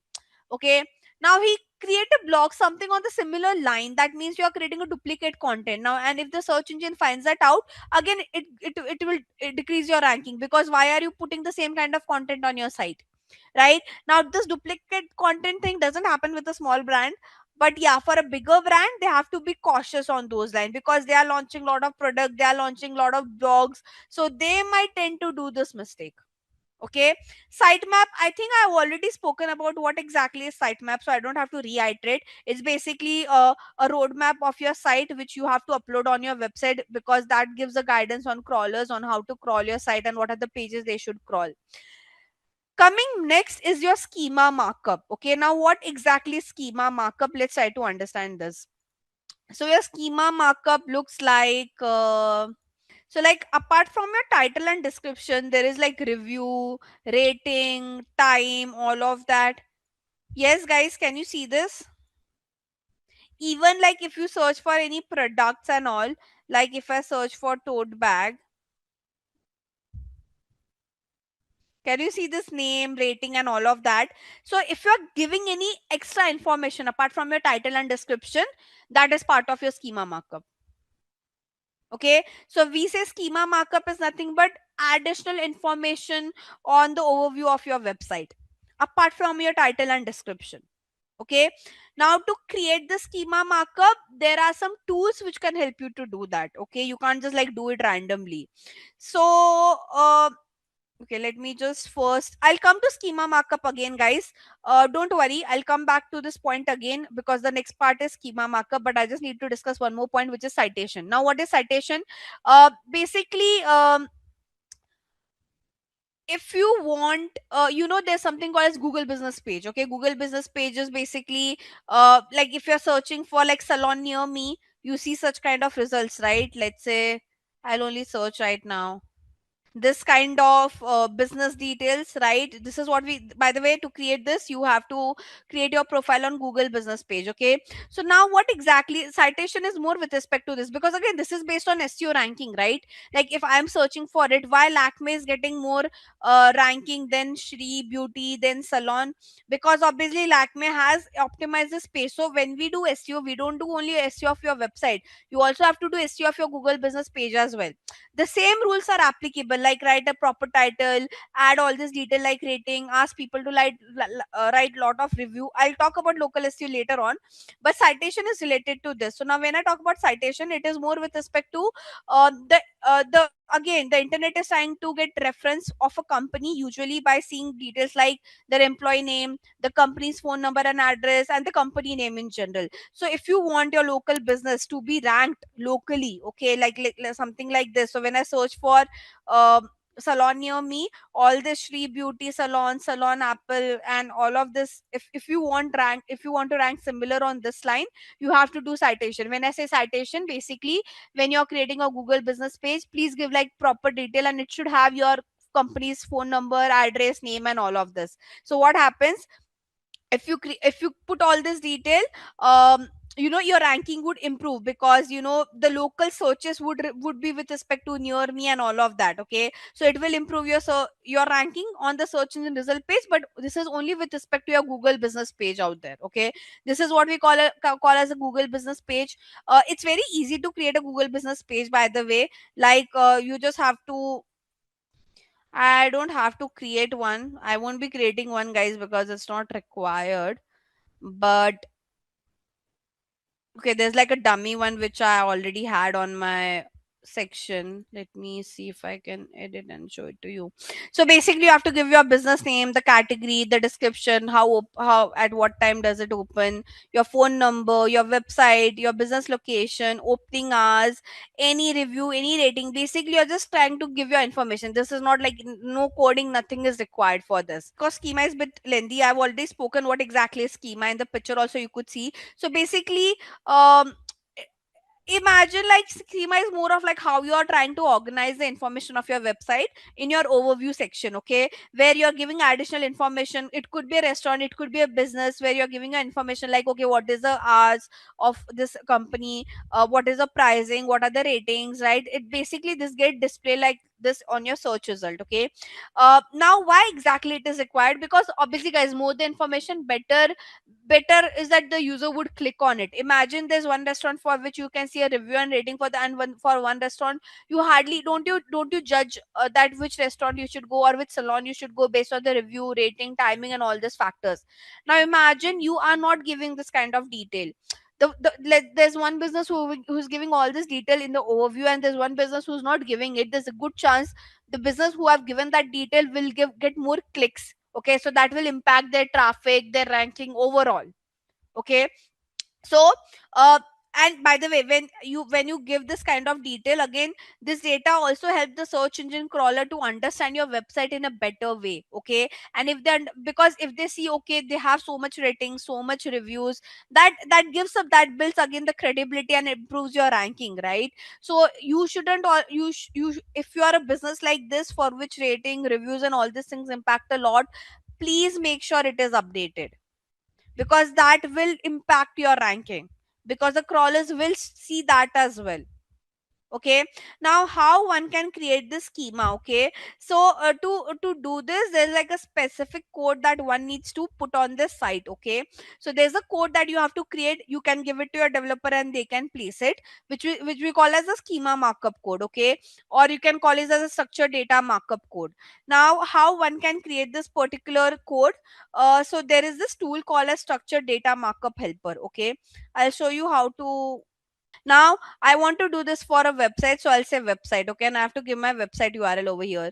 So let's say I want to do it for my site only. It doesn't need a rating and all, but yeah, okay, let me just do it for the sake of it. Now what kind of schema you want to create, okay, so it's asking you what kind of schema you would want to put, like, okay, do you want to give some product description, or is it like for like basically it's firstly asking you what kind of website you are, okay. So for me, my website is more about product, okay, like we have products, so I'll say, okay, I have a product. Yeah. So can you see my page is been loaded, okay. So now let's say I want to write my product name over here, okay. So I just have to select it. Now here, do I have it? This one, okay. So I've selected it. Now I want to tag this for what, okay, what exactly it is. So I can add them into, I don't have a review. The problem is my website doesn't need schema, but I can just give it, tag it to the name part. Can you see? So basically, you're giving all the information. Now, if I have a picture, I can tag my picture. I don't have a picture properly. That's a problem. But let's say it's just this one. Now I don't have review as well. So basically what you have to do is, the whole purpose of this is, when you give your URL, okay, whatever details you would want to tag, like, okay, let's say my page, my page doesn't have all those kind of detail, but like this is an image, so I'll tag this as an image, okay, so that image can be also showcased, okay. So when a preview is being shown on the search engine result page, that image will also appear. Now I don't have any reviews and all, but let's say this is my review, okay, I'm just saying you hypothetically. I had some reviews, but I'll have to see. They'll contact us. Hmm. Let's say this is my first review, okay? So I can select this and say, okay, this is part of reviewer body. Okay, now I don't have a rating as such. But basically, you're just tagging all the important things that you want to be showcased in your preview, okay? And then you just have to say create HTML. It will give you this code. This code you need to give it to your developer. Are we clear? So you just have to, your job is only to create this till here. You just have to download this code and give it to your developer. Citation is only for your Google business page, Aman. Schema is like in general for any website. But in citation, if you would have seen, it was only about your business name, the address, the number. It was only specific to your Google business page, your company name, your phone number, address. That's it. This schema markup is basically for any kind of website, and again, schema has lot of information. It does not only respect, like, this is only for your Google business page, the citation part, but this one is for any kind of website in general, who can show their review, rating, picture, price, product name, and 10 other things. Guys, okay, just one thing, we have a lot of things to cover, so please pay attention properly, because I mean, I also have limited time period, so when I try to repeat the content again, it again takes some sort of time as well, right? So would just request you guys to like have a proper attention when I'm explaining things. I'll take another URL now. I mean, I don't want to take the same one. Let me take this.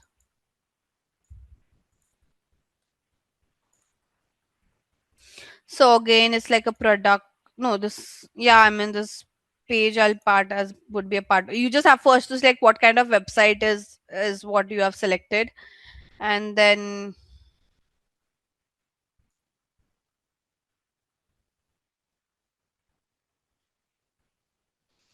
so my product. So now for product, I would say this is the name of the product. So I'll say name. Then this is my logo. So I'll say, okay, it's a logo. Then this is testimonial, basically my review. So I will say review body, right? I now I don't have anything else that I can put. I don't think I can't give this URL. That's not even a brand name. Can't give this under. So I don't have much details that I can tag it. But whatever I could tag, I've just tagged it, and I'll say create HTML, and this will give me a code. I just need to give this code to my developer. So it also says where to add the code. Basically, by the way, the code starts from here. Okay, it starts from here. Your code doesn't starts from here. The code starts from here till here. Script start, script end. Now you have to put this below the head section of your HTML code. So just give it to your developer, they'll place it with this instruction. But when you give it to your developer, please make sure you just copy from script start to script end. Don't take this first line. Clear? Okay. So I think, guys, please mark all these tools. Okay, they are very helpful when you work on it. Otherwise, you won't remember. Someone will ask you to create a schema. You'll be clueless that okay, what tool you are supposed to use. So I mean, make sure you create an Excel sheet. Write the name of the tool, the URL, and its importance. So this tool is to create your schema markup. Before that, I gave you name link of tool, which was to check your page speed. I think in the last lecture I gave you the link of tool called as href, which was to check your backlink checker. I also gave you link of Moz to check your DAPA score. So you create your own Excel sheet that you that will be handy for you guys. Otherwise, you'll figure out when you'll work. You can't sit and figure out okay what tool I'm supposed to use. This should be ready. Either you bookmark it or create an Excel sheet. The name of the product, the importance, and its link. Okay, so we have discussed the entire process of how do we do the schema. Now talking about the search engine algorithm, guys, I think I've already spoken about this. Basically, it's a kind of a collection of formula which will help determine, you know, what is the quality and the relevance of a website. And as I said, Google has lot of ranking factors. If you could see, Google uses more than 200 ranking factors. Can we fix all the 200 ranking factors? No, we are only focusing on the major one for time being. And again, when we say 200 ranking factors, this factors keeps on changing. Okay, now I think web crawlers I've already explained. We've been talking about what are web crawlers. Basically those bots which will come on your site and they'll crawl. I have already spoken about this. What I want to talk about, crawling processes also I've discussed. Robot.txt file is also something we have discussed. Um Google My Business page. I think I've already spoken about this. What exactly is a Google My Business page? I wanted to speak about the algorithm. So I'm skipping all the slides because I've spoken about this. I've already taught you how to use Google Keyword Planner tool. So I won't talk about this again. Uh, let's talk about Google Trend, and then I'll talk about the algorithms separately, because that's majorly theory. What is Google Trend, guys? By the way, basically, again, it's a website by Google which will help you understand what are the top queries that people are searching in your region, or probably in your area or in your country. Okay, so what you can use this tool to keep a track on what are some popular, queries people are going on Google and searching for. Okay, so you can understand what are top trends, and if that trend has any alignment with your brand, you can integrate that. For example,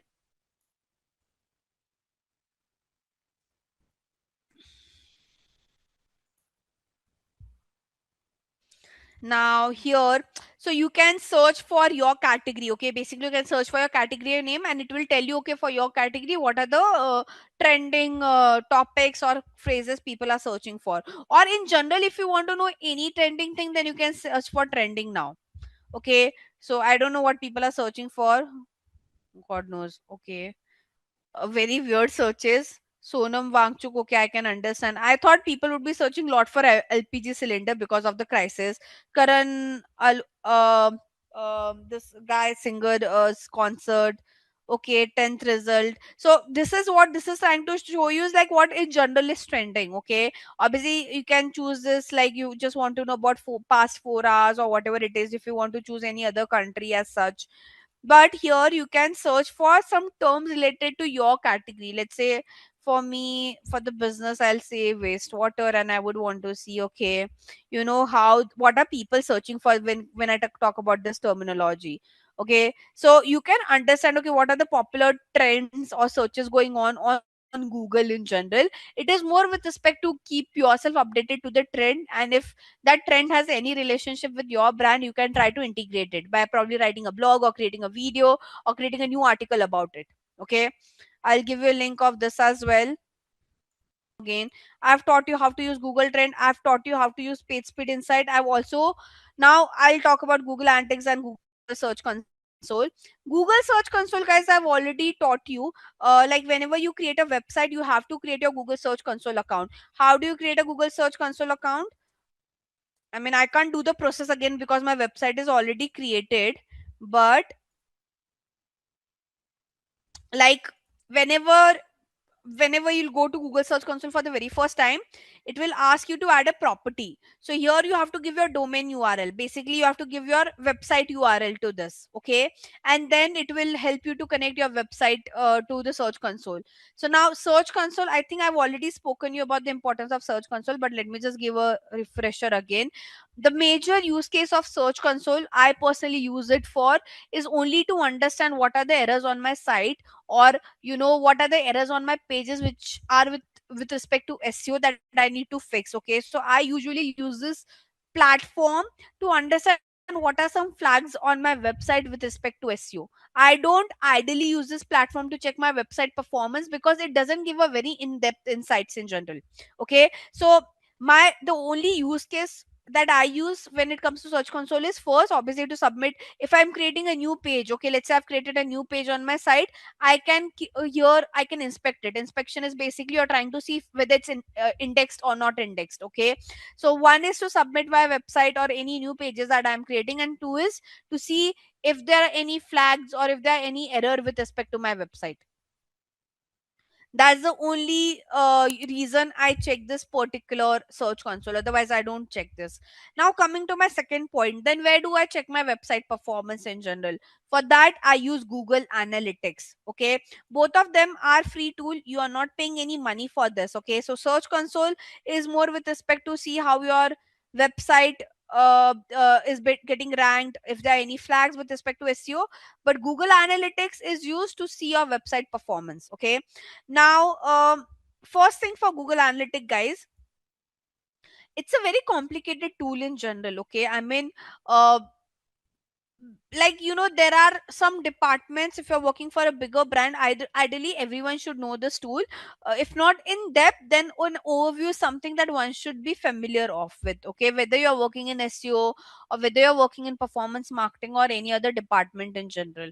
But um okay, so to learn this tool, there are two ways. One is that you create your own website, okay? But the problem is, once you create your own website as well, you know that it will take a lot of time for that website traffic to grow. And Google Analytics is more with respect to Krish. Guys, please, okay. I'm not sure if you guys are revising your basics or not. Krish, we discussed this right in the last lecture. Sitemap is something that your developer needs to create. On search console, you are just submitting your sitemap. Sitemap is something you'll have to create. If you remember, on WordPress I used a plugin for which the sitemap was automatically created. And if it's a coded website, then your developer need to create the sitemap where automatically whenever new page is added, that page is updated in the sitemap. The search console won't create your sitemap. The search console, you have to go and submit your sitemap to the search console, so that that crawler gets an indication and they can start coming and checking all the pages. Guys, I would always request, please refer to your past recording. If I mean something, we discussed this particular part, Krish, on Sunday so thoroughly, and you're coming back to the basic. That's a problem. Okay, so now Google Analytics, guys. So there are two ways, as I said. One is like you should have your own website, but the problem with learning Google Analytics on your own website is, if you don't have good amount of traffic, you won't be able to do any data analysis, because Google Analytics is all about data analysis. Okay, so then what's the second way to do it? Let's say you say, okay ma'am, we don't have a website but still we want to learn Google Analytics, then how should we go ahead with it? So what Google has done, and please hear this very clearly, okay? So there's something called as Google Analytics demo account. Now, what is Google Analytics demo account? For folks like you, who don't have a website but who still want to learn Google Analytics, so what did was, Google has their own website called as Google Merchandise Store. Okay, by the way, this is a website owned by Google where Google sell their merchandise. Now what Google has done, Google has given free access, okay, free Google Analytic access of this website. So anyone who want to learn data analysis, or who want to see, okay, how numbers are getting analyzed on Google Analytics platform, they can refer to this demo account. Now this demo account is nothing but uh, this website, which is merchandise store website. The analytic account of this website is accessible by everyone out there in the market, and Google has only done this is so that people can learn how to analyze the numbers. Am I clear what is a Google Analytics demo account? So for you guys who don't have a website but still want to learn GA, that's the only way you can learn it. Guys, am I clear what is Google Analytics? Google Analytics is a platform to analyze your website in a very in-depth manner. For you guys, you will be referring to a demo account is because you don't own a website. If you don't own a website, you can't have a G account. Even let's say you own a website and you create a G account, it will take a lot of time to gather that data. Okay, and till the time the data is getting gathered, you can't do any analysis. So for you to learn that analysis, you can go to the demo account. Now the demo account will have the performance of this website.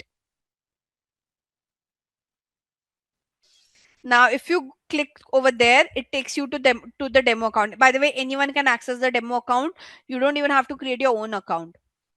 So now this Google Analytics account is of Google Merchandise Store website. Okay, the only reason Google has given this free access of this demo account is anyone can learn how to understand the tool. Okay, so this is how the Google Analytics account look like. But trust me guys, I can't give you an in-depth idea of the tool, because I'll take 4 to 6 hours, which we don't have. You will have a separate session to learn this tool in depth when you'll, if like if you're doing the overall DM part, and you'll have like probably towards the end you might have a topic of web analytics. Okay, so there, that's where you learn this tool in much more detailed manner. But I'll still give you an overview of this tool. Okay, so this tool basically gives you a very in-depth insight of your website. When I say in-depth insight, so this tool has like a lot of features. I'll only talk about the analysis features.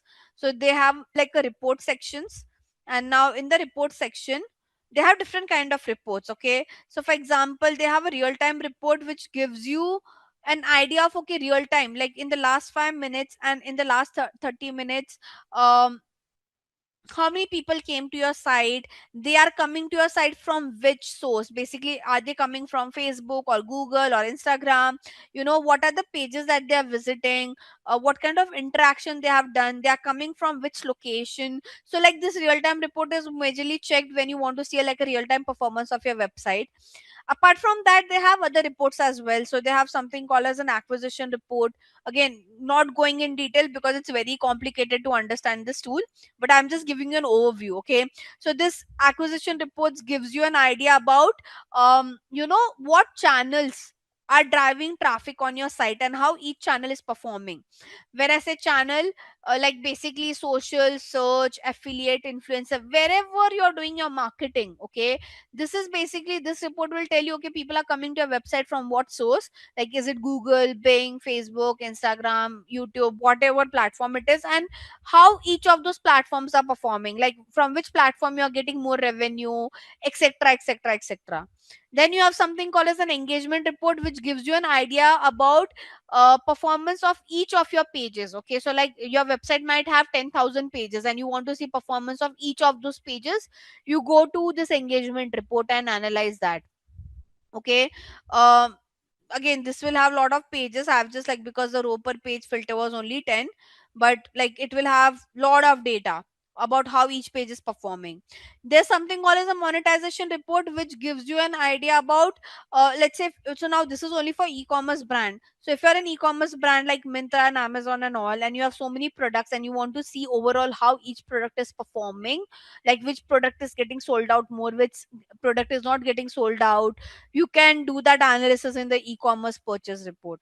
This also gives you an idea about how people are coming to your site, like what they are doing, like where, how many people came to your site, how many people checked your product, how many people added to cart, bin checkout, purchase. So it's all about this monetization report. The whole point is it is only for e-commerce brand. Okay, if you're not an e-commerce brand, you won't understand the monetization report. Then they have something called as a retention report which gives you an idea that, okay, again, this is for majorly for an e-commerce brand, that you can track that, okay, let's say today I went to a new brand and I purchased from them. So, or let's say last year same month I came across a new brand, and I started purchasing from them.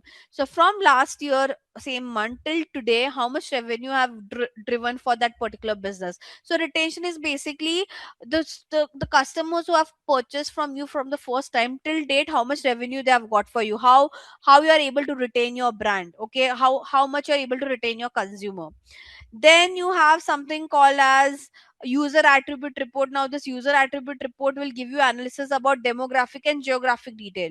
For example, people are coming from which country, which region, city, language, what language people are searching for, age, gender, their interest. There's also something called as a tech report which gives you any detail about tech. So when I say any detail about tech, that means, okay, people are coming on your site from which browser, or they are coming from on your site from mobile or desktop, or what kind of device they are using, like the people who came to your site, what kind of devices they are using. So like GA, like this was still an overview, but trust me, Google Analytics give you like more in-depth analysis, more than this that I've spoken about. So I can't teach you this tool in a short duration, but ideally this tool is something that everyone should learn, and in an in-depth manner, whether you are doing SEO, whether you are doing social media, whether you are doing performance marketing, because this Google Analytics will let you know how your individual platforms are performing. So you are working on SEO, you can see this analytic only to see your SEO performance. If you're doing social media, you can use this tool only to see how your social media platforms are performing. Okay, and it's a free tool. So ideally, one should learn this irrespective of what platform you'll be working with or what department you will be working with. Like, and data analysis is important. The whole reason you are doing digital marketing, and the only upper hand that you have with digital marketing, is you can see the number, you have that transparency. And when you have so much number, you should analyze it as well. Just seeing the number won't help, right? So data analysis is done to see, okay, whatever marketing activities I have done, how they have performed. So I'm just trying to analyze how they have performed, and then you take some learnings out of it. So okay, I understood that, so SEO is performing better than social media, then probably I'll give more weightage to SEO, right? So this tool will help you to do all the three part, to analyze, to get some learning, and then you make those changes on your platform or whatever part of digital marketing you're working with. I would ask you to, whenever you have a session on this, please pay proper attention, because there's much more to this tool. What I have shared is only an overview. Okay. But to go in depth, learn all this tool, there are a lot of metrics. You should know how to read this chart. So there's lot of things on this tool, and hence, like, usually to learn. And by the way, if you learn this tool, you can use a, you will able to quickly grab, and you will be able to do data analysis on any other tool. So this is the OG tool in the market, but there are other tools as well, like Adobe Analytics and all. Okay, so if you know how to use this tool, how to read numbers in this tool, you can learn it on any other platform as well. So you are, this tool will help you to understand number better, do some better storytelling with your number. So that's important for anyone who's getting into digital marketing should know that. Okay, so I have covered your Google Analytics and Search Console. I think I've already spoken about this. By the way, to set up your Google Analytics as well, guys, you have to place the code on your site. So what happens whenever you create your Google Analytics account? Let me just show you how the account creation happens. So let's say I'm creating a Google account from scratch. So here I'll say account. Okay, I have a lot of Google Analytics account created, but I'll create one more for you guys. So first you have to write your business name over here. Okay. So right now I'm just writing something, some random name. Um, okay. Here you are just trying to let Google know that, basically you're trying to tell Google that you know what all data you want Google to track. So I'm just checking all of that. I'll say next. Now property name should also be your brand name. Now, what is the difference between an account name and a property name, guys? Let's say you are a very big organization who has multiple brand within it, like your brand, like Reliance Brand Limited. So Reliance Brand Limited will choose account name as Reliance Brand Limited, but at property name they'll choose that individual brand name. Let's say this is for Hamleys, then I'll write Hamleys. If it's for gas, I'll write gas. So if you're a brand who has multiple sub brands within them, then you write a different account name and a property name. But you are just like one brand, then the same name should be added in your account name and the property name. Okay, your reporting type zone for whatever location your website is there, like your website is only for India, then like just choose India. Ideally, if you have created a separate website for a different location, then create a separate Google Analytics account for that. Okay, currency should also be based on the location. So I'll choose Indian rupee.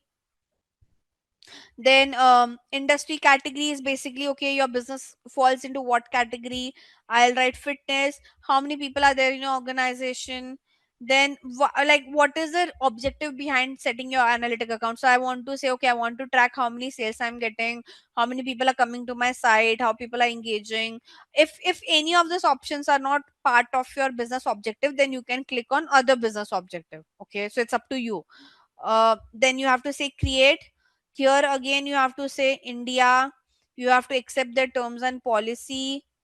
Scroll down, accept the terms and policies. Say I accept. Now here you have to link your website. By the way, Google Analytics account is not only for website but to track your app performance as well, whether it's Android or whether it's iOS. Okay, so that's a good thing. Now here I'll say website. Here you have to give your website URL, and once you give your website URL, this tool will give you a code that needs to be added on your site. Okay, now I don't have a website URL, but I can show you for my business account that I've created, just to show you this code part. So let me. Mm, yeah, this is my.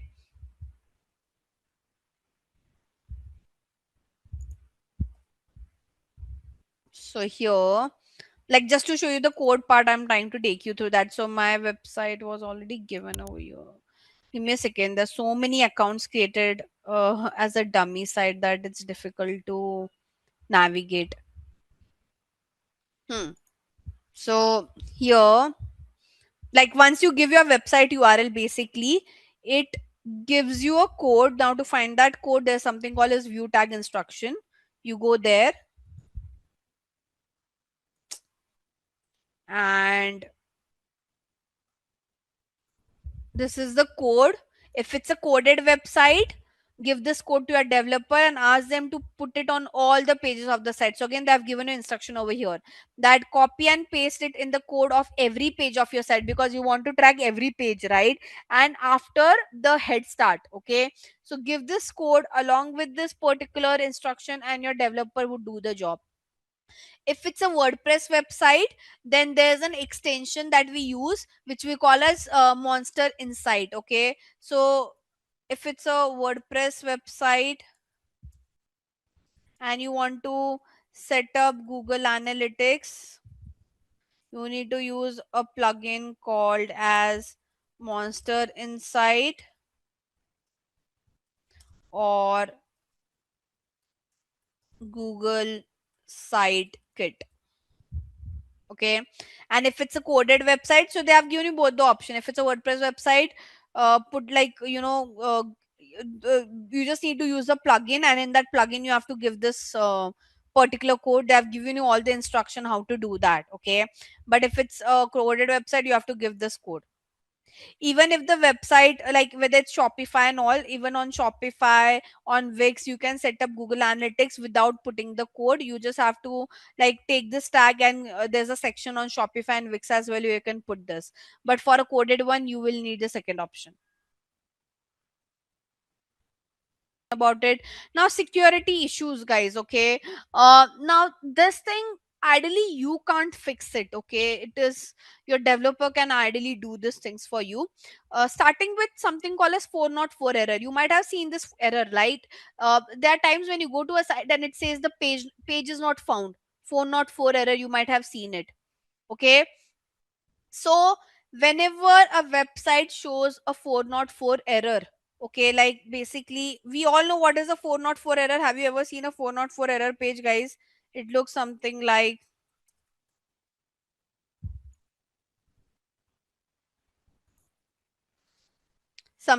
this.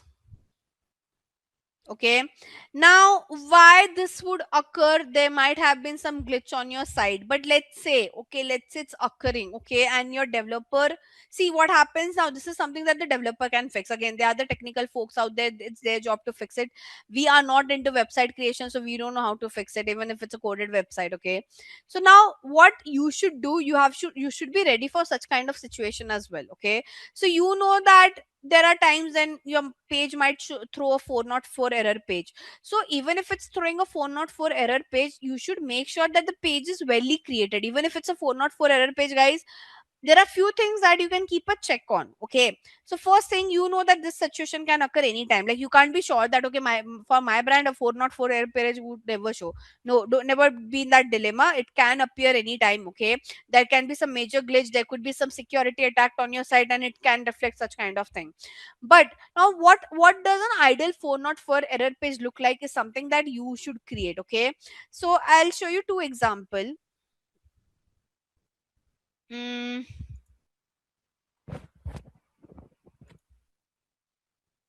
part of the technical SEO is your algorithms. Okay, now ideally, no, I mean, no one would ask you, because algorithms is all theory basis. Okay, like you can't go and check, like there's no practical thing you can do. It's like just like a, how should I say, how do you get new updates on your phone? Okay, your phone does get updated very frequently, right? Similar is the use case of algorithms are basically new updates by the search engine result page with respect to optimizing your site. Okay, now where can you see those new update? Basically those are like the way you use the way you read normal news. Okay, that okay, this is happening over in that area. Similarly, all this platform like Google or Bing, they will add that as a news. Okay, so whenever you want to be updated on the recent algorithm, you can just go on Google and search about, okay, a recent SEO algorithm update. Okay, there's no other way you can understand about it. Or what you can do, on Google Trend as well, you can mark this keyword, and whenever if there are a lot of people searching on this keyword, you'll get an alert, so you can check it that way as well. But whenever I want to see in digital marketing, guys, whenever we want to know any update, not just algorithm, any kind of update, ideally when we work in the industry, we get to know about it. Okay, we don't have to even go and Google about it. Internally we check with each other, even when, because we are working so and so in and out with the platform, on the platform itself we see the update. So rarely there has been a case that I went on Google and searched for it. But yes, obviously cautiously I do sometime, once in a month, once in a quarter, I go and see if any updates I'm missing overall with respect to digital. Okay, so you can search for such kind of query and you can see some, if there are some updates. Okay, and there'll be a lot of blogs that you'll have to read to know those update. Okay, so now the problem with the blogs is that, how should I say, there are many blogs in the market. Then what is the source, like which blogs you should rely on, or which platform you should rely on with respect to any updates in general. Okay, so I'll give you the name of those blogs that you should, like, you can rely on. Okay, I'll give it again, I'll give the link in the chat so that you guys can use this. Again, this is for your future reference. Right now you don't need it, but when you actually work in this field, that would help there. So Search Engine Journal is a very good site. They give you a lot of updates. So see, the reason I'm giving you name of those sites is because there are many in the market. People get very confused that, okay, from where should we read? So hence, then you have Search Engine Land, again a very good website for any updates. So all this are like pretty known in the industry. Okay, now apart from this, you have to take update from those platform as well. So for example, if you want to know any update, anything related to Google in general, so Google has a Google Help Center. Okay, so Google has this help center. Now this help center, is with respect to any aspect, whether it's your Google ads, whether it's with anything related to SEO. So there's Google ads update. There are a lot of updates that comes into picture, so they have their support section as well. Same Meta has their own support section, so you can either rely on this kind of sites, or you can check that individual platform as well. Okay, mostly I mean, no one has so much time to go and check and read. We usually get update because we are working in and out in the industry. But yeah, consciously, if you want to go and read something, then you can rely on all these links as a source of truth. Okay, apart from your AI tools that you are using. Okay, by the way, sometime your AI tool can also give a wrong answer, so hence I said that whenever you want to double verify that content, okay, you can rely on such kind of proper source of sites. Okay, now algorithms. So now there's like one algorithm, that there are many algorithms, but some of the algorithms which are like very popular on SEO perspective, one is Google Panda. Okay, so again, this is a search algorithm, and what exactly this algorithm does is it targets website which has a very low quality content. Now when I say low quality content, obviously with SEO checks as well, the quality is low. But when we say, what do we mean by low quality content? Basically, the website content has a lot of spelling error, lot of grammatical error, the sentence formations, right? It can be a copied content, right? There can be a lot of plagiarism involved into it. So what this algorithm actually does is it find out such kind of website and it try to penalize them. Okay, so it kind of penalize those website which is has low quality content and lot of spammy kind of content. Okay, so any website which is doing any black hat SEO activity, this is the algorithm which can go find it out and try to penalize. Now when we say penalize, what does it does? Obviously the first thing is it will send you alert on your search console. Second is it will decrease your ranking very drastically, and if you have done like major problem, then it will be like, let's that you have done like, you have copied content from some third party website and there's no tweak, nothing done, right? The ranking would be been dropped at that level that your page might rank on 20th page, or not even nowhere close to first to 20th page in general, right? So this algorithm is usually used to penalize such kind of website, and this algorithm also reward those website which have good quality, informative and valuable content in general. Okay, so that's like, this algorithm is very popular. Now let's say if you get such kind of penalty from such from Google Panda, how can you recover your site from that? Okay, so they have obviously many ways. Obviously you have to make sure your content is good, fix your grammatical error, increase your click through rate. Very important, click through rate is number of people who are clicking on your site. So you'll have to improve that CTR. Now again, your CTR will only improve your if your content is good, right? Make sure again your SEO is updated and all of that. You have Google Penguin as well. Now Google Penguin is also one more algorithm which, now again, the aim of this particular algorithm is to um, improve the quality of ranking on that search engine result page. So what this do, this particular algorithm will fight with those spammy website or manipulative website. Okay, manipulative website as in, um, who have done a lot of black hat SEO activity. When I say black hat SEO activity, let's say you have unnecessary stuff, lot of keywords. Okay, let's say you're a new website, but in 1 month only you have got 200 backlink. So that means you're a manipulative website. Okay, when I use this word manipulative, basically you're trying to fool the algorithms, and the algorithm can clearly understand that. Okay, so one of the way you're fooling them is by stuffing lot of keywords. Second way is like, you're a very new site, how can you get so many backlinks? Not possible at all. Okay, organically the algorithms know that it takes time. The only reason you were able to collect so many backlinks, or you were able to do such good link activities, because you might have paid those websites, right? So this particular penguin, or this particular Google Penguin algorithm, will penalize. Again, it will try to give penalties to such kind of low quality website. Okay, now again, what are the ways you can fix it? Okay, how can you recover from this penalty? Is first, you try to examine the quality of the links that you have generated. Okay, now when I say examine the quality of links you have generated, as I said, let's say that out of 200 link, some of the links are from some another industry altogether. So this penguin can find that out, and again it will give you a penalty for that. So when we say examine, try to remove those links. Try ask those platform to close that black link, because every time the algorithm will go and check, and they'll see, okay, you're getting a link from another industry altogether, it will again decrease your ranking. So if you find such kind of bad quality links, please go, whether it's internal, whether it's external, whether it's a backlink, please go and fix it.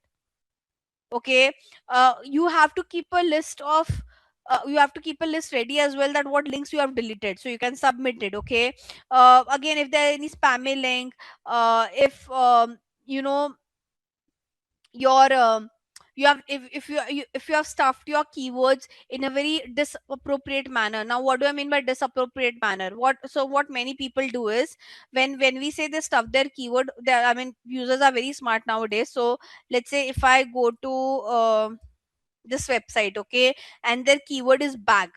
Now imagine how, what do I mean by, you're stuffing your keyword? One is like, it's very, one could be way that it's very visible that your word that use that keyword multiple time.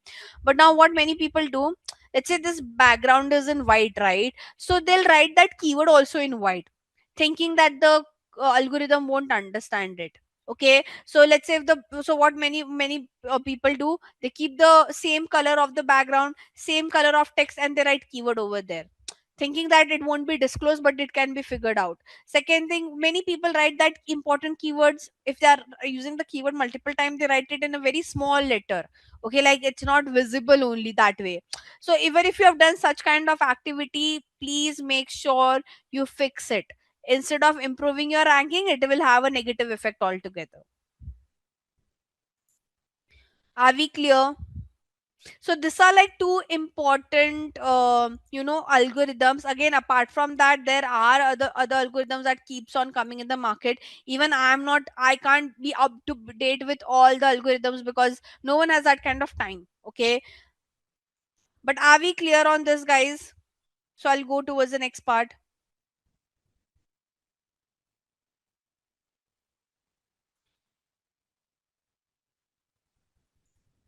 Yes, no. Okay. Now you have, guys, you all have understood what is on page, what is off page, what is technical, right? We have seen it practically as well, how all this on page, off page, and technical works. Okay. So now you can do an audit, because like at least a basic audit is something that you guys can do. Okay, as I said, as an SEO person, your job is more about finding loopholes than executing things, because execution wise, there'll be a lot of challenges and you won't be able to execute and you'll have to take help. But finding those loophole is your job. Okay, and to find out those loophole, no one, I mean, yes, we do check some, we do check things manually sometimes. Okay, but no, again, as I said, lot, like if you're working with a very big brand, you can't check all the nitty gritties by checking it manually. It's waste of time, it's waste of effort, it's waste of energy. So what we do, we use a lot of auditing tools. Okay, now, by the way, all these auditing tools are paid tools. I mean, it's not free one, and for that paid you have to buy a subscription. Now, right now, I mean, I have the paid subscription, but I can't show it to you because it's my client's account. It's unethical to disclose it to anyone. Okay, please make sure, by the way, just one thing: whenever you work with anyone on any platform or any client, never disclose those data, never disclose those platform to anyone in general. Please never do that. It is unethical practice that you are working for a client and you're showing that data to everyone. You might show that data to your friend, might show it to your colleagues. Never do that. It is unethical. They might misuse it. They might never share your credential, anything. If you're working with any client, okay, never share its data, never share its login, anything to anyone. Because if something happens, because of your such kind of mistake, that client will hold you accountable for it, and you might face some really serious repercussion. Okay, so be vigilant on those lines. Now, all these tools and all, your client are paying money for that. I mean, even I, though I have an access to that account, but because it's my client's account, because it's my client's credential, I can't show it to you, because again, it's an unethical practice. Okay, I'm coming to it. Aman, hold on, patience, guys. So there are many tools in the market which we use for auditing. I'll show you the first one, which is SEO optimizer. Okay, now, again, as I said, it's a paid tool. In the free version, there'll be a lot of restrictions. Okay, like we won't be able to see everything, but I can still show you how does it look like. So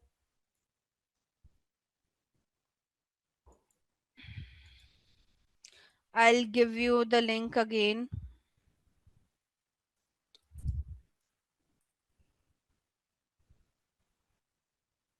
So I've given the link in the chat, guys. Now, here, what you have to do, again, it's a free version, that won't give you all the data. So what happens in the free version, it only analyzes your home page, but it doesn't analyze your entire website. So the audit that you will see would be only for your home page, not for your overall website. So when we do SEO, we have to do audit of each and every page. Hence we have to buy the paid version, because in the free version, it don't give you it doesn't allow you to check 100 pages, 200 pages audit. Okay, so let's say I want to do an audit for my website only, which is very pathetic. It's still work in progress. I'll see a lot of error, I believe, but I can still check. I'm pretty sure the score would be very bad. I mean, it's still analyzing, so we can see.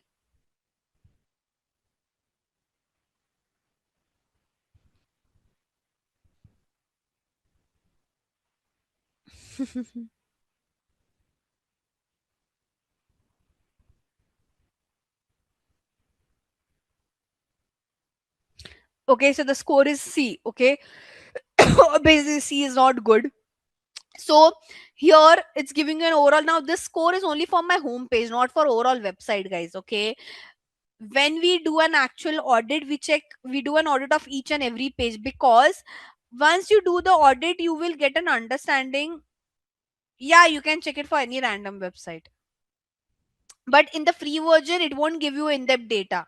It will give you a very overview. So that overview doesn't help you to do a proper audit, is what I'm trying to say. Because in overview, you won't it won't give you exact explanation that what is wrong. So you need the paid version. If you are working for like a proper client, you need a paid version. Even if you are working for yourself, you need like a paid version. Coming back, or you should be very strong in SEO that manually you can figure out things. Okay, for you guys, because you're still new, you haven't worked with a lot of clients, you have to rely on the tool. Okay, people like me who are used to working on this particular topic for such a long period, we can do some manual check and we can figure out, but you guys won't be able to understand with the hint. Yeah, you can, but again, that basic feature is not in detail, like you will find it very confusing. But anyways, coming back, Now it is giving me an overall score of my page, and apart from this it is telling me, okay, for off page, on page my score is B minus. For links there, because I have not done any work with the link, I have not done with work on any or what social platform, it is saying FF. Usability wise it's saying C plus, performance wise it's saying A plus, okay, but overall the score is comes to C. Now they have given me 17 recommendation, okay. Again guys, we can't, like, by just seeing that recommendation you won't understand everything. You need the paid version to get an proper insight, okay. Now if, because see, first thing is you should know the website in and out. I also don't know this website in and out because I haven't created it. Like my brother has created it, he has more knowledge on the website from. So when you create the website you have better idea. So again, when you do an audit, there are few things that you won't understand, for which you'll have to take help of the developer, okay. So now can you see there are some recommendations in red, then medium priority, then low priority, okay. I need to fix all of this, but the urgent one is doing fixing the high priority one. So it is saying that please do some link building activity. Link building as in do some internal linking, do some external linking, get some backlink is what it is trying to tell me, because I have not done off page at all on this page. Now from on page also it is telling me that, okay, increase the length of your title tag, reduce the length of your meta description. Can you see, give h1 tag. It is all the things that we have discussed, okay. So for on page, can you see it says that, okay, your title is not like you have a title tag, but it should be between 50 to 60. My title tag says only home Gayatri impact, so it's not correct. It's asking me to fix this entirely. My meta description, again I have exceeded the length. It shows 441, it should be around whatever 120 to 160, correct. This is how my home page looks like, so it is giving me a snippet for that. Now header tag, I have not given h1 h2 tag, so it is, so cross means that I need to fix all of that. Keyword consistency, it is telling me that for some keyword I've been consistent, for some keyword I've not been consistent, so please make sure you are using your keyword consistently, right. I have image alt attributes, so it's saying, okay, it's all good. So my website has SSL certificate, it is saying correct. My website has robot.txt, it is saying correct. I have sitemap, it is saying correct. I have analytics, it is saying correct, right. Linking wise, I have not done any linking. Like there's no back, there's hardly few linkings that I've done. Do follow link, no follow link, all of them, like my linking part is not good at all, so it's asking me to fix it again. You're understanding this. So when you now is usability is like how easy it is to use, navigate my site, okay. So again, the speed is not good. There are a lot of problem with my site, and I also know that, okay. So I need to basically sit and fix it. Now the whole point is, guys, this is just the free version. So the free version is, as I told you, it will just give you an idea of your home page. When you buy the paid version, it will let you know problem what with each and every aspect, so your manual task of finding out the loophole will come to zero. And we rely on these tools to do our auditing, because when we work for a bigger brand, and even if you work for multiple smaller brand, you don't have time to do any manual audit, you have to rely on the tool. So, by the way, hence I said, whenever a client approaches you that can you do SEO for us, the first thing we do is we do auditing, because based on that we understand that, okay, how much improvement is required, and based on that we give them the charges or we quote them. I hope you understood this, guys. So for us to quote them, we have to do an auditing. That's when I'll understand that, okay, so like for my website, a brand would charge a very high amount because hardly I've done anything for from SEO perspective on it. Clear? Yes, no, blah, anything. Guys, I hope you're listening. Okay. So auditing makes your job easy. Um, I mean, now again for auditing, guys, there are many tools. I'll show you other as well. Simply Learn website. Yeah, we can check. I mean, the free version, we have less limit, so I can still check. Wait.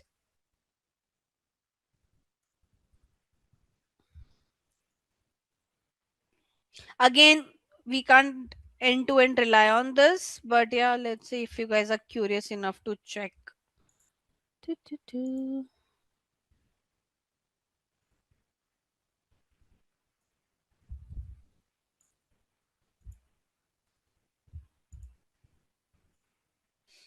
I've run, guys. So that's the problem. in free version. You can't. I'll have to do it tomorrow. You guys can check it. Take this as a task, and you can check it on your end later on. What? Wait. What? Aman, what are you saying? Google merchandise?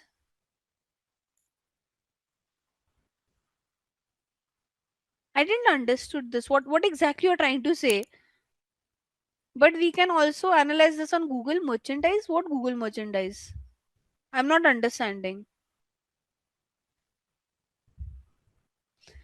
Google merchandise is a Google website for which we have free access of Google Analytics. How are you linking it to this? Yeah, Google merchandise is a website. It's Google's website where they sell their product. Aman, you are getting confused, I believe. The context of Google merchandise was that it is a website where Google sell their product, and on that website Google has set up their Google Analytics, and that Google Analytics access is free for everyone so that people can learn Google Analytics for free. That was the context of Google merchandise. It has no correlation with what we are discussing right now. Okay, guys, don't get confused. Google merchandise is a website owned by Google where they sell their product, and the only reason I talked about that website was of the Google Analytics account of that website is free for everyone to analyze, and hence we refer to the Google Analytics demo account. No correlation with this. It's a website. We are talking about the tools to do the auditing. Does that give you clarity, Aman? Like, does that like, I hope you are not confused now. Okay. Now, apart from this, guys, there are other tools as well that you should know. I'll just highlight what all I'm covering. I'll just highlight them. I have taught you page speed, schema, analytic trend. So I'll teach you the remaining one. Now, SEMrush and similar web. Again, this two. See, the problem, the reason I'm telling you all the name of the tool is, guys, see, you will see many tools in the market, okay, for SEO as well. And you will be like, okay, which one to use? Should we use many tools? No. Just find out few good tools for each kind of work that you want to do. Okay, so like, I'll just list down everything over here. For DA and PA check, you use your Moz tool. For backlink, you check your href. For your SEO audit, you can check SEO optimizer.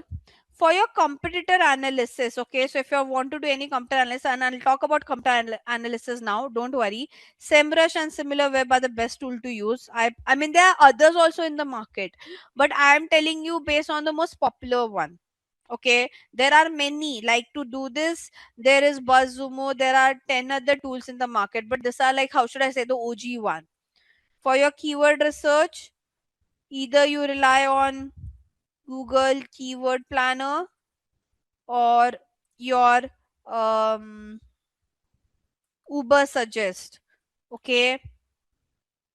For your page speed, Google Page Speed Insight. For your schema, you have Google Schema Markup Helper. For your website analysis, you have Google Analytics.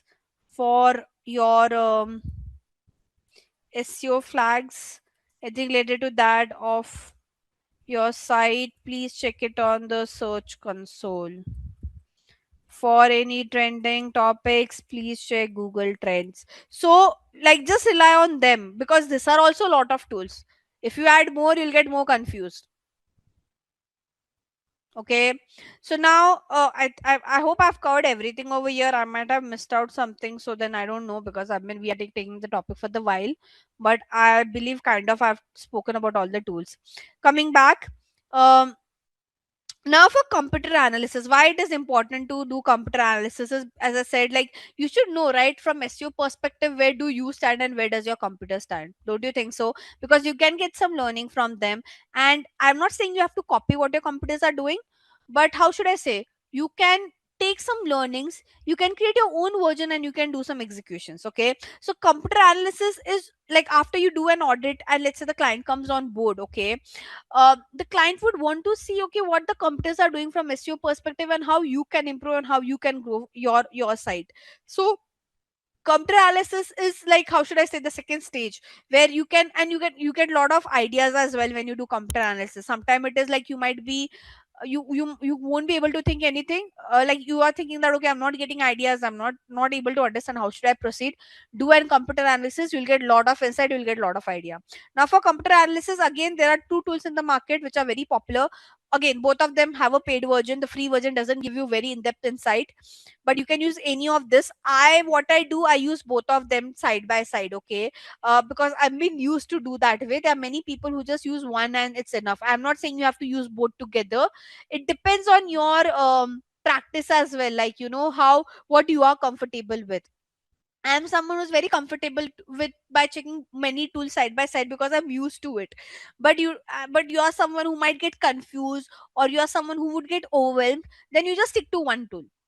Okay, so I'll open both of them to show you how do they look like. So you have SEMrush, you have similar. So I mean, they have SEO checker and all of that as well. But first, like, see, this tool is not just to do computer analysis from SEO perspective. You can do overall computer analysis on this tool. Whether you want to do computer analysis with respect to social media, or whether you want to do computer analysis with respect to SEO or PPC or overall website, you can do any kind of computer analysis on this tool. Hence, I rely on both of them because I work on different aspect of digital marketing, so I need like one or two go to tool for me. Okay, now I'll go to SEMrush. I don't want to log in because let's not do that. I'm doing this for India. Please choose a location properly. Again, let me do this for Mintra.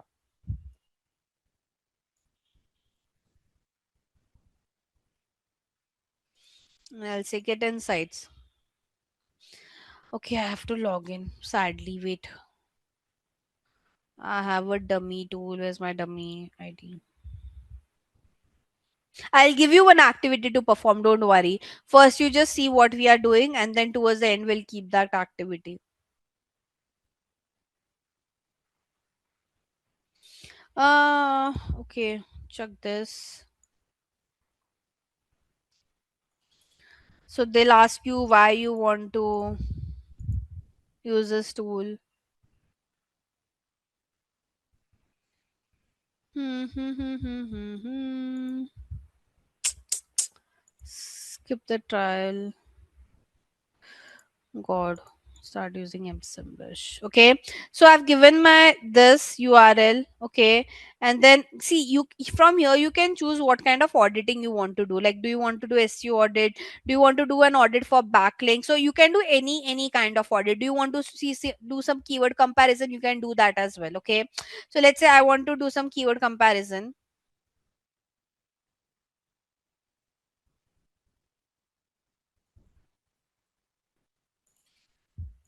I would give, let's say, fashion.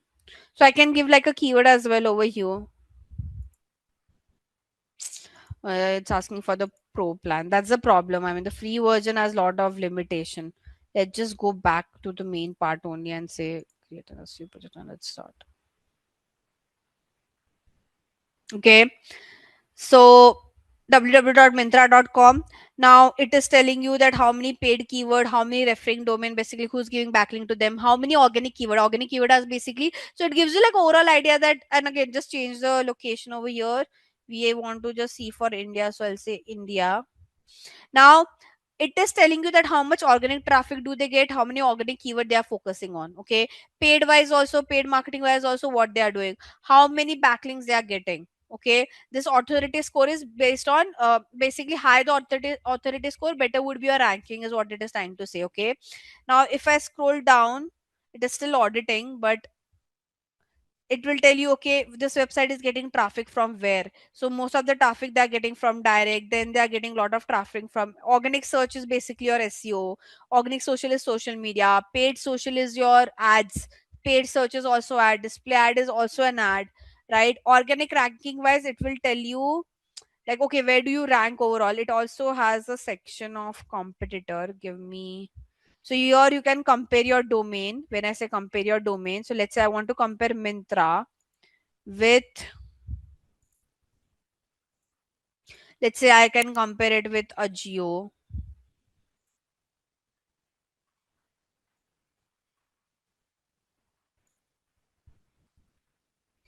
I can compare it with,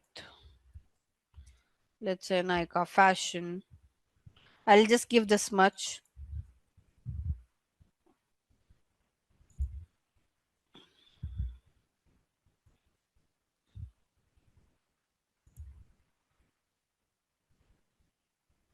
Okay, so again guys, we'll have to buy the paid version of the tool, but it shows you that, okay, where do you stand, how many organic traffic you are getting compared to your competitor, how many organic keyword you are focusing on, how many backlinks you have compared to your competitors. So this kind of computer analysis report will help you understand where do you stand in general. Okay, what are the keyword that your competitors are also using and you are also using. So you need to have this kind of tools to do your analysis. Okay, we don't do manually, no one does a manual check. We either use SEMrush or similar web to do any kind of computer analysis. Similarly, you can do this thing on similar web as well. So now again, similar web, you can give your domain. Let's say I'll do this for Nika Fashion only again, and you can say get insights. Oh, okay, let me register again.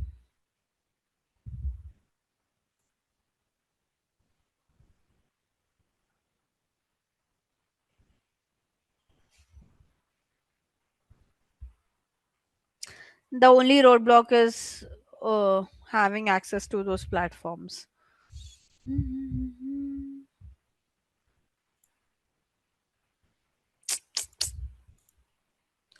Oh god. Guys, give me 2 minutes. I'll just quickly choose anything.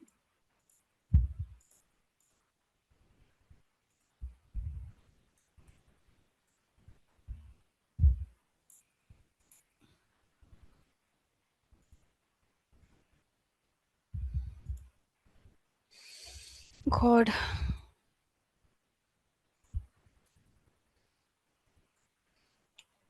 It's been ages I've created my account. So I have my client's account. But anyways, let me do this. You guys, if you guys want, you can also create your account. I mean, for don't just pay any money for, you just create an account for the free version.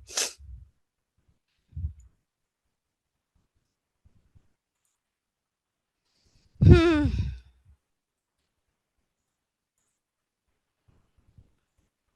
God. Guys, I'll do stop sharing. I can't give my number by sharing my screen. Give me a minute.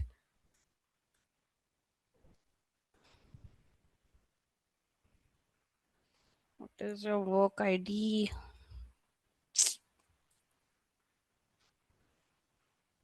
Lot of information. Guys, give me 2 minutes. I'm creating my account and then I'll share my screen. Skip. How did we search? Okay, my account creation is kind of done. I'll share my screen. I mean, I would request you guys also to create your account on this platform so you can go individually and explore, because the way I can explore, you should also go check the tools, figure out things by yourself as well. Try to understand how to navigate, because when if you open the tool directly in front of your client, it will find it very challenging to do the navigation part as well. So now let's say I want to do check an SEO overview of, let's say, this website which is already open on my end.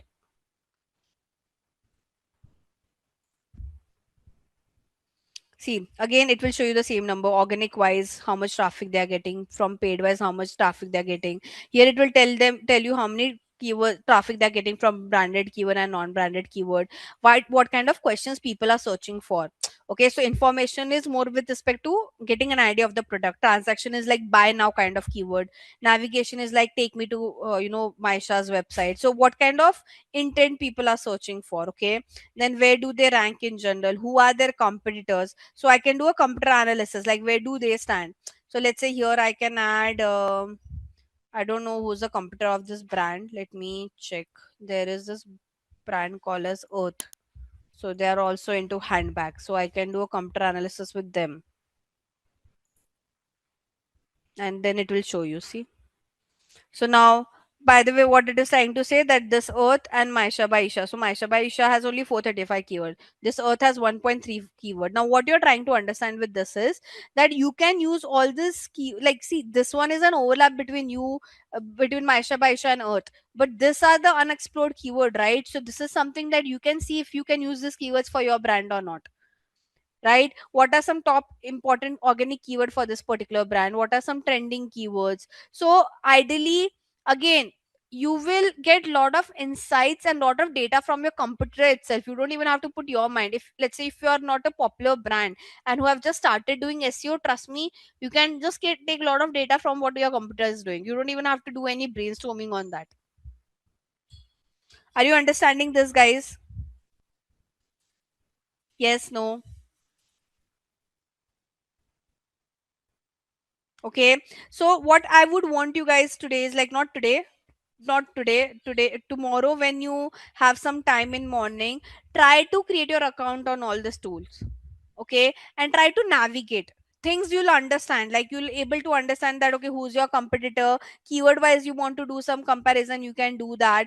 See, you can clearly find out the gap. Keyword gap is something I can clearly give. Again, I can give the URL here again, and like I can add more domains. So let's say I want to do multiple computer analysis, I can do that as well. Let's say I'll take one more brand name, Miraggio.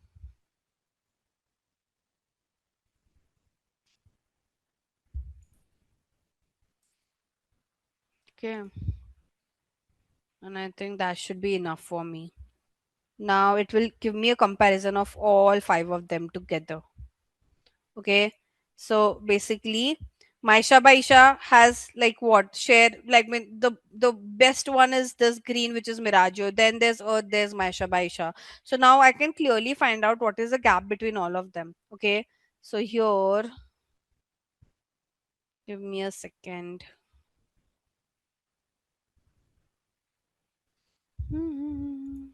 So first you can see organic traffic comparison.